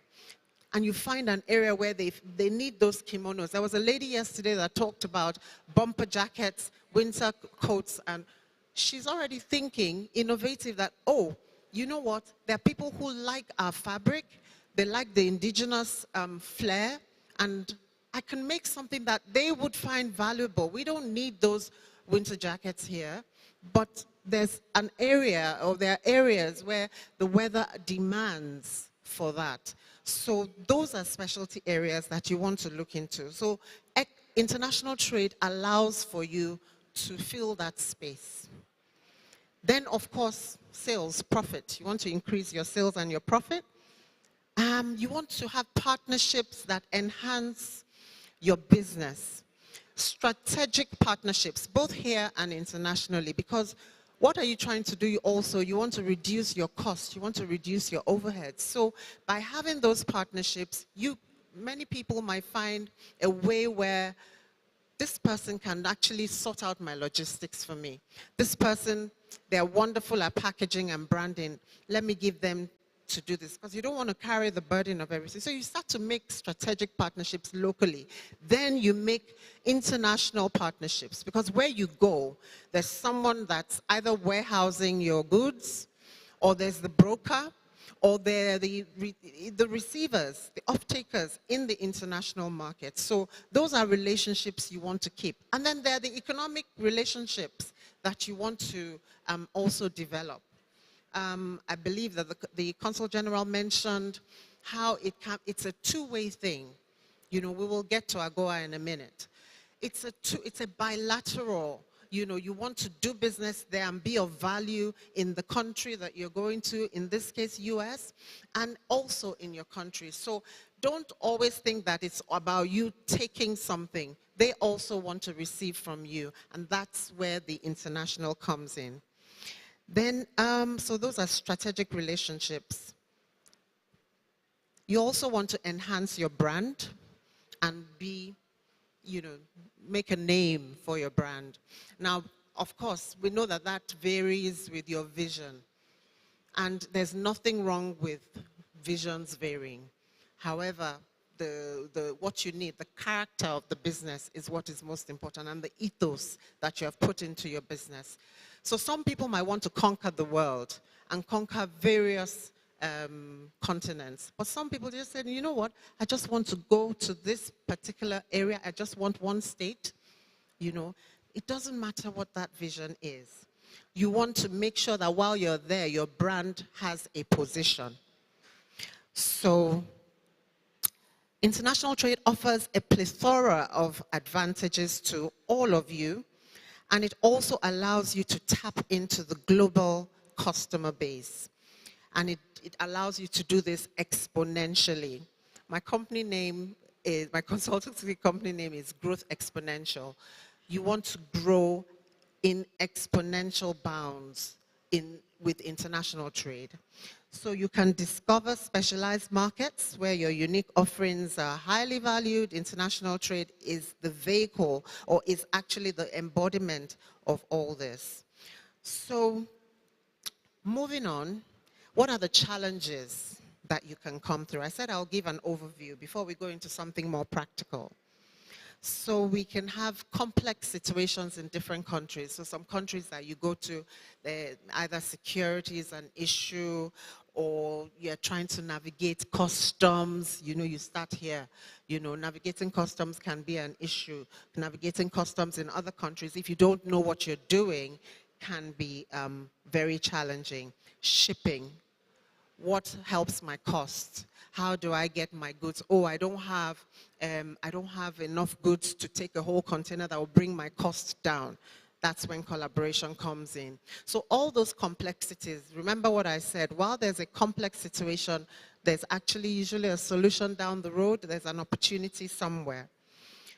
Currency fluctuations are Naira. We're giving dollar rates to people. Why? Because our currency is so, you know, it's unstable. So you want to give a dollar rate just to ensure that actually you cover your costs. Then people do not like facing competition. That's a challenge. So they don't know that they can play in the international space. Also adapting to the international market, to the standards, to the cultural context of where you're going. This is all leading somewhere, and I'll tell you where it's going in a minute. So managing logistics and delivery of products, what happens when you get your goods over there? Warehousing. Now, where am I getting to? These challenges have to be taken as seriously as the money that you want to make. Because if you do not do your research well, and research where you're going to, wherever the country is, you research your own country, you need to know what your country has in line in terms of export. You also need to do the same, more so in the country that you're going. Because if you don't, the consequences are grave. You can lose your business on one transaction. So it's very important that you understand that where you're going, first of all, they want your product. Don't go somewhere with bumper jackets when it's sunny, it's 49 degrees.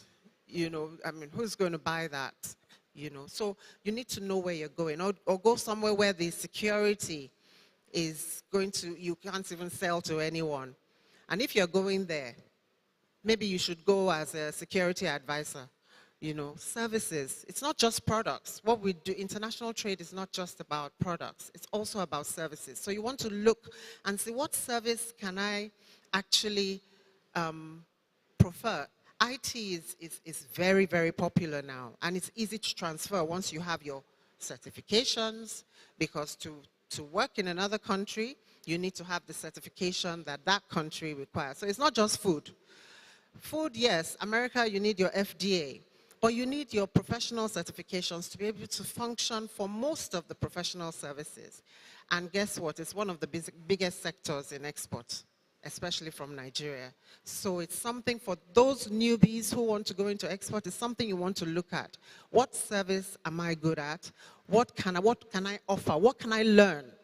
You don't even have to be doing it. What can I learn? How prepared am I? If someone comes to you with an opportunity, are you going to wait for the opportunity to come all the time? No, you need to keep yourself ready. That's what entrepreneurs do. You're thinking all the time. Or maybe I'll give you a personal experience. You've been active all your life, and then all of a sudden you have a health challenge and you cannot move, you can't do certain things anymore. Are you going to sit down and say, no more. No, you look for the next thing. You start to prepare yourself. What can I do that does not require me to move? What areas can I go into? Now that the world is so small because of media and all the technology we have, find something in that space. But always know that every nation has its own regulations, it has its requirements, it has its penalties. It has its penalties. So, moving on again, we want to talk, when we're talking about penalties, we want to start saying, okay, so what are we narrowing down to? And you've been hearing AGOA, AGOA, AGOA. And we were fortunate to have a snippet and a good basis of introduction from the Consular General. AGOA is an instrument that we have underutilized. It's called Africa Growth Opportunities Act. Have we actually taken that on board? So I asked you earlier a question, the first question. Who can remember the question I asked? Right. AGOA has been since 2000. So when you think, I want to now ask you, when you think of since 19 Gbogboro, so to speak, what do you think? What comes to mind? Anyone? What comes to mind when you see a brand and you see since, sorry ma'am, sustainability? Yes ma'am. Continuity, yes. All in the same family, yes? I beg your pardon? Tenacity. Trust. Anybody from the back? Yes ma'am. Growth. So all these things, when you see since, you're like, oh, they've been around long enough. They must have these qualities. They must have sustainability. I mean, they've been sustainable from that time. And it's a branding, well, I wouldn't say trick, but it's one of the things that you use for your branding to tell people that have been around long enough. But does that mean that you have thrived all those years? So a company that has been since 1900, does that mean that they didn't have issues? Does that mean they didn't have issues? They could even have stopped and come back, right? We know of some companies that have done that. Now, we come back to AGOA. AGOA since 2000. That's many years, right? But just like the other companies, there are issues, teething issues, development issues, issues that work according to, that are brought about by the different nations where AGOA operates. So let's not knock it too quickly. Right now, we're actually soliciting the extension of AGOA. And the reason is because the non-oil commodity market has not utilized it enough. Yes, the oil industry has thrived on it. And how about you? You are the 80%ers. You can imagine if a good percentage of the 80%ers are taking opportunity and thriving in the international space. So AGOA, the African Growth and Opportunities Act, is a trade program enacted by the United States to stimulate economic growth in sub-Saharan Africa. And it allows eligible countries to export to a wide range of products duty-free to the US market. Duty-free. So obviously not all products will be duty-free. So they have a special system that they've categorized, and AGOA products are under the categorization D. I hope you note that, because a lot of this, you're going to do the search yourself. You're going to go read agoa.info and get information about your individual products. be it food, be it fashion, be it service. But for it to be AGOA eligible, we know that Nigeria is an AGOA beneficiary. So that it goes without saying. But you must know that the product that is going out, and there are over 6,000, we have 6,700 thereabout products under AGOA that can be traded. So this is very important for you to know, and the categorization of D is very important to know, so that I don't start asking questions later that, why didn't my product go? Did you check it? Is it eligible? Now, AGOA is, even as much as it's a duty-free trade, you must start understanding the mindset of excellence I mentioned and diligence. You must know the ropes. One of the reasons why we now have AGOA advisors, which is what we're pushing for, was pushed by Prosper Africa and the USAID to encourage more non-oil commodity SMEs and micro SMEs, is that there was not enough information. A lot of you, I'm sure many people will attest to, do not like documentation. Documentation is one of the banes, particularly in Nigeria. Then we have that attitude of wanting to cut corners in our Nigerian-ness. You can't do that with AGOA. It is to your benefit. You can, actually, but to your own detriment. As I said earlier, if you do not follow the rules, you will be caught, for sure. You will be stopped, and if you're doing it legally. And well, you have to. Someone asked me earlier that if can I go by AGOA and not be formal? It's impossible. You have to do the documentation. But I'm going further to say that your documentation also requires diligence. So you might employ a freight forwarder. Or your freight forwarder, you have to back up and see, because if he makes a mistake, you've made the mistake, and you get the penalty. You get penalized for the mistake of letting somebody else take, charge of your. So just check, and to check, you need to know what you're checking. So you need to have done your research. Please do not take this for granted. This is very, very important. It is doable. It's just that you need to do these things. And don't run from it, because once you get it right, it becomes easier after that. So it's just like starting a business. You put in so much.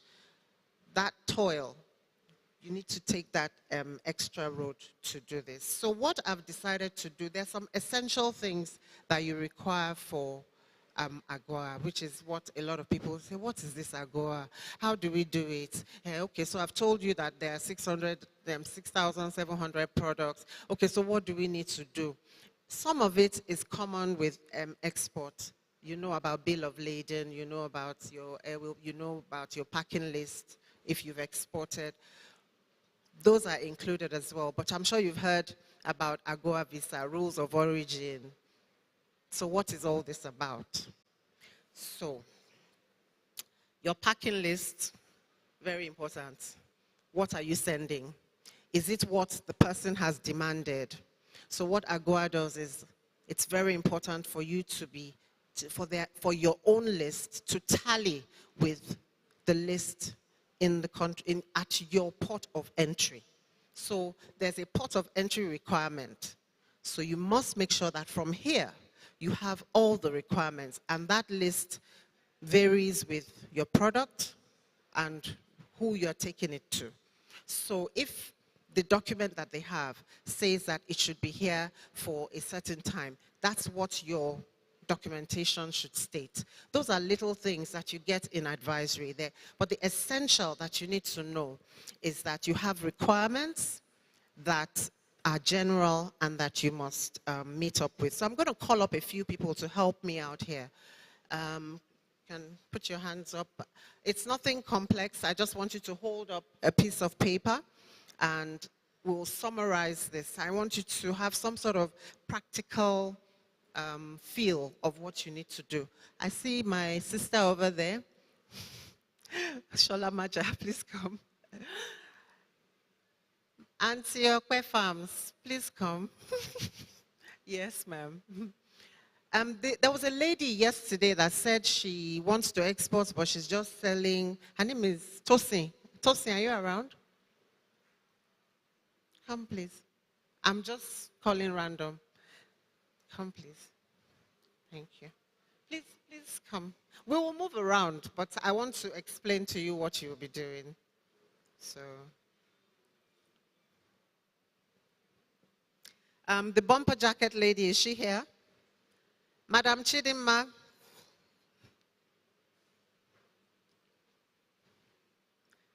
Chidimma, are you around? Okay, thank you. So basically, it's the processes. One of the difficulties of AGOA is actually the processes and you understanding. So when we do this, you can then ask questions and how it relates to. I cannot have all the information for each product, but if you know what you're looking out for, and then you know what to do. So, Madam Tosi, could you hold this?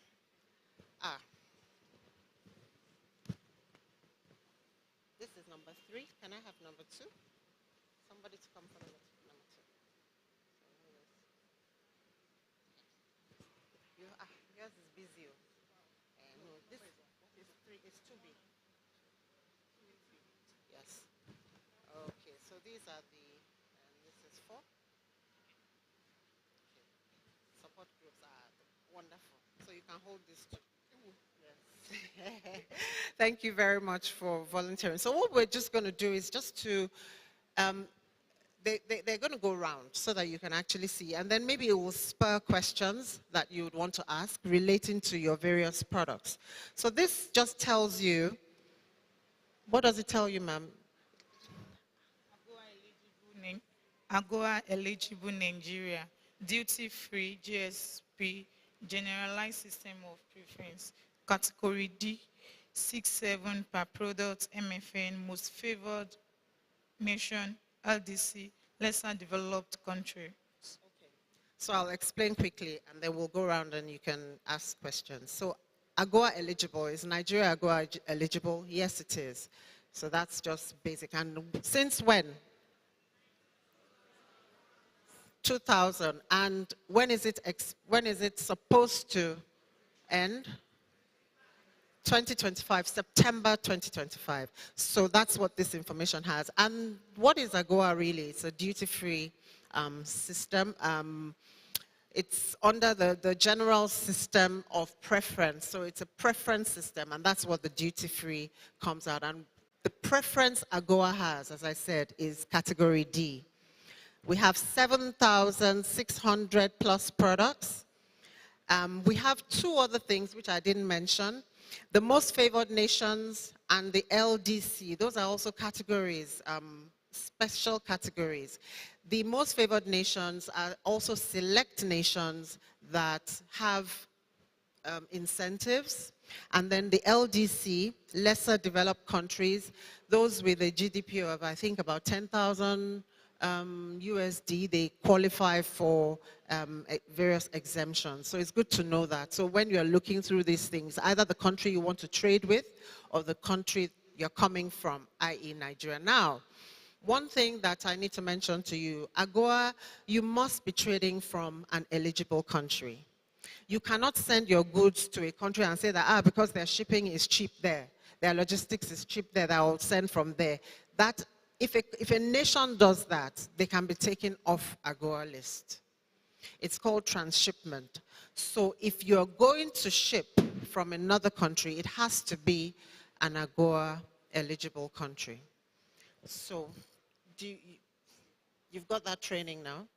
Okay, good. So you hold that. You can hold that up. So madam, you have port of entry requirements. So on the other side, so you know those who have shipped, you know that you have to have some documentation done. A lot of people get agents to do this for them. There's nothing wrong with that. But you must know what the AGOA rules are. So you have your commercial invoice, which has the name of your product, the basic character of your product, you know, your demography. So it has all that, including your HS code. So your demography of products really must always go with the harmonized system code. And all this can be got online. You can get it from agoa.info. What I will do, because we're not having a proper presentation, is when that group is formed, we will be able to put in some information for you so that, and links that you can go to, or a QR code, and then you can just go to all the links that are relevant. So bill of lading, very important, or airway bill if it's going by freight. Certificate of origin, very important, okay? So these are your essential documents that they would require at the port of entry. However, there are more. So you must have your permits, depending on what it is. Food is very sensitive, so FDA, you must have your FDA, or whatever it is that is required, phytosanitary documents. There's something that people don't mention. They would also check your documentation that you've been trading for about 5 years.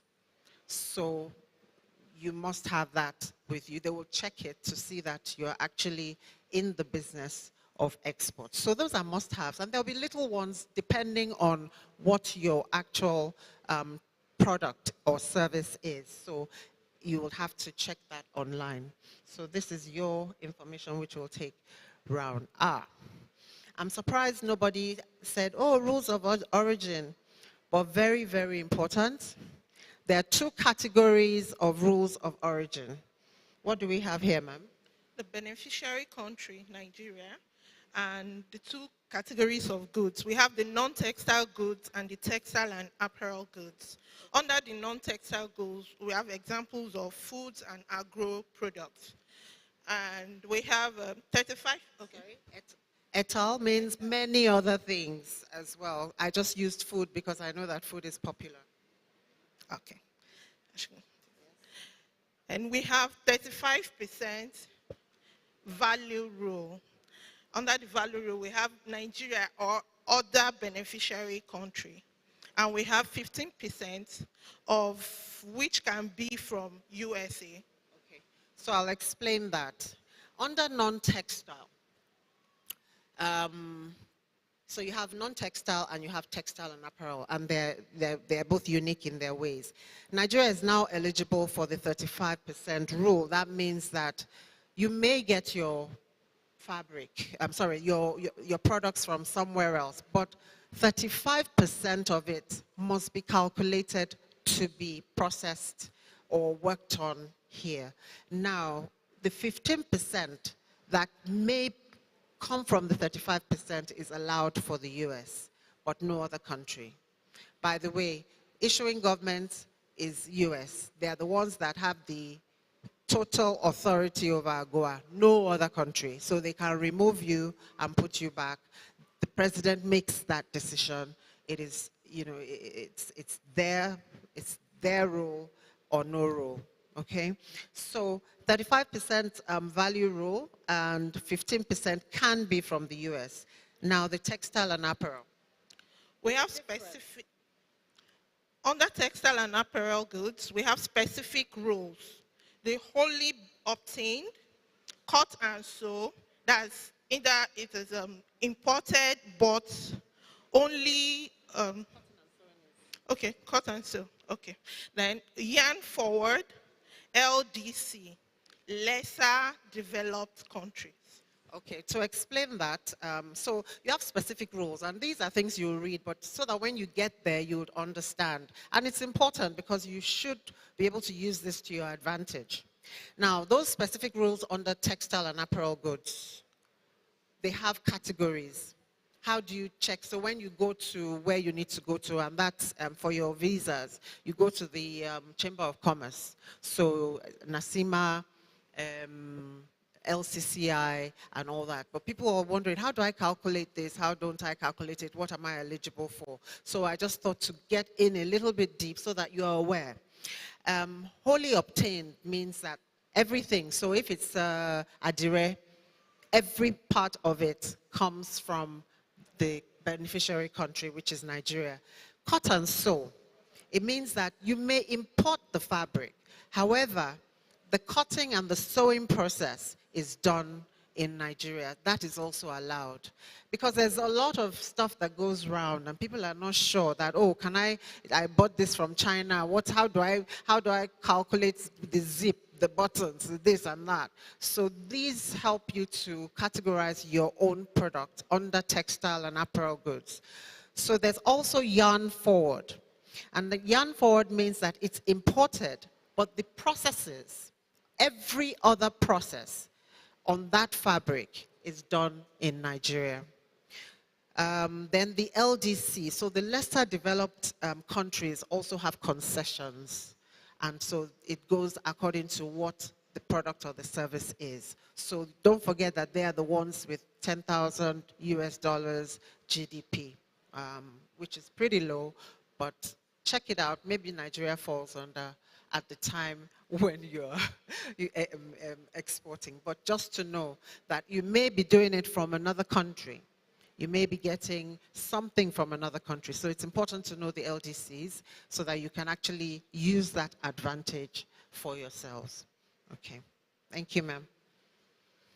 Now, in continuity, very important to have. What was one of the things I mentioned that you need to have in terms of going in, crossing the border? It was regarding food.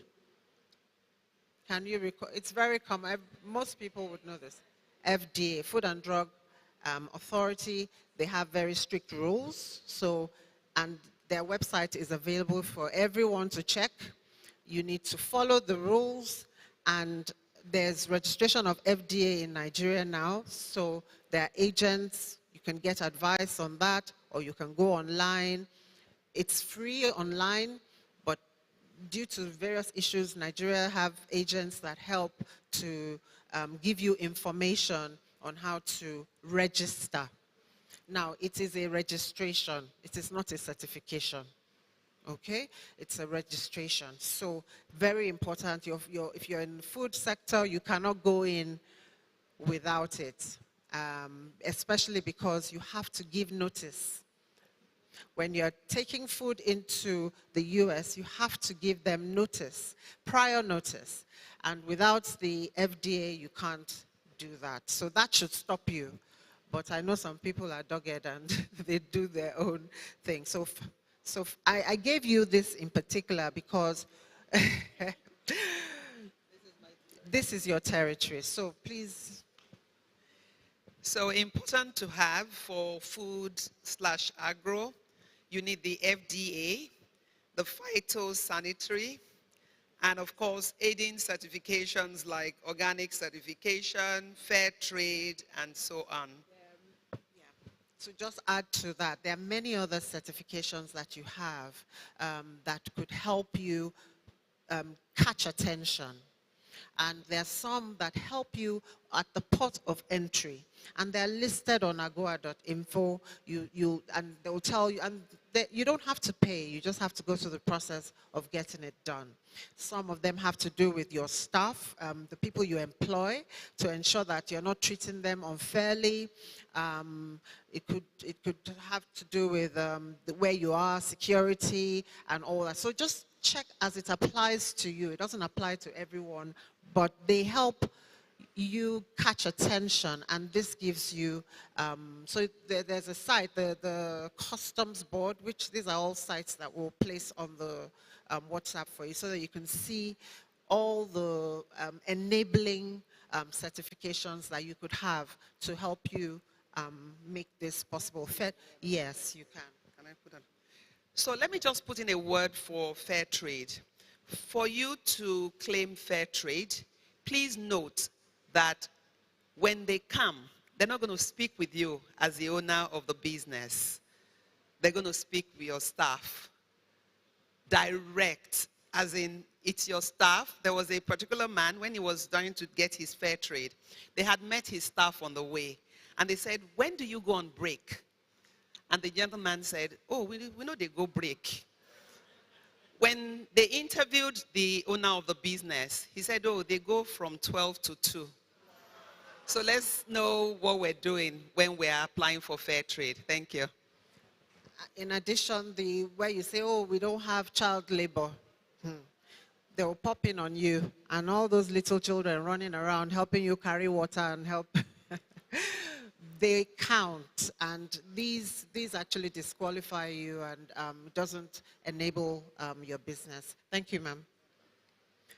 So we're at, oh, this is something that I've called, right? To help you. It embodies a lot of the things that I've said. So.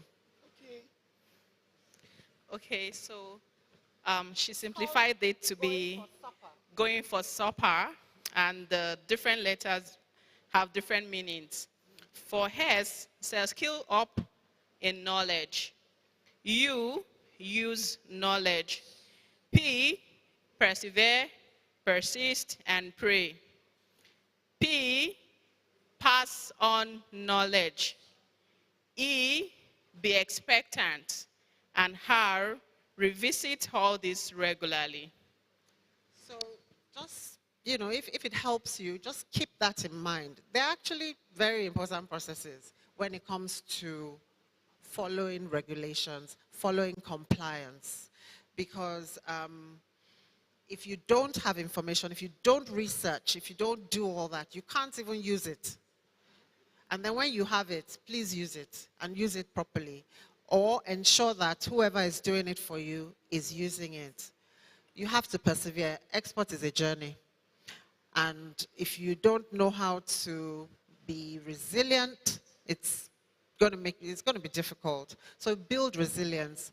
Majority of you here are women. Women have a natural inbuilt resilience, and it's not it's been proven. Statistics say so. So please, you know, just persevere. Just keep going. There's light at the end of the tunnel. And I said, pray. If whatever way you can, just pray. Because sometimes you meet some challenges that will challenge you. Be expectant, because it's the vision that you see that you actually that is your outcome.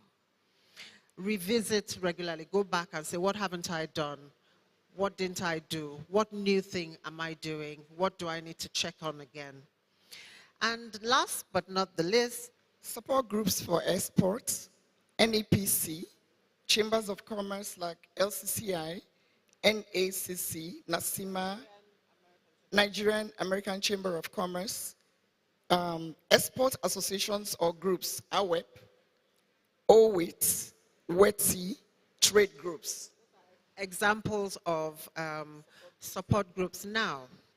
Any serious exporter must, not should or can, or you must belong to a body. It is one of the things they would ask you when you group that is export focused, and they would usually ask, what's your export promotion, your promotion council? Very important. Follow, be a member of a group. Some are free, some are paid. It is worth it. It is worth it because even if you're quiet, which I don't support, you need to be participatory. There's always something that you can gain or someone can gain from you. And your chambers of commerce, and it's important for your visas and your rules of origin, you get them from the Chamber of Commerce. That is how it is for now in Nigeria, yes. So important to note that. So I just mentioned some. AWEP is African Women's Entrepreneurship Program. I have to mention it. I'm a past president of AWEP, and it would not do me well not to say that. But there are others. There's OWIT, and there's WITI. Witty lady is here, and she's sitting right there, part of, yes, please be recognized. Efe Wilson, yeah. So she has an export group. So you need to know these things because this is where you get empowered. This is where you find opportunities. The people doing it, even if it's for profit, it's for you can actually start to make profit. Don't underestimate the value of these sort of groups. Thank you. And the last, yes, I'm actually done. The last is AGOA advisory. So I mentioned in conversation that it's one of the ways that the US, Prosper Africa and USAID have decided would help SMEs of varying capacities. So there's a service by accredited AGOA advisors. I happen to be one. However, there are others, and we have a network around Africa. You can book your slot, and they can help you go. We can help you go through the intricacies of what you need for AGOA. I didn't tell them, but I think we'll pick about 10 people who would give free service to by the end of by the end of this school Africa. So we're done. A round of applause for Ms. Oluyemisi Ogundipe. I am sure that by this time next year, some people's testimonials will be so big, like mega, from millions to billions, billions to trillions. What's after trillions? Zillions. All right, thank you so much. Ladies, there's a market for you, but it is definitely not at Ajegunle. Do you catch? Definitely not at Ajegunle. Do you catch the drift? So how do you understand the market? Somebody yesterday on our way home was telling me about how she took her products to Togo. Togo. She didn't even go herself. One of our staff members did. And they found a lot of Nigerians who were willing to help or take some of their products. So how do you know where the people who need your products are? How do you know where they are? How do you connect? And how do you determine the products to send to where? Women, we could be multidimensional as well. So you are sending shea butter to Togo, but you are sending something different to another place. How do you know who needs what and when? I'm going to be inviting Miss Ineka Chime, partner of Cross Boundary. She's been with us patiently all day. Come on, please celebrate her. Our skin is gold. Our hair is gold. Everything is glowing. If you know, you know. Celebrate her, please.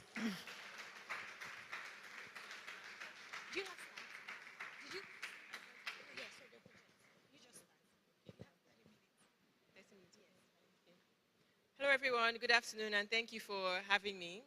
My name is Neka Chime, I'm a partner at Cross Boundary Advisory.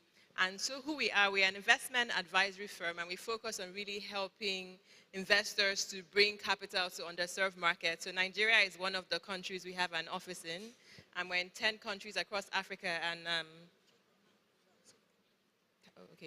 10 countries across Africa and 22 across the world. So we work with a lot of investors, we work with companies that are raising capital, we work with donors, DFIs, we help with finding opportunities, structuring finance vehicles, and then helping companies also be investment ready. So a lot of speakers have already spoken, it's not always about finance, it's also about being investment ready and, being ready to take that capital because there is capital out there.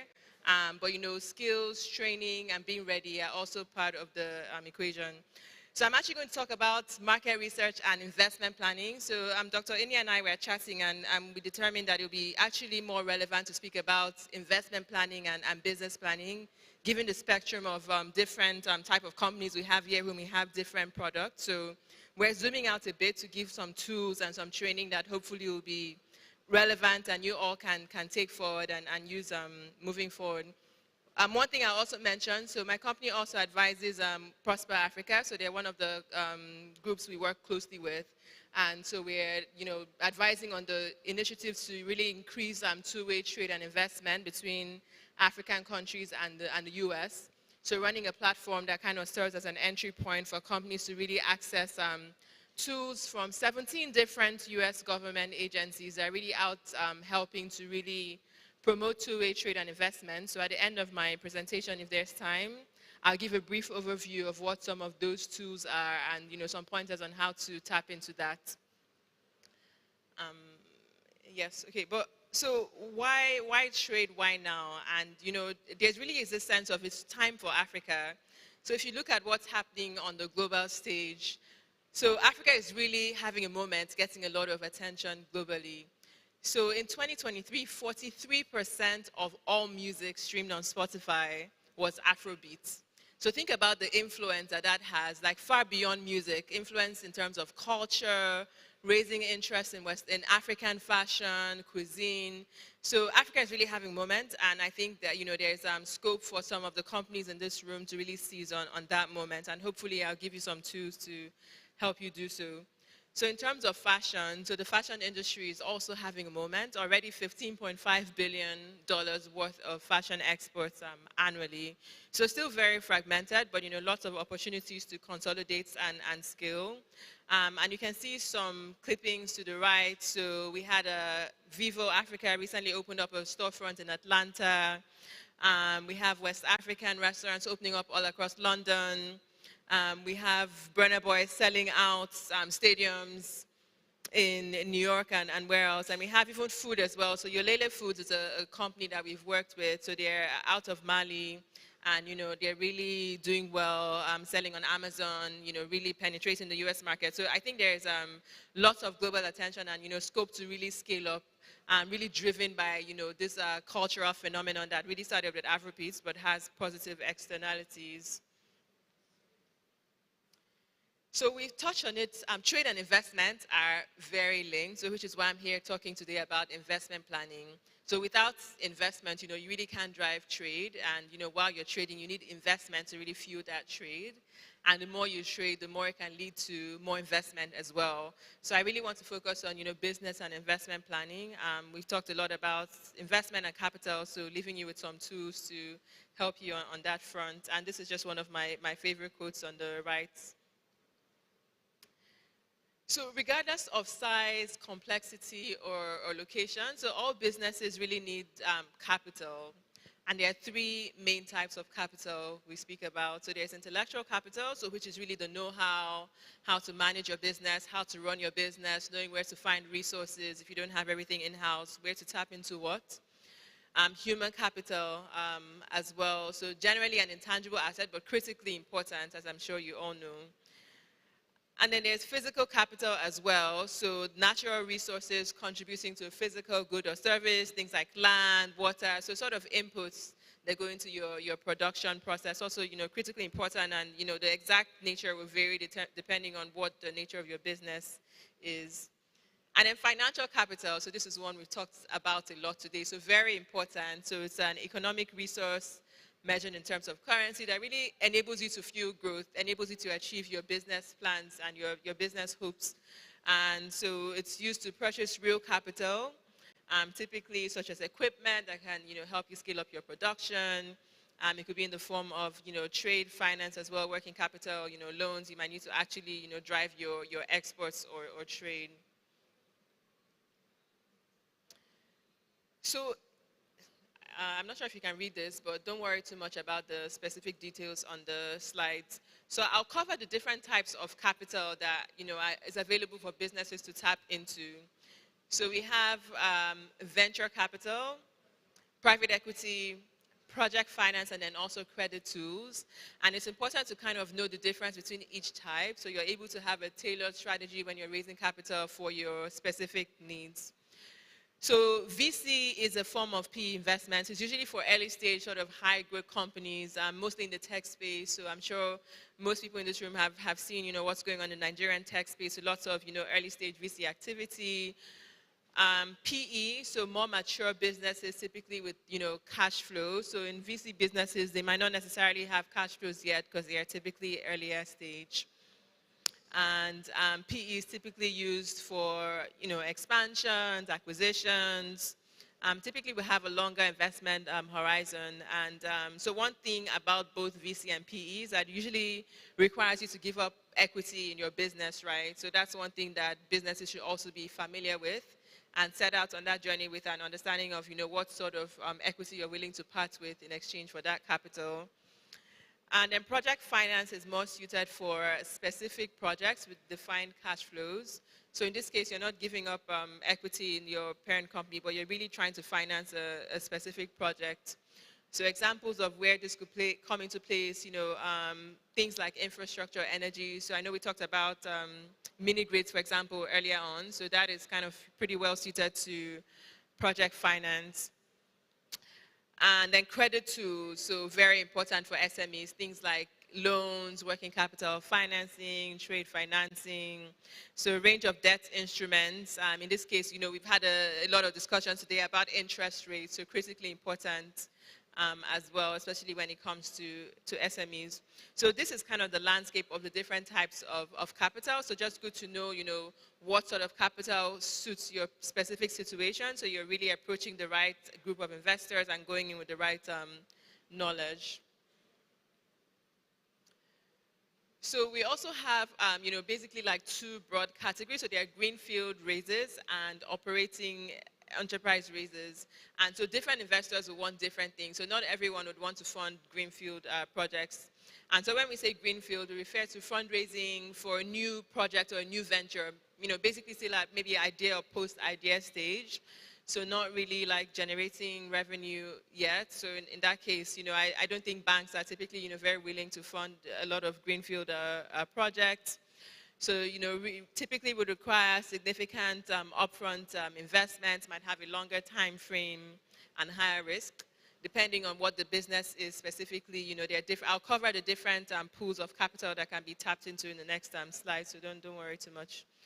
And then operating enterprises. So here, you have cash. So cash flows become critically important because you would expect the investor to take a look at your cash flow and use that to determine, what sort of investment they're able to give you. And this will require a financial model, and I'll cover some basics of financial modeling in the next couple of slides as well. So, okay, so this is, essentially like a company life cycle. So it's important to also know, like, where are you on this journey, right? So towards the left-hand side of this chart, so we have the launch stage. So here, companies are, burning cash, revenue maybe hasn't materialized or maybe at the earlier stages. And the risk of failure is, pretty high at this point. So not every investor will be interested. So here, companies need capital to develop prototypes, market research, feasibility studies. So in the case of an SME that is trying to export, it might be, trying to determine like what product should I export, testing out different prototypes, maybe having some pilots where you just test things to see if there's product market fit before you get to a position where you can then, double down and scale up. And then we have the growth stage. So typically at this stage, you found your product market fit, you have your proof of concept, and you're now concerned with scaling up. So here you just need scale up capital, really.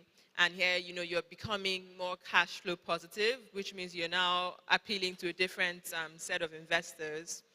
So here it's all about achieving scale, expanding operations, maybe entering new geographies. You've been doing well in Nigeria, you now want to go into Cote d'Ivoire. And yeah, so this is about getting capital to help you really scale. And then when you're at maturity stage, so here your revenue, your margins are more stable. So maybe you're now, you've reached a scale that is steady state for you. You're in multiple regions, could be within the country, outside the country. So here you need capital to reinvent yourself. So when you're in a product-focused business, just because you're at steady state doesn't mean like innovation dies, right? So you need to keep thinking of innovation in your product line, and that requires capital. New technologies, so in today's age, the AI is becoming very topical, right? So how do you take that into your business? So that would need investment to think about how to deploy that across the business you have. So leveraging new technologies as well. And then decline also, won't focus too much on that, but so not every business is a forever business. Sometimes businesses reach a point and they decline. It's part of the life cycle. I think most businesses in today's session and more in the earlier stage. Hopefully no one is in decline, but yeah, it's just part of the business cycle. Yeah, so also put together this capital map just to give a sense of, which investors fall where, depending on where you're at and what sort of ticket sizes you're raising. So good to have a general idea of where to start if you're trying to raise investment for your journey. So we have, debt, which is just what the bank gives you. You pay your interest. Equity, where the investor takes a stake in your business in exchange for giving you that investment, but you don't typically need to pay back any interest. And then MES, which is, somewhere in the middle. We have small ticket sizes. We have really big ticket sizes. Small ticket sizes from angel investors could be, anything as little as $5,000, $10,000, depending on, who the investor is. And there are a number of angel investor groups operating in Nigeria. For example, there's a Rising Tide Africa Network, which is a women-run group. There's also the Lagos Angels Network as well. There's African Business Angels Network. And, so other angel investing groups can be a good source of small ticket, kind of earlier stage capital. Then, and that's on the equity side.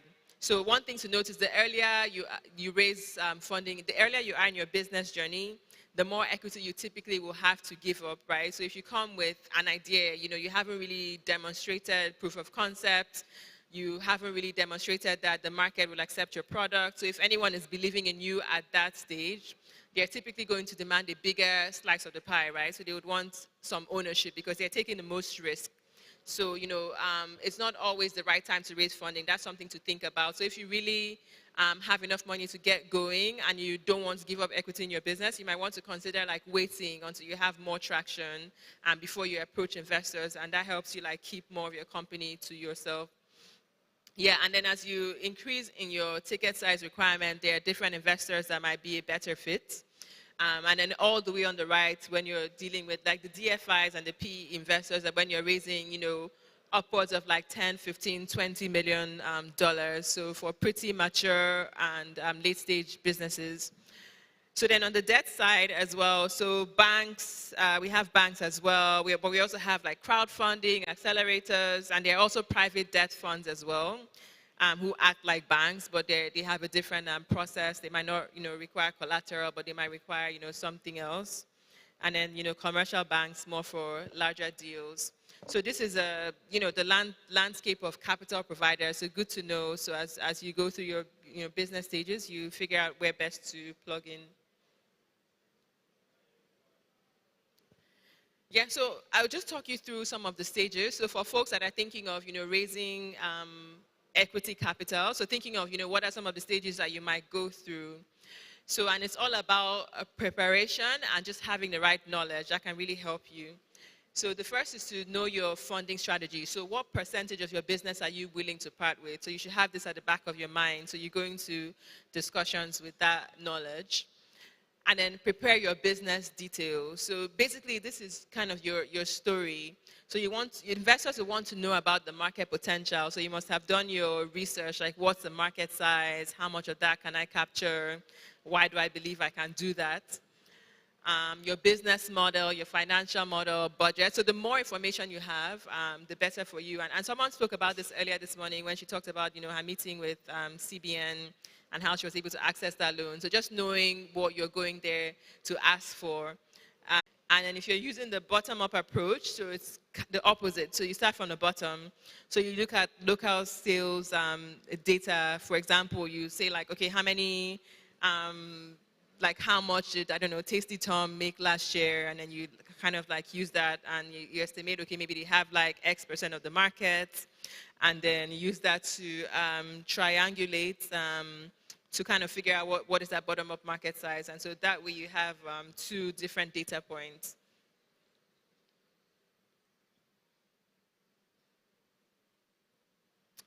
Okay, then moving on to competitive analysis. So this is also helpful for your positioning as well. And so yeah, so you would do this for every market that you're trying to enter. So if you're expanding within Nigeria, you want to make sure you have a good understanding of what this looks like within Nigeria. If you're trying to go to the US, you definitely want to understand what that looks like, because once you enter that market, you know, these are the alternative choices that people have to pick from.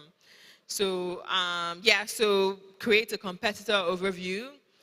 Also think about direct and indirect competitors, because it's not always it's not always exactly the same product type. For example, if you want to size like the market for noodles, for example, you might not be looking at competing with noodles. You might be competing with, I don't know, like jollof rice, because people might also eat jollof rice in addition to noodles. So it's not always like for like. So just think about that, like what are the real alternatives to your product when you're thinking of the competitors. Then market research, in-depth market research using primary and secondary sources. Compare product, services, and features, and then know where your product fits in the overall landscape. So, you know, it would look something like this, and the actual axis will vary depending on what exactly your business is. I see I only have 20 seconds left, so I don't think I have time to go through all of this. But basically, so the investment process, just be prepared. It usually could take a while. So I've seen it go up to 15 months. In some cases with DFIs, you know, it can even go longer, like 2 years is definitely not uncommon for a large investment from like the likes of like DFC. But yeah, so the way you can kind of shrink this timeline is by being prepared at each stage. So preparing, you have your documentation in order, you go through an initial screen, there's a diligence process, they'll come back for questions. If they get approval, then you know you get issued a term sheet, then you negotiate that term sheet, and then you sign legal agreements, and then you know disbursement happens. So just be prepared. I guess it could take time. Yeah, and then this tells you at which point you need each of the different materials. So pitch deck teaser is usually the first, so it's good to always have that ready. NDAs, so that usually comes afterwards. Financial models, investment memo, term sheets, agreements. Yeah, I've run out of time, so I will skip this. Yeah, so this is just about the, you know, the challenges that are prevalent in today's environment. So need to navigate limited access to financing. As I think it was FCMB that mentioned, you know, we're still operating in this environment, so the banks can only do what they can do, you know, where there's still a lot of constraints. There's a lot of uncertainty, markets are very fragmented, volatility, not enough government funding, data as well, and infrastructure. So these are just some of the things I'm sure you're already aware of, you might deal with. Yeah, also just to touch on AGOA. So I think AGOA is really a bright spot. So Nigerian companies can really tap into this. The US is one of the world's largest consumer market, actually. Over 300 million people, GDP exceeding 20 trillion, so huge, huge market. So there are opportunities, and where I see particular opportunities, things like food and beverage, textiles and apparel, going back to the first slide, so, you know, the growing interest in, you know, African exports. And yeah, but there are challenges, but these challenges are challenges that, you know, can be overcome with the right preparation. So things like standards, regulatory compliance, meeting consumer expectations as well. So one company I was working with, so they need to, you know, redesign their packaging to appeal to the US consumer. So it's, you know, worth that investment. It's not always plug and play. So something to just, you know, be aware of. Yeah, but then there are really tools and resources available out there. So there's a website that actually gives more information on AGOA. I think it's agoa.info. So, you know, I encourage everyone to find out more information about that. These are my contact details. I had one more slide to share. I don't know if it's coming up. It's coming up.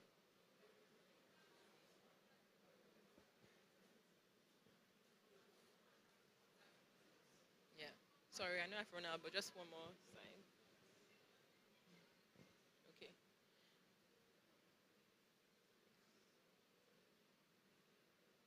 Yeah, okay, I just wanted to touch on Prosper Africa. So I'm cross-boundary advisors on Prosper Africa, which is a U.S. government initiative to promote two-way trade and investment between the U.S. and Africa. And so this was, a White House initiative. It really brings the strength of 17 different U.S. government agencies. And there are various tools out there that are designed to help businesses to, grow and attract U.S. capital or tap into U.S. markets.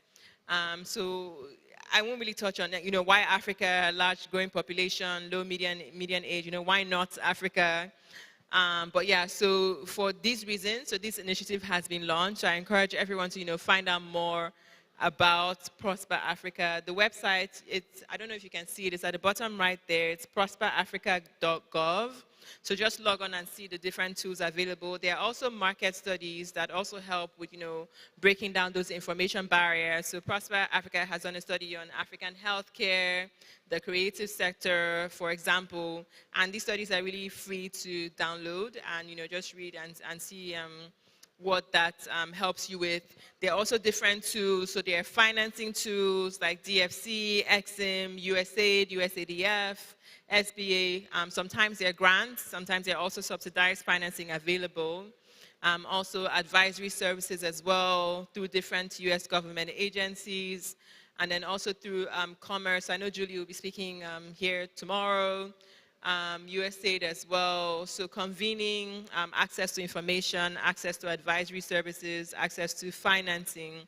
And to date, the deal facilitation platform has mobilized over 70 million for deals in Africa, not just Nigeria, but really across the whole continent. So just encouraging everyone to just log on to prosperafrica.gov, see the tools and resources that are available, and see how they could help you. So yeah, I wish everyone best of luck with all of your endeavors, and I hope this was helpful.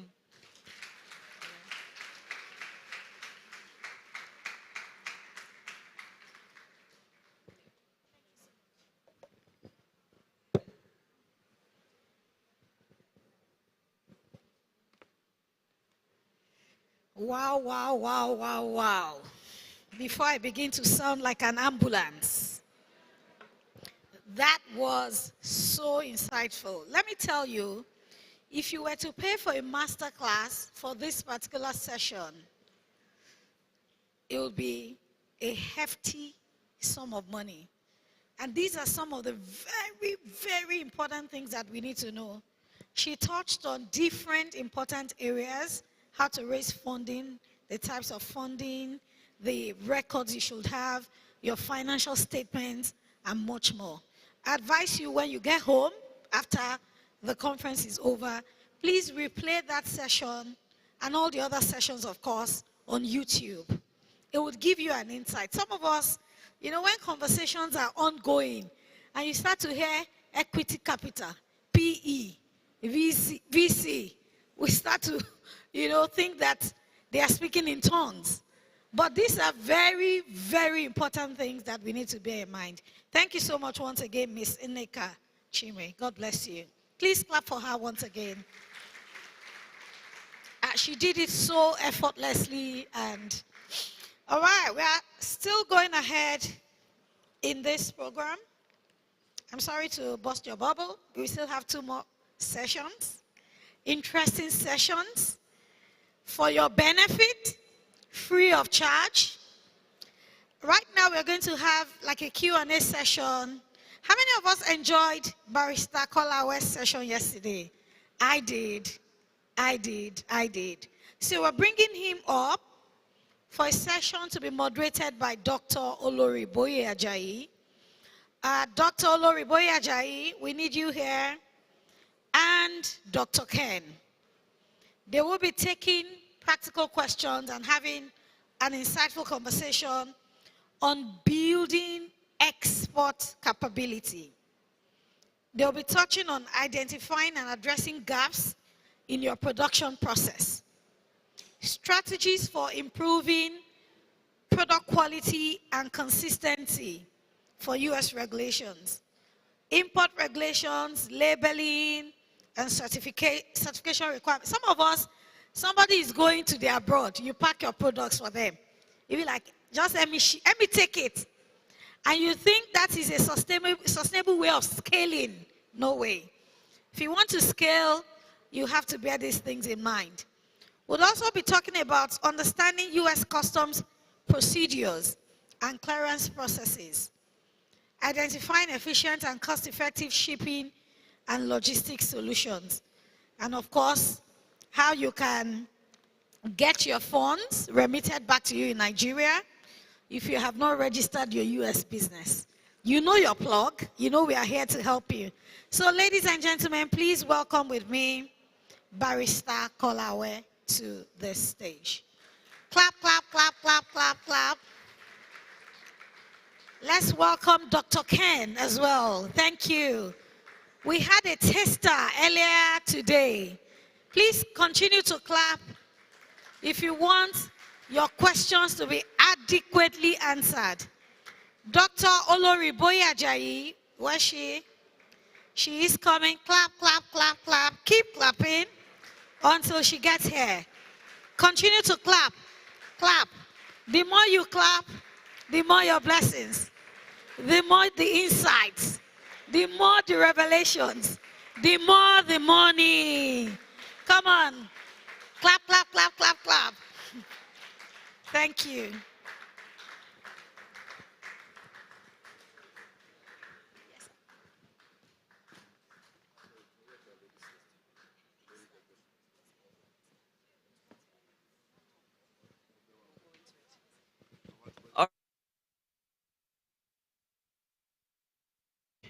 Can I get sound? Okay, thank you.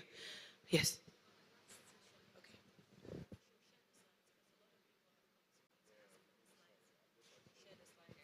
All right, just to note that the slides will be shared via email for everyone who is registered. So please be expecting it. All right. You can have, thank you very much. All right. Hi, everybody. How are we feeling? I hope you're not overwhelmed yet. Are you overwhelmed? A bit.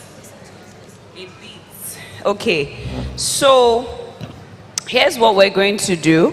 For this particular session, it's really for those who are in production, those who do any form of logistics, you know, you're involved in any of this, or those who have seen the shege called customs.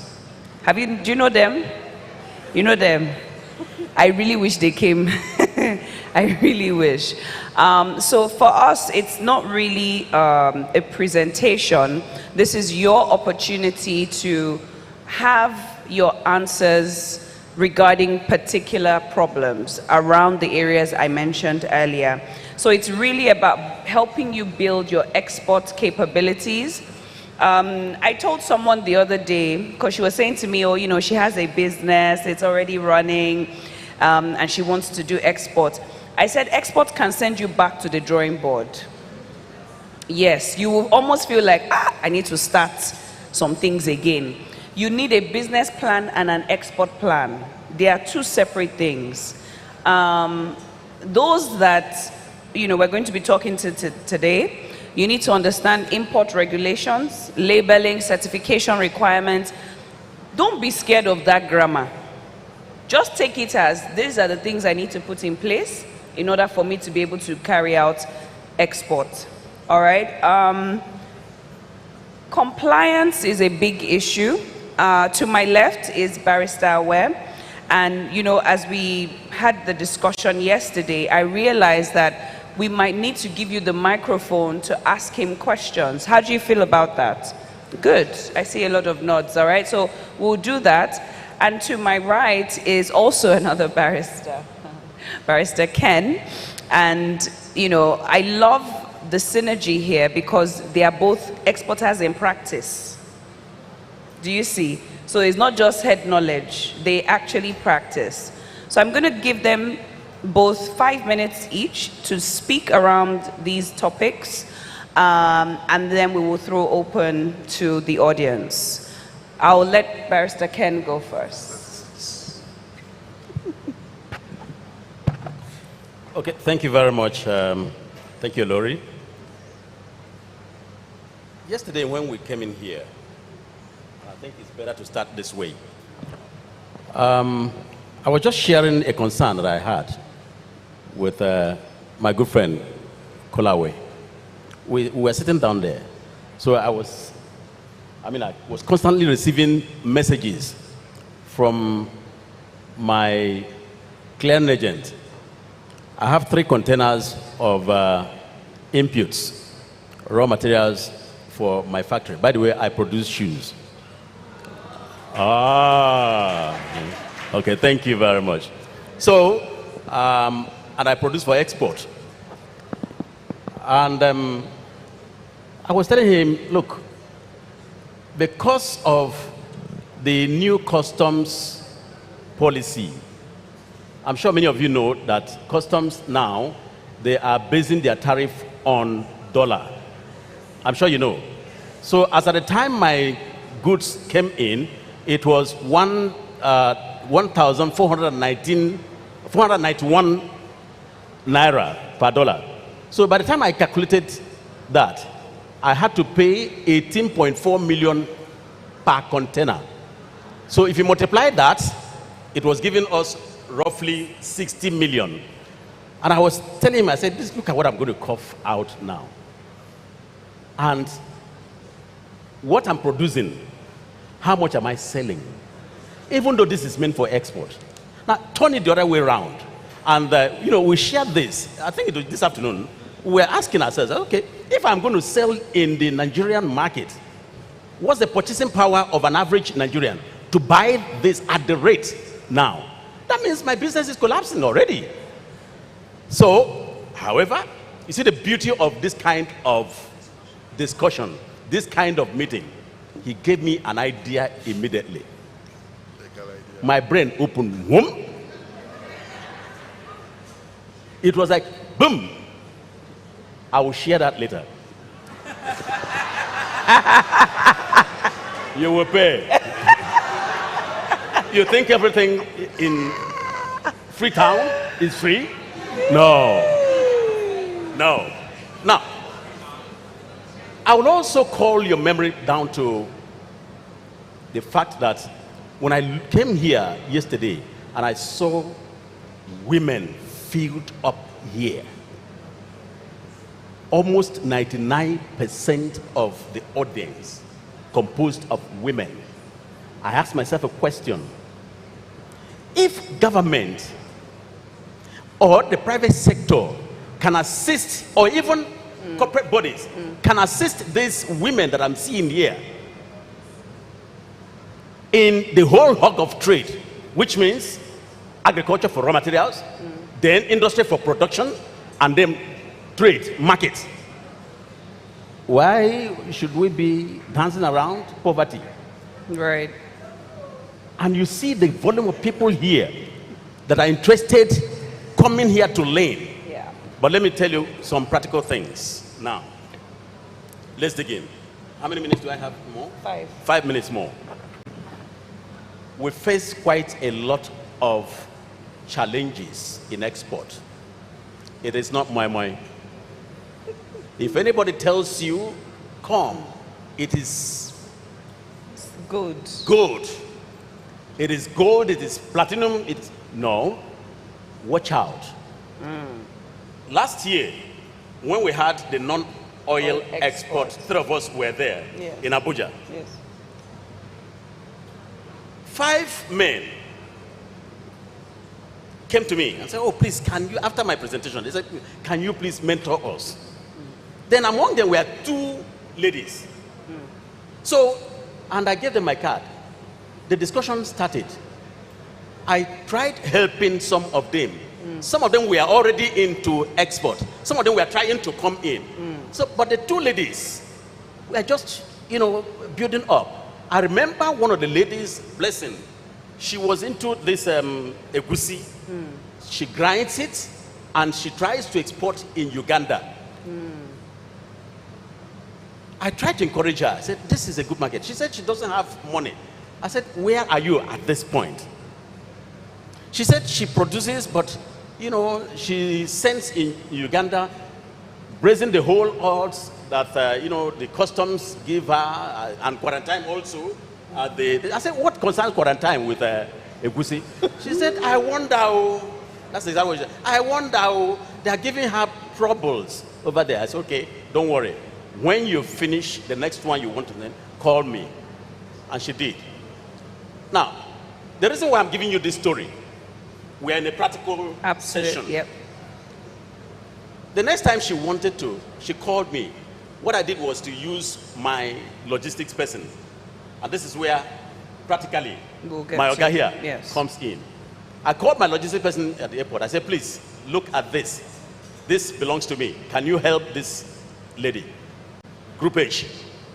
I hope you know what groupage is. Thank you. God bless you. Okay, for interest of those who do not understand what groupage is. Groupage means that 1, 2, 3, 4, 5 people are gathering their goods together and then bundling up and sending or receiving, okay, out there under a common name. And that brings us to that issue of partnership that Olori was talking about yesterday, collaboration. It tells you share the costs and the burdens. Not only the cost financially, but then the burdens you share. And you also share ideas together because everybody is involved. Therefore, nobody wants it to spoil. Hello? Where everybody is involved in the business, everybody is tracking the business. And nobody wants it to spoil. Because if it spoils, everybody goes bad. Go home empty. And therefore, the lady was able to sail through. And she sent it, no hassle. She came back. But the point I'm trying to make here now is that out of these 7 people that came, those 2 ladies are the only ones that are still succeeding. And in fact, I have rolled from, if I can rate them, from 1 to about 5 now. Beautiful.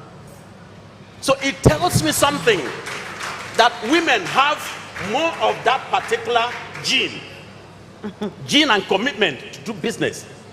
In fact, one of the men that was coming to me, you know, at a point, he was not coming to me as if I am a bank that will give money. I said, look, come on, guy, I am doing my own business. I am trying to help you. At most, what I can do is to drop my shoulder and cross you over. Not for me to now give you my own capital. No, we're not into business. And not for me to write anything to the bank. But these ladies, we are gradually following things up. If they meet any challenge, they will call me. If I don't pick, they will send the message. Even in the night, oh, please, I'm sorry for calling you at this time. Please, can you help me on this? Now, one of these ladies, I sent her to the airport. Somebody who was doing a clearing for me met her and said, this thing, so, are you selling them? She said, yes. Where are you sending them to? She said to Uganda, the same Uganda, the lady. She said, okay, can you get 10 tons? She said, no, I cannot. This is my friend. I schooled in Germany. So this is my friend who came in. There was no connection between me and the man at that point and the lady. Get the story, yeah? They met themselves at the airport. I wasn't part of this story now. So when the lady said no, she said, okay. He said, okay, can you do 5? He said, I will try. From no to okay. The man said, can you do 2? I will try. He said, I will try. But I cannot guarantee you. I'm doing my own thing small. That sounds like what a woman would say. Yeah. But that's the woman for you. Yeah. And she's being very honest. So my friend, I didn't know that he was, considering all of this honesty. My friend picked a call and called me, his phone, and called me and said that he met a lady here that is exporting egusi, and that he needs it. And that, in fact, that's why he came. He came with somebody who needs it in large quantity. I said, who is the lady? Unfortunately, my friend doesn't know the name. So he said, okay, that he's going to look for her again. So apparently he went back to trace where they met and saw the lady now discussing with the same quarantine people. And they started discussing. He said, please, he's talking to his friend now. Can he call? He called me back. And then I did. Lo and behold, blessing. He said, sir, I met this man here. I said, don't worry. You have met. He told you 10 and you are saying 2. Don't you want to grow? He said, why not? What is your problem? He said, money. I said, it's not true. Money is not the point. Your starting point is, do you have enough capacity in terms of idea? Because you are still looking at the whole thing from your smallness. Can you grow? Okay, where do you source your products? She told me, can you source 10 if you are giving money? He said yes. But if you are not giving money, can you source 10? She said, no, it will be difficult because I have to pay them. I said no. The first thing is source. Find out where. Not the money will find out. It is you that will find out. So eventually, to cut the whole story short, Blessing is doing 13 tons. As we speak today, Blessing is doing 13, to the point that you sincerely also got interested in the business. Don't ask how. So we are doing the thing together now. And we are expanding. The next is now going to be 23. Only. Not the only. It's business. So it's business. Yes, sir. It is business. And my friend from the other side is happy. Yes, everybody is happy. Yes. And you know what he did? He now went back. Since I already have the leg of export, so it no longer comes into Germany, from Germany here. He's only sitting down there and waiting. The containers will land and he takes. Lovely. He receives. So now, the reason why I'm saying this is that women always want to look at themselves from the smallness. You got to grow. Yes. See yourself as big. See it from a big angle.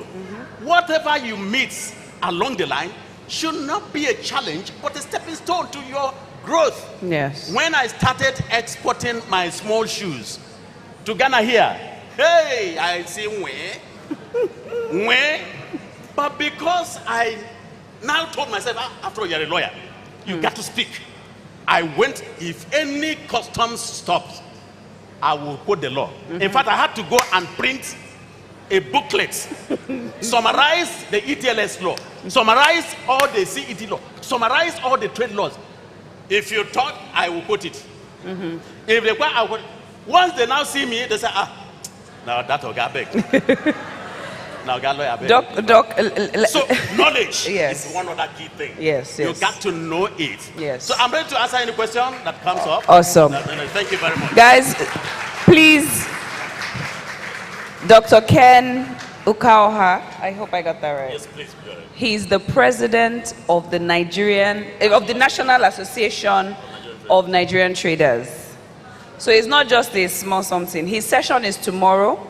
It's the final session, so you do want to stay for that because it will be practical as well. All right? So I'm going to hand the floor. Doc has taken barrister's time a bit, but we'll give you 5 minutes, sir. All right, I'll try to work within the 5 minutes. My brother, leave that woman with her 13 tons, so let her grow like you. Okay, the first topic here is building export capacity. I want you to realize something. Everybody said that there. How many of you studied export in school? First degree, master's, PhD, none. So all of you don't understand export. That's the truth. So where do you learn export? On the field. That's where you learn export. So if you're scared of export, you can never know export. That's the truth. So the only way to go in export is to take that first step out and learn export. It's not going to be easy and it's not going to be rosy. That's the truth of the matter. The second one is talking about that's capacity. So you need to continually build your capacity for you to understand export. Consistency for US regulation. Every country has their own regulation, and that's the truth. There's export regulation, there's import regulation. The major problem we are having is people study, they just want to know about the export regulation. Nobody's concerned about the import regulation. Forgetting that your goods will not get to your customer except you pass through the import regulation. So ask any freight forwarder in Nigeria, what do you know about import regulation? Nothing. So that's when you make your shipment and your cargo is being returned back. And then you say, why? You're sending something under the Food and Drug commodity and you don't have FDA of US. You must get the Food and Drug Association of US. You must get either for the product or for the premises, because they have two types. One is for the product and one is for the premises. If you're starting new, they give you an FDA for the premises. If you're now about 2 years or 3 years into consistent export, then they give you for the particular product. So the first one is a little bit liberal. The second one is a little bit very strenuous. So you need to understand that. What is an ISN number? You cannot export to US without an ISN number. They call it import security number. That means the bill lady in the airway bill must carry that number. If it does not carry that number, your goods cannot go, because that number is to be issued 7 days before the arrival of the cargo. So a lot of people don't understand that from here. So you end up having issues, and it has to do with compliance. Understanding import regulation as to labeling and certifications. Labeling is extremely very key, and it's global. You're exporting to Dubai. It's an Arabic country. You're exporting to Saudi Arabia. It's Arabic. You have to change your labeling to Arabic. It's either going to be English and then it's going to come with Arabic. You're going to French countries. You have to change it to French because they cannot understand. If they don't, it's a regulation.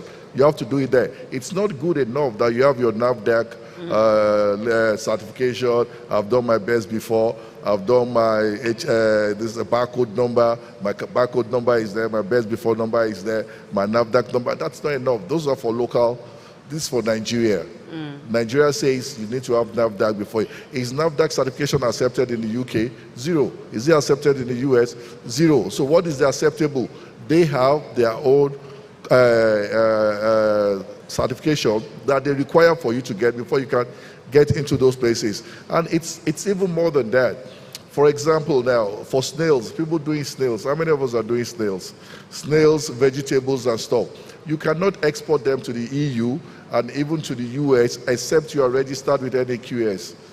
Your farm must be registered for traceability and to make sure that the thing is free of pest. So you need to do all those things. If you now export it, you didn't get it, then there's problem. Or you're doing vegetable, you didn't have your phytosanitary certificate, then there's problem. These are so many things that exporter needs to know before they can start exporting. Now let us look at compliance, logistics and compliance. That's another key issue. Packaging materials. We have different kind of, we have the primary, we have the secondary, we have the tertiary, then we have the technical packages. What are the technical packages? If it's going to go into containers, what kind of containers can I use for a particular product? What kind of packaging material can I use for a particular product? You're doing it in a carton, and you didn't wrap it with a nylon. You didn't shrink wrap it. A lot of people just put it in the carton or put it in nylon, no shrink wrapping, no anything. There is moisture in the air. The moisture has dirt. It has impurities. It gets in there. That yellow turns to another color before it gets to the point of destination. So it's key for us to know all these things that we need to understand. Understand the U.S. custom police are using. You must use a China-based vessel. It's going to go what? Directly. But if you start using a vessel that's going to transit in South Africa, Al Jazeera, Spain, or anywhere, then it's going to take some time. That's 50 days. And to get something right, your cargo will stay in your house. From your house to the port, it will be in the sun. Then it goes inside the container. Then it goes inside the container, stay in the sun. Then it goes inside the vessel. Then the temperature changes in the IC. That temperature change alone can affect the quality of your product. And that is the truth. Yeah. So you need to make sure that the time range for you to be able to make the shipment is extremely very sure. AGOA rules of origin is the most complex, sorry, the ambassador, is the most complex shipping under AGOA. Yes. I've tried it once. It was like I went to a different school all over again. It's extremely complex, particularly when it comes to textiles and garments. Very complex, but when it comes to cashew nuts and all those other ones, it's simple. But textile, garments, certification 9, it's complex. Thank you very much. All right. Thank you for that quick rundown. So here's what we're going to do. Barrister Boay and Dr. Ken are going to be answering your questions, and they'll be roaming up and down the crowd, which is why, you know, Dr. Ken is off already. Can I get another mic as well for Mr. Boay? So let's take the questions. This is your time to ask. We go up and down. Yes, if you will. Yes. All right. So let's see who wants to go first.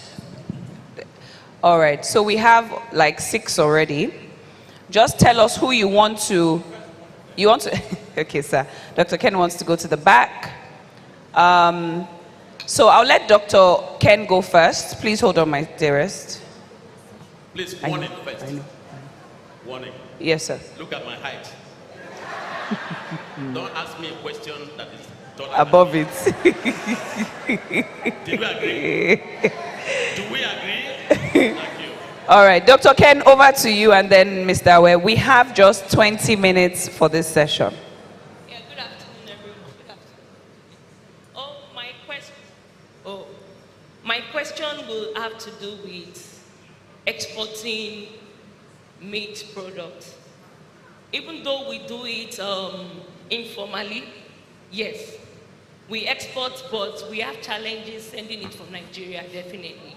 But I can boldly say that we still send it out. And it's always difficult. So what's the challenge from sending it from Nigeria? And if we take it to other African countries, we send it and we get it delivered to their destinations. You're smuggling that thing out. You're not sending it out. All right. One more question. Meat products is prohibited in Canada, in UK, in America, everywhere it's prohibited, particularly the fresh ones. They will tell you, but even pomo is prohibited. But all of us, you know how we send it out. Because why? When you take it to the airport, you don't call it meat. Right? It's prohibited for import. They call it something else. You can't call it meat because when the customs sees that meat, they'll seize it. So it's not meat. Those are prohibited. There are certain things you need to understand. Import prohibitions, they are there. Anything that has meat, chicken, you can't send it. No chicken, no those things. You can't send it. Fresh meat, you can't send fresh meat. Pomo, you can't send pomo. You can't say pomo, but we all do it. You're going to UK, you pack it. My wife does it. She will pack the pomo. 3 pomo is £5. She'll carry three boxes like this. It's pomo. I have to go with her to the airport so that any queries will not stop her. Because when they see me, they know I know they are empty. So they let her go. But it's pomo. It's prohibited. Next question. Sorry, just to add a little here. By God's special grace, I have the most modern meat factory in Nigeria today. And it was built just last year, and we started operation. So one of the things that we have discovered is that export of meat is under prohibition, just like he said. However, since we cannot export long base, what we call long base is from one region to another region. What we have done is to concentrate on the West African markets. So I export now to the 15 member countries. However, you must have certified ETLS, ECOWAS Trade Liberalization Scheme certificate. It is on that basis that you can move meat products, and there must be that traceability of it is complex, where they get of assurance that that cow did not have any disease prior to the slaughter. You must also have a NAFDAC certification again. The process is complex. Maybe we will talk. Thank you very much. My name is Gold. I'd like to please thank you, sirs, for a very insightful session. I'm already getting a lot from it. So my question, please, is there a way or a place that we can get all the certifications or requirements for the various industries so that these wonderful things you shared with us, we can just have a list of the very first steps that we can take to get certified? Thank you, sir. I think ASF is doing that now. Just key on with the organizers. They'll do something like that. We'll drop all the documents for them, and then you'll be able to see the documents that you need. Thank you. Unfortunately, there is no, sorry before you go, there is no one-stop shop for certification anywhere in the world, except in Holland. Google it. In Holland, Netherlands, where everything you can get it under 24 hours, gotten all your certification. But in Africa, we are trying, we will arrive. Thank you. Yes, go ahead. Thank you. My name is Adiola Kofro.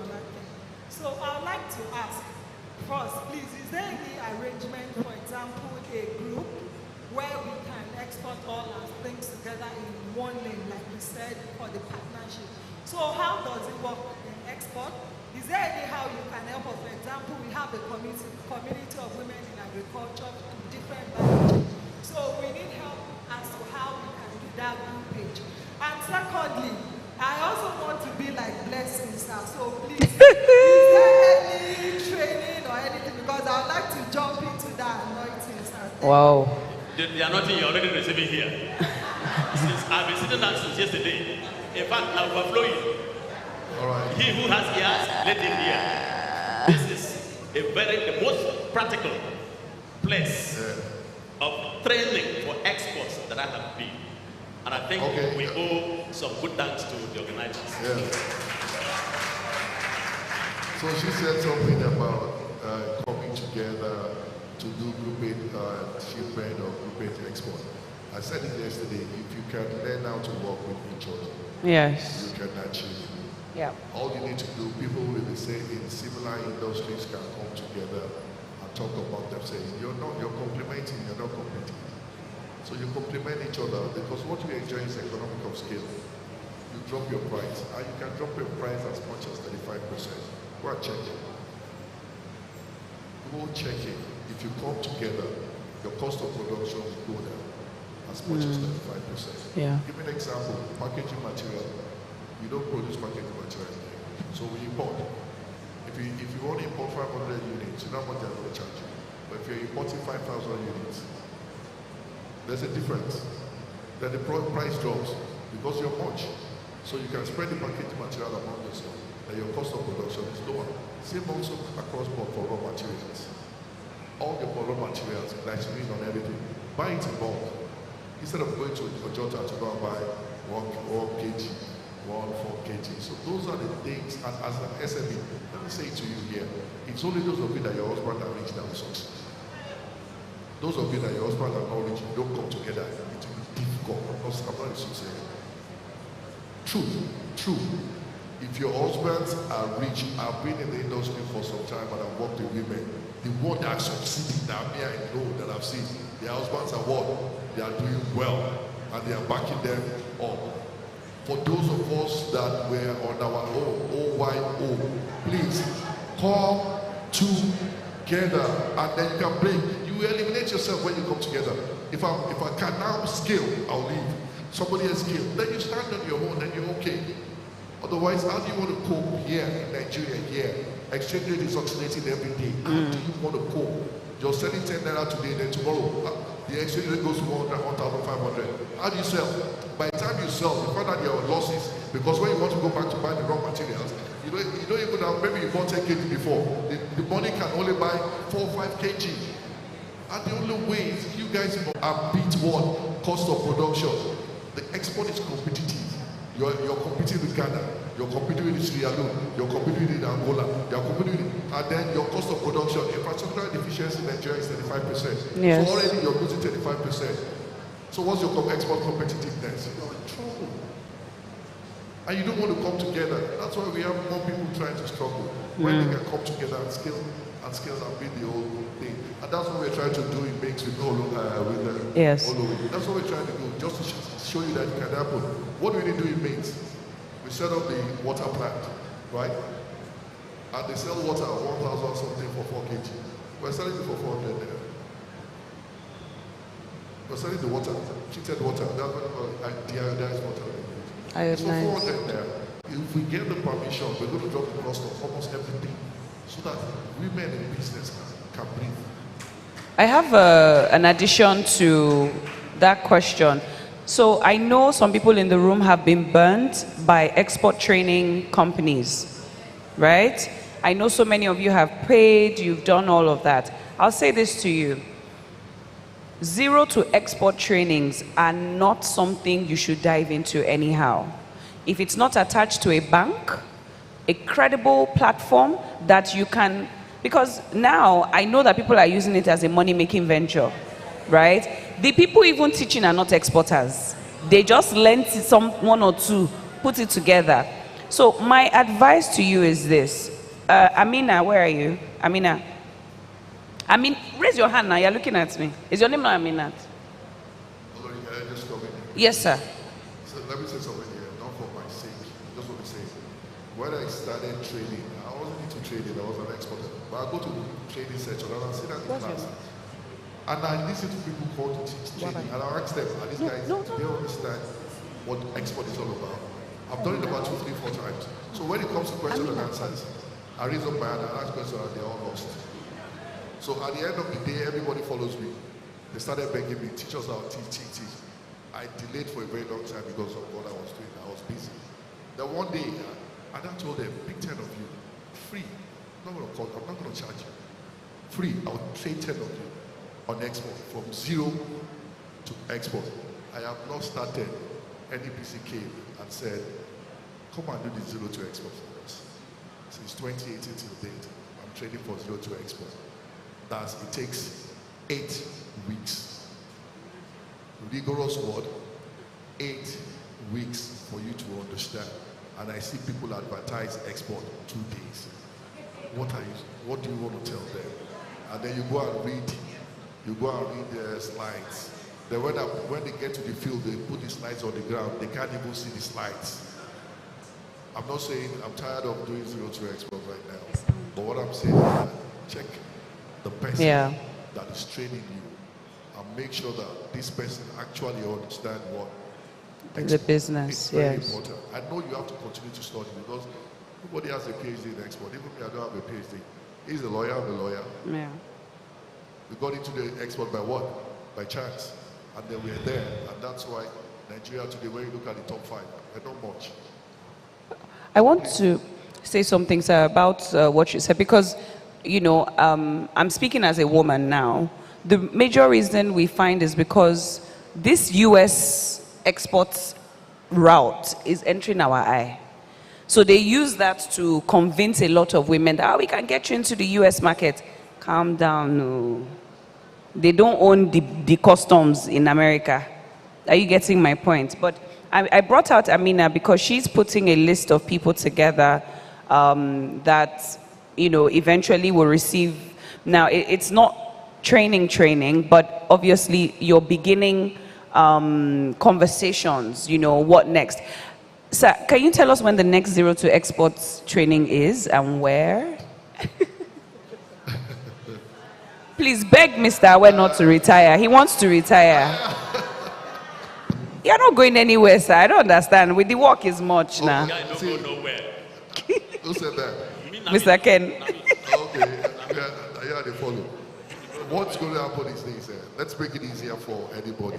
Whenever I said and Nolo and Co are able to put something together, I'll come. Okay. Trust me. And I'll come and I'll talk. Zero to export is like this. Zero to export. Yeah. All I tell you to do is write. No slides, no handouts for 8 weeks. Very practical. And you write. That's all I do. So you just write. And when you finish writing, it's your writing. I don't believe in slides. I can run through a slides for you. When you get back home, you say, I'm going to study. You get back home, your baby's crying. You put it under the bed. That's the end of that slide. But if you sit down in the class and then you write everything. Then when you write, I tell you to go and do what? Type it, turn it to a book. That's your manual for export. Yeah, soon. There's a question coming up on somebody has a very important question on insurance. Okay. Which is very critical to export. Please, can you quickly, just 10 seconds. Thank you, sir. So I wanted to ask, I had gotten to a point where I had all the licenses, but export is a very risky business. And insurance for export alone is running into millions of naira. So are there specific insurance companies that specializes for export, or are there kind of insurances we should do for export? Thank you. Thank you very, very much. Before my good brother comes in, let me give you my experience. When I started export business, I discovered that insurance was taking a lot from me. One of the things I did was to resort to what you have been told here. This Come groupage. together.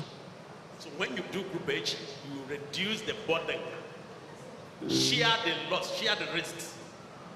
That's number one. Number two is that through discussions with other colleagues, I now discovered that I could go from one Abia way.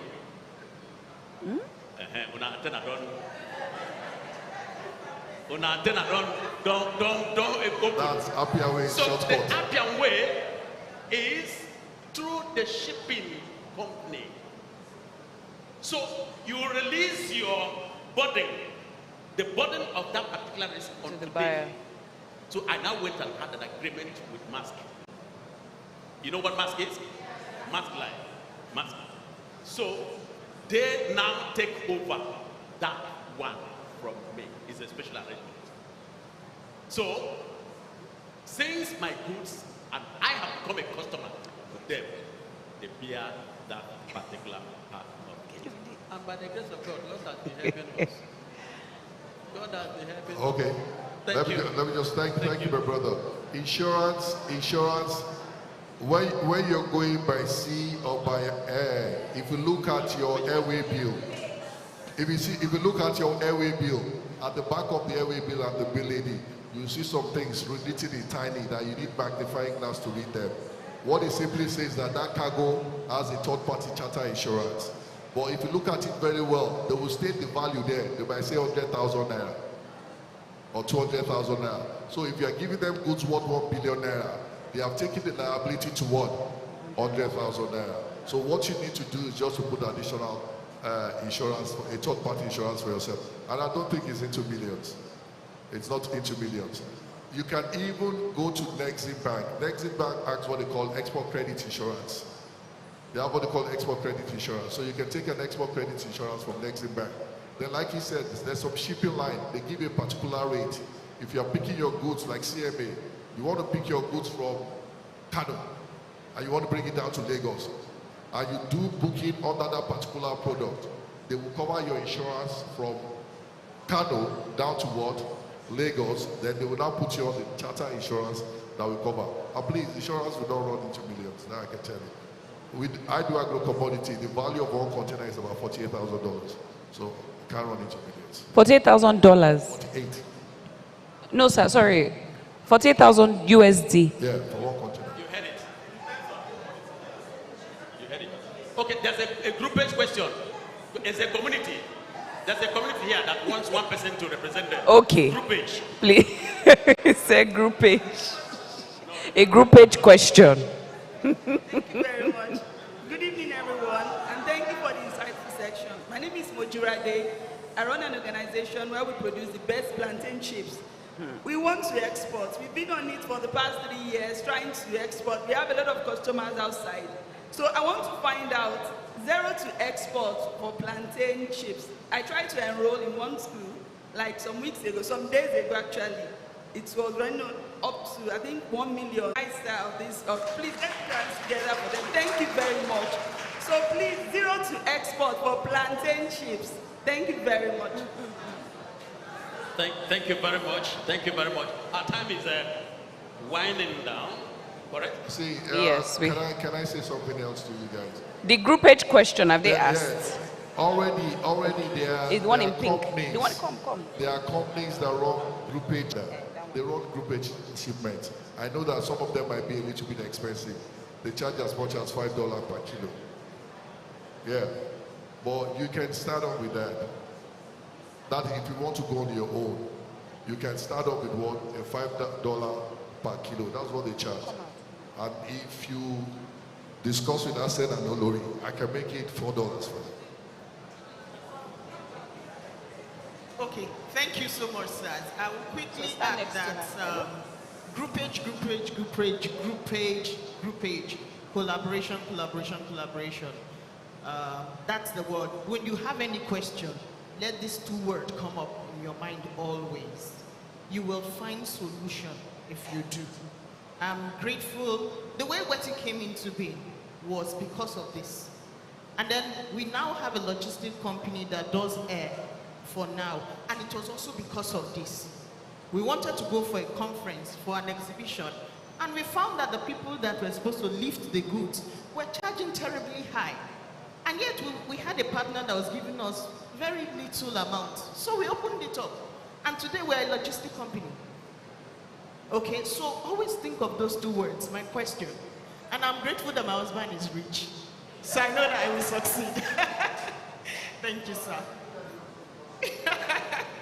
Okay, so I have a question. And it's something that nobody seemed to have spoken about since yesterday. VAT. Most of us here in this hall does things that have to do with agri products. And the country says that it should not be fatted.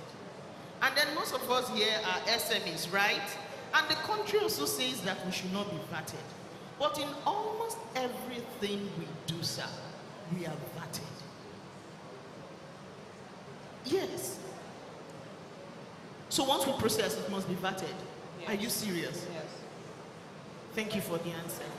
So she's... let me finish. Let me just answer this, please.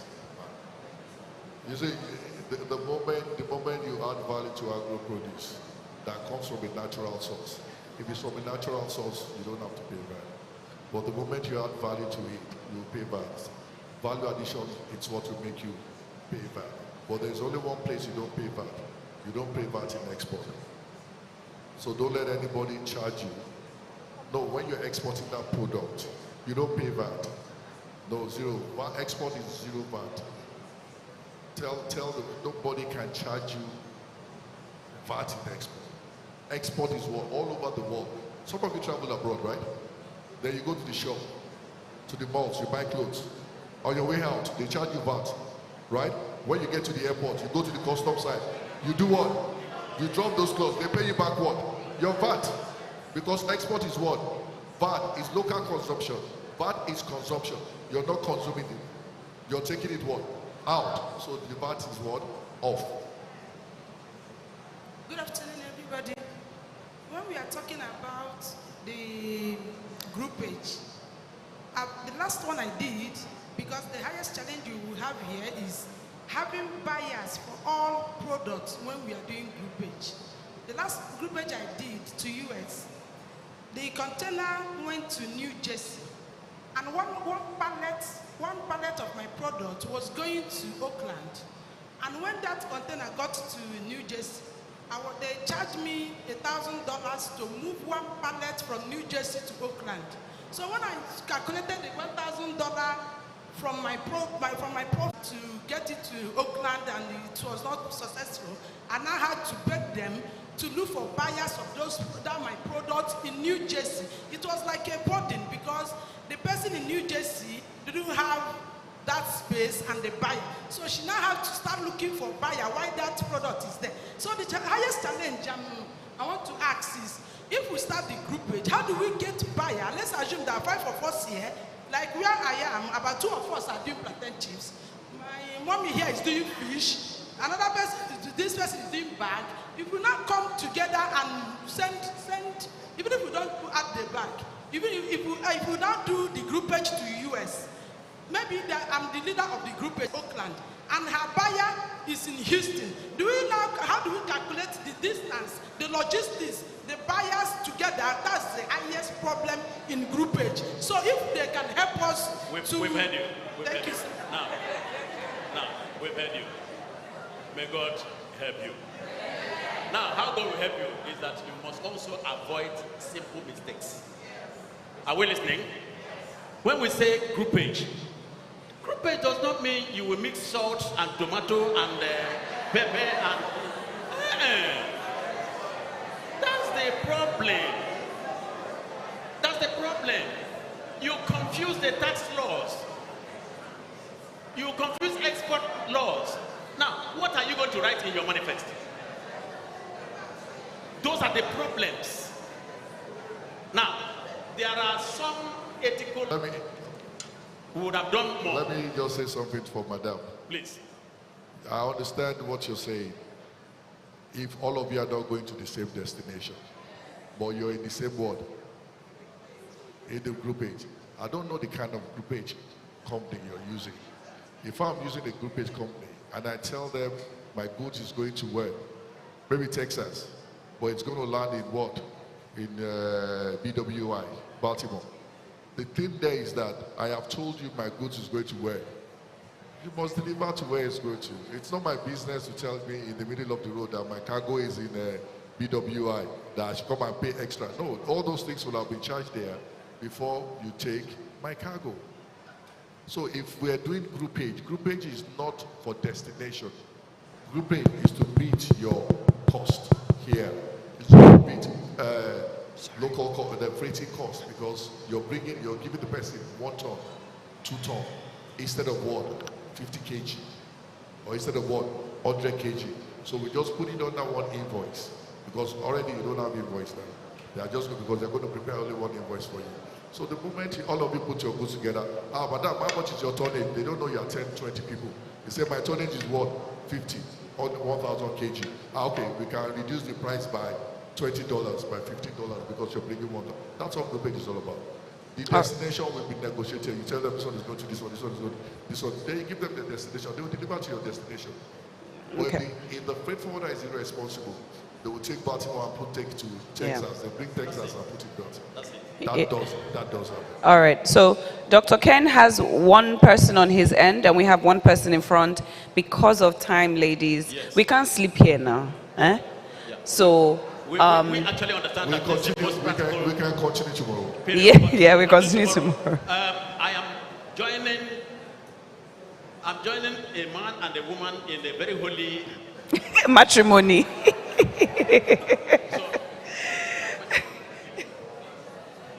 afternoon, everyone. Good afternoon, ma'am. My name is Mary. Good evening. My name is Mary Jane from Farmcraft. So at Farmcraft Foods, what we do, we process beans into peel form. I'm going to my question, sir. So what advice would you have for someone who just wants to export but does not want to go through that stress of logistics? In January, we did about 2 tons, but not the logistic wasn't on us. And what advice would you have for that person? Sorry, it depends on the nature and type of your contract. If the contract says, if your buyer is saying free on board, that means you have to put it on board. You have to be involved in logistics. If your buyer is saying he's buying C&F, you have to be involved in logistics. If your buyer is saying he wants CIF, you will be involved in logistics. You know the Incoterms. I understand the Incoterms 2020, then you understand.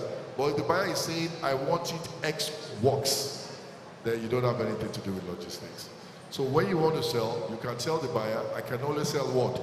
X works. That's all. He comes to your factory, he picks it up, how he transports it is his own what? Business.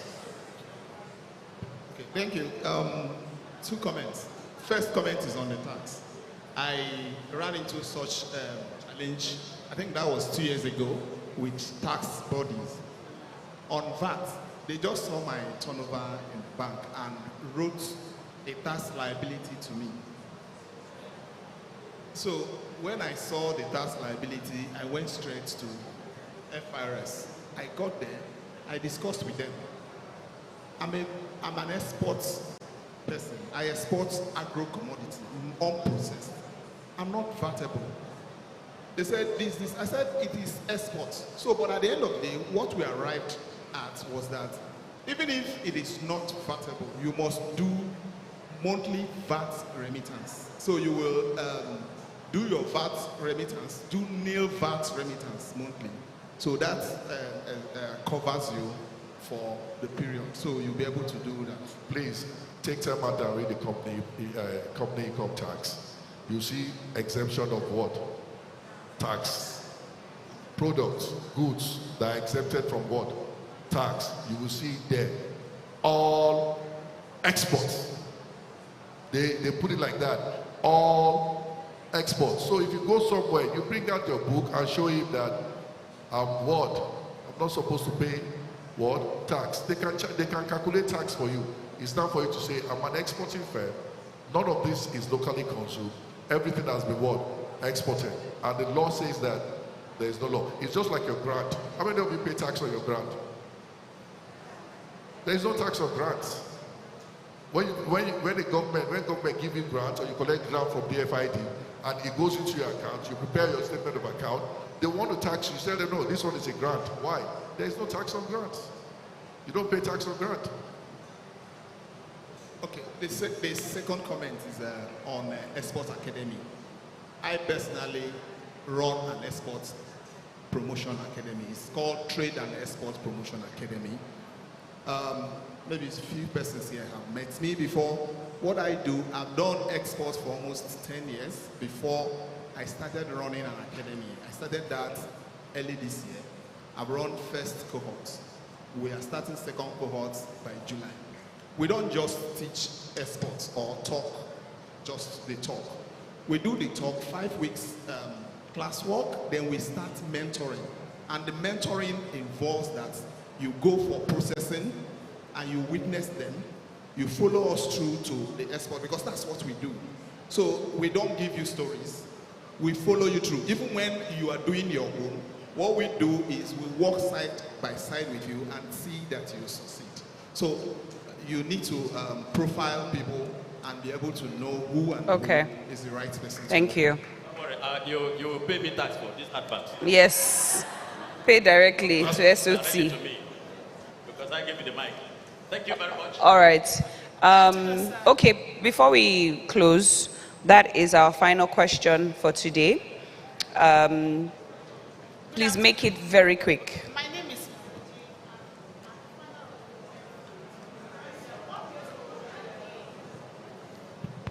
So what we do is that we convert vegetables into powder from like swallows and smoothie powder.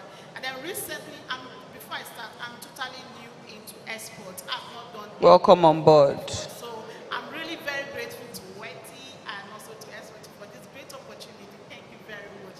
And it came at the right time because one of my customers bought our product and took it to US. And then he shared it to some of his friends and they loved it. And then they requested for it. So he asked me to send some to him. I didn't even know how to start or whatever. So he made arrangements with a shipping company, ship to Nigeria or so, which will be leaving on 31st. So he said I should send through them. So I don't know, is all these regulations, are they applicable to it? And how do I classify my product? Because sometimes I'm so confused. You understand? All right. Let me take you so that we can go. The simple thing is that let's understand some of the basic principles. A transaction below $500 does not need an invoice, does not need much documentation. So you don't have to bother about documentation. Once you're doing groupage, documentation is not your problem. Documentation is the problem of the freight forwarder to prepare a comprehensive invoice. One that will cover all the what? The cargo. They call it consolidated invoice. He has to consolidate all the invoice to read all the products. And you know, when you're carrying some cargoes, there's what they call personal effects or personal consumption. If you give me a carton or you give somebody a carton of dry fish, you understand? Customs will not raise their eyebrow. They know that that one carton is for personal what? Consumption.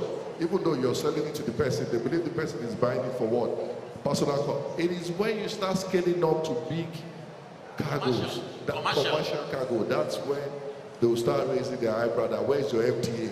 Like the goods you send now, if it's on a commercial basis, they will ask you for your FTA. But because it's still a light cargo, they will just say, okay, personal what? Consumption. And it's coming under an LCL transaction, this container load transaction. So they won't disturb you that much. So don't worry about whether you have a certification or you don't have a certification. Your cargo is still very what? Small. But be prepared for when it's big. Thank you and God bless you. All right. Thank you so much, Barrister Awe and Dr. Ken. I'd really like to say a big thank you. I know that, you know, ladies, you have more questions. We continue tomorrow. We have one more session, I believe, for the day. I'm gonna... Okay. I'll hand over to Madam MC.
For your patience. It's been a long day, so I won't take your time at all. So who are we, Sabi? Sabi is an e-commerce company that started after COVID because we realized the hustle it was for buyers and sellers to come together because they couldn't go to the physical market anymore. So what did the business do? We started leveraging technology on supply chain, the whole supply chain process. So how do we link buyers to sellers without them interacting? We do logistics.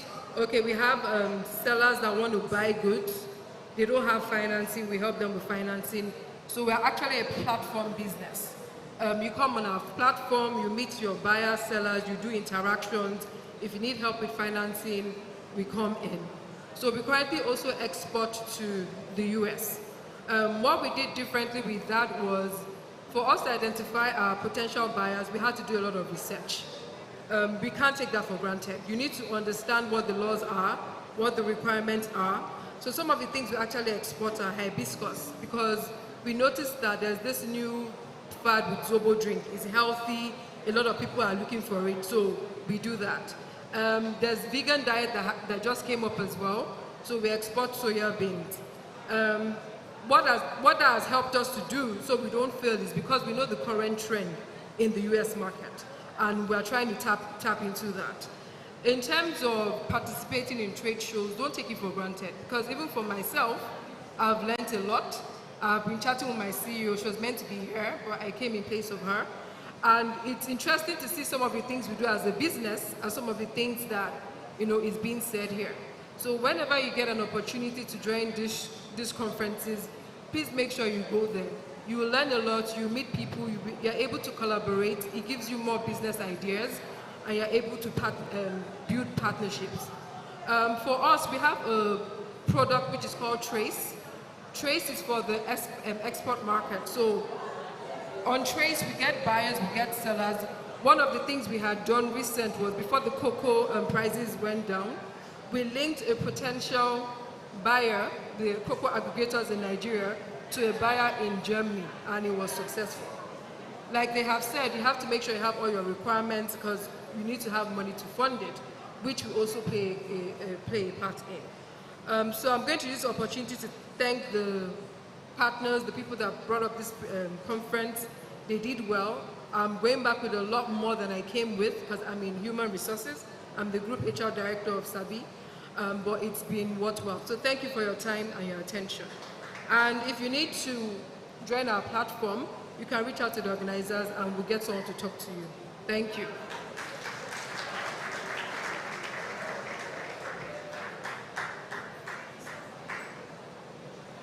All right, ladies and gentlemen, clap for yourselves. Clap, clap, clap, clap, clap, clap, clap, clap. Shall we be upstanding? Yesterday we finished with our affirmations, right? Today we are going to wrap up with another set of affirmations. And I have Kesiana here leading us through the affirmations. Don't forget, tomorrow is the last day. 1 minute. Quick announcement, everyone. Thank you so much for staying through. We have Julie LeBlanc coming tomorrow from the Department of Commerce, and her session starts at 10 a.m. 10 for 10. As you know, because we're dealing with a certain level of people, there needs to be measures of security and all of that. It is why we ask you to come early so that we can shut the doors. So please, we noticed that a lot of you were late today.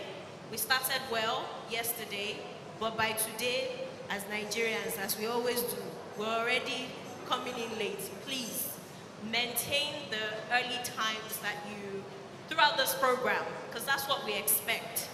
Okay, so please tomorrow, I'm pleading with you, let's come in early. Tomorrow is the final day, so that when we have, by 9, everyone is seated, and then we can do the session, the networking and grouping focused on industries, right? By 9. We can do that by 9, and then by 10, everyone is here, and then we can begin with Julie. Thank you once again. I'm so excited. If you guys know how many people have come to me with resources for you guys and opportunities that will come after this, I'm really, really overwhelmed and excited already for you because I can see all the amazing things and testimonies that will come through. We'll wait before we announce them. Let's do our cooking and finish cooking them, and then we'll start announcing them one after the other. There's already a schedule between now till next year for you. And people are coming, oh, I have someone in Silicon Valley, I have someone here, you know, and there, with all these things for you. So please, let's encourage our partners by showing up. All of the getting up, I know a lot of people want to beat traffic, but the speakers are here not trying to beat traffic, but the people they're speaking to are trying to beat traffic. It doesn't really show that we're serious. So please, I want to implore and beg you to, you know, continue with this spirit so that they're not tired of us. All right? Thank you. Thank you very much. And you know what, ladies and gentlemen? Bring your products tomorrow. How about that? Bring one product at least that you can share and showcase. Is that a good idea? Thank you to the online audience. We love you, YouTube, everybody. And now let's take our affirmations. Good evening, everyone. I'd like you to please be quiet with your eyes closed. I'd like you to take a deep breath in and a deep breath out. Please put your hands on your chest and say your affirmations. Think about what you say. Don't just mutter words. Think about it deeply with emotions. Now say after me. I am unlocking new funding opportunities to fuel my business growth and expansion.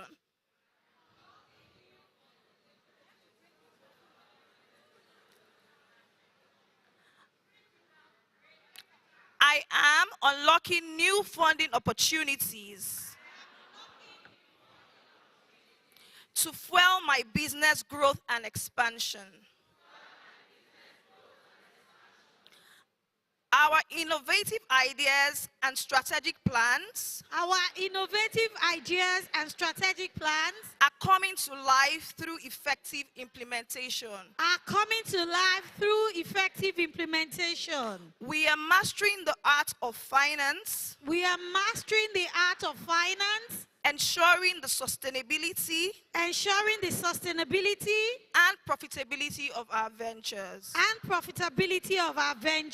We are mastering, every challenge we face is an opportunity to showcase our resilience and creativity.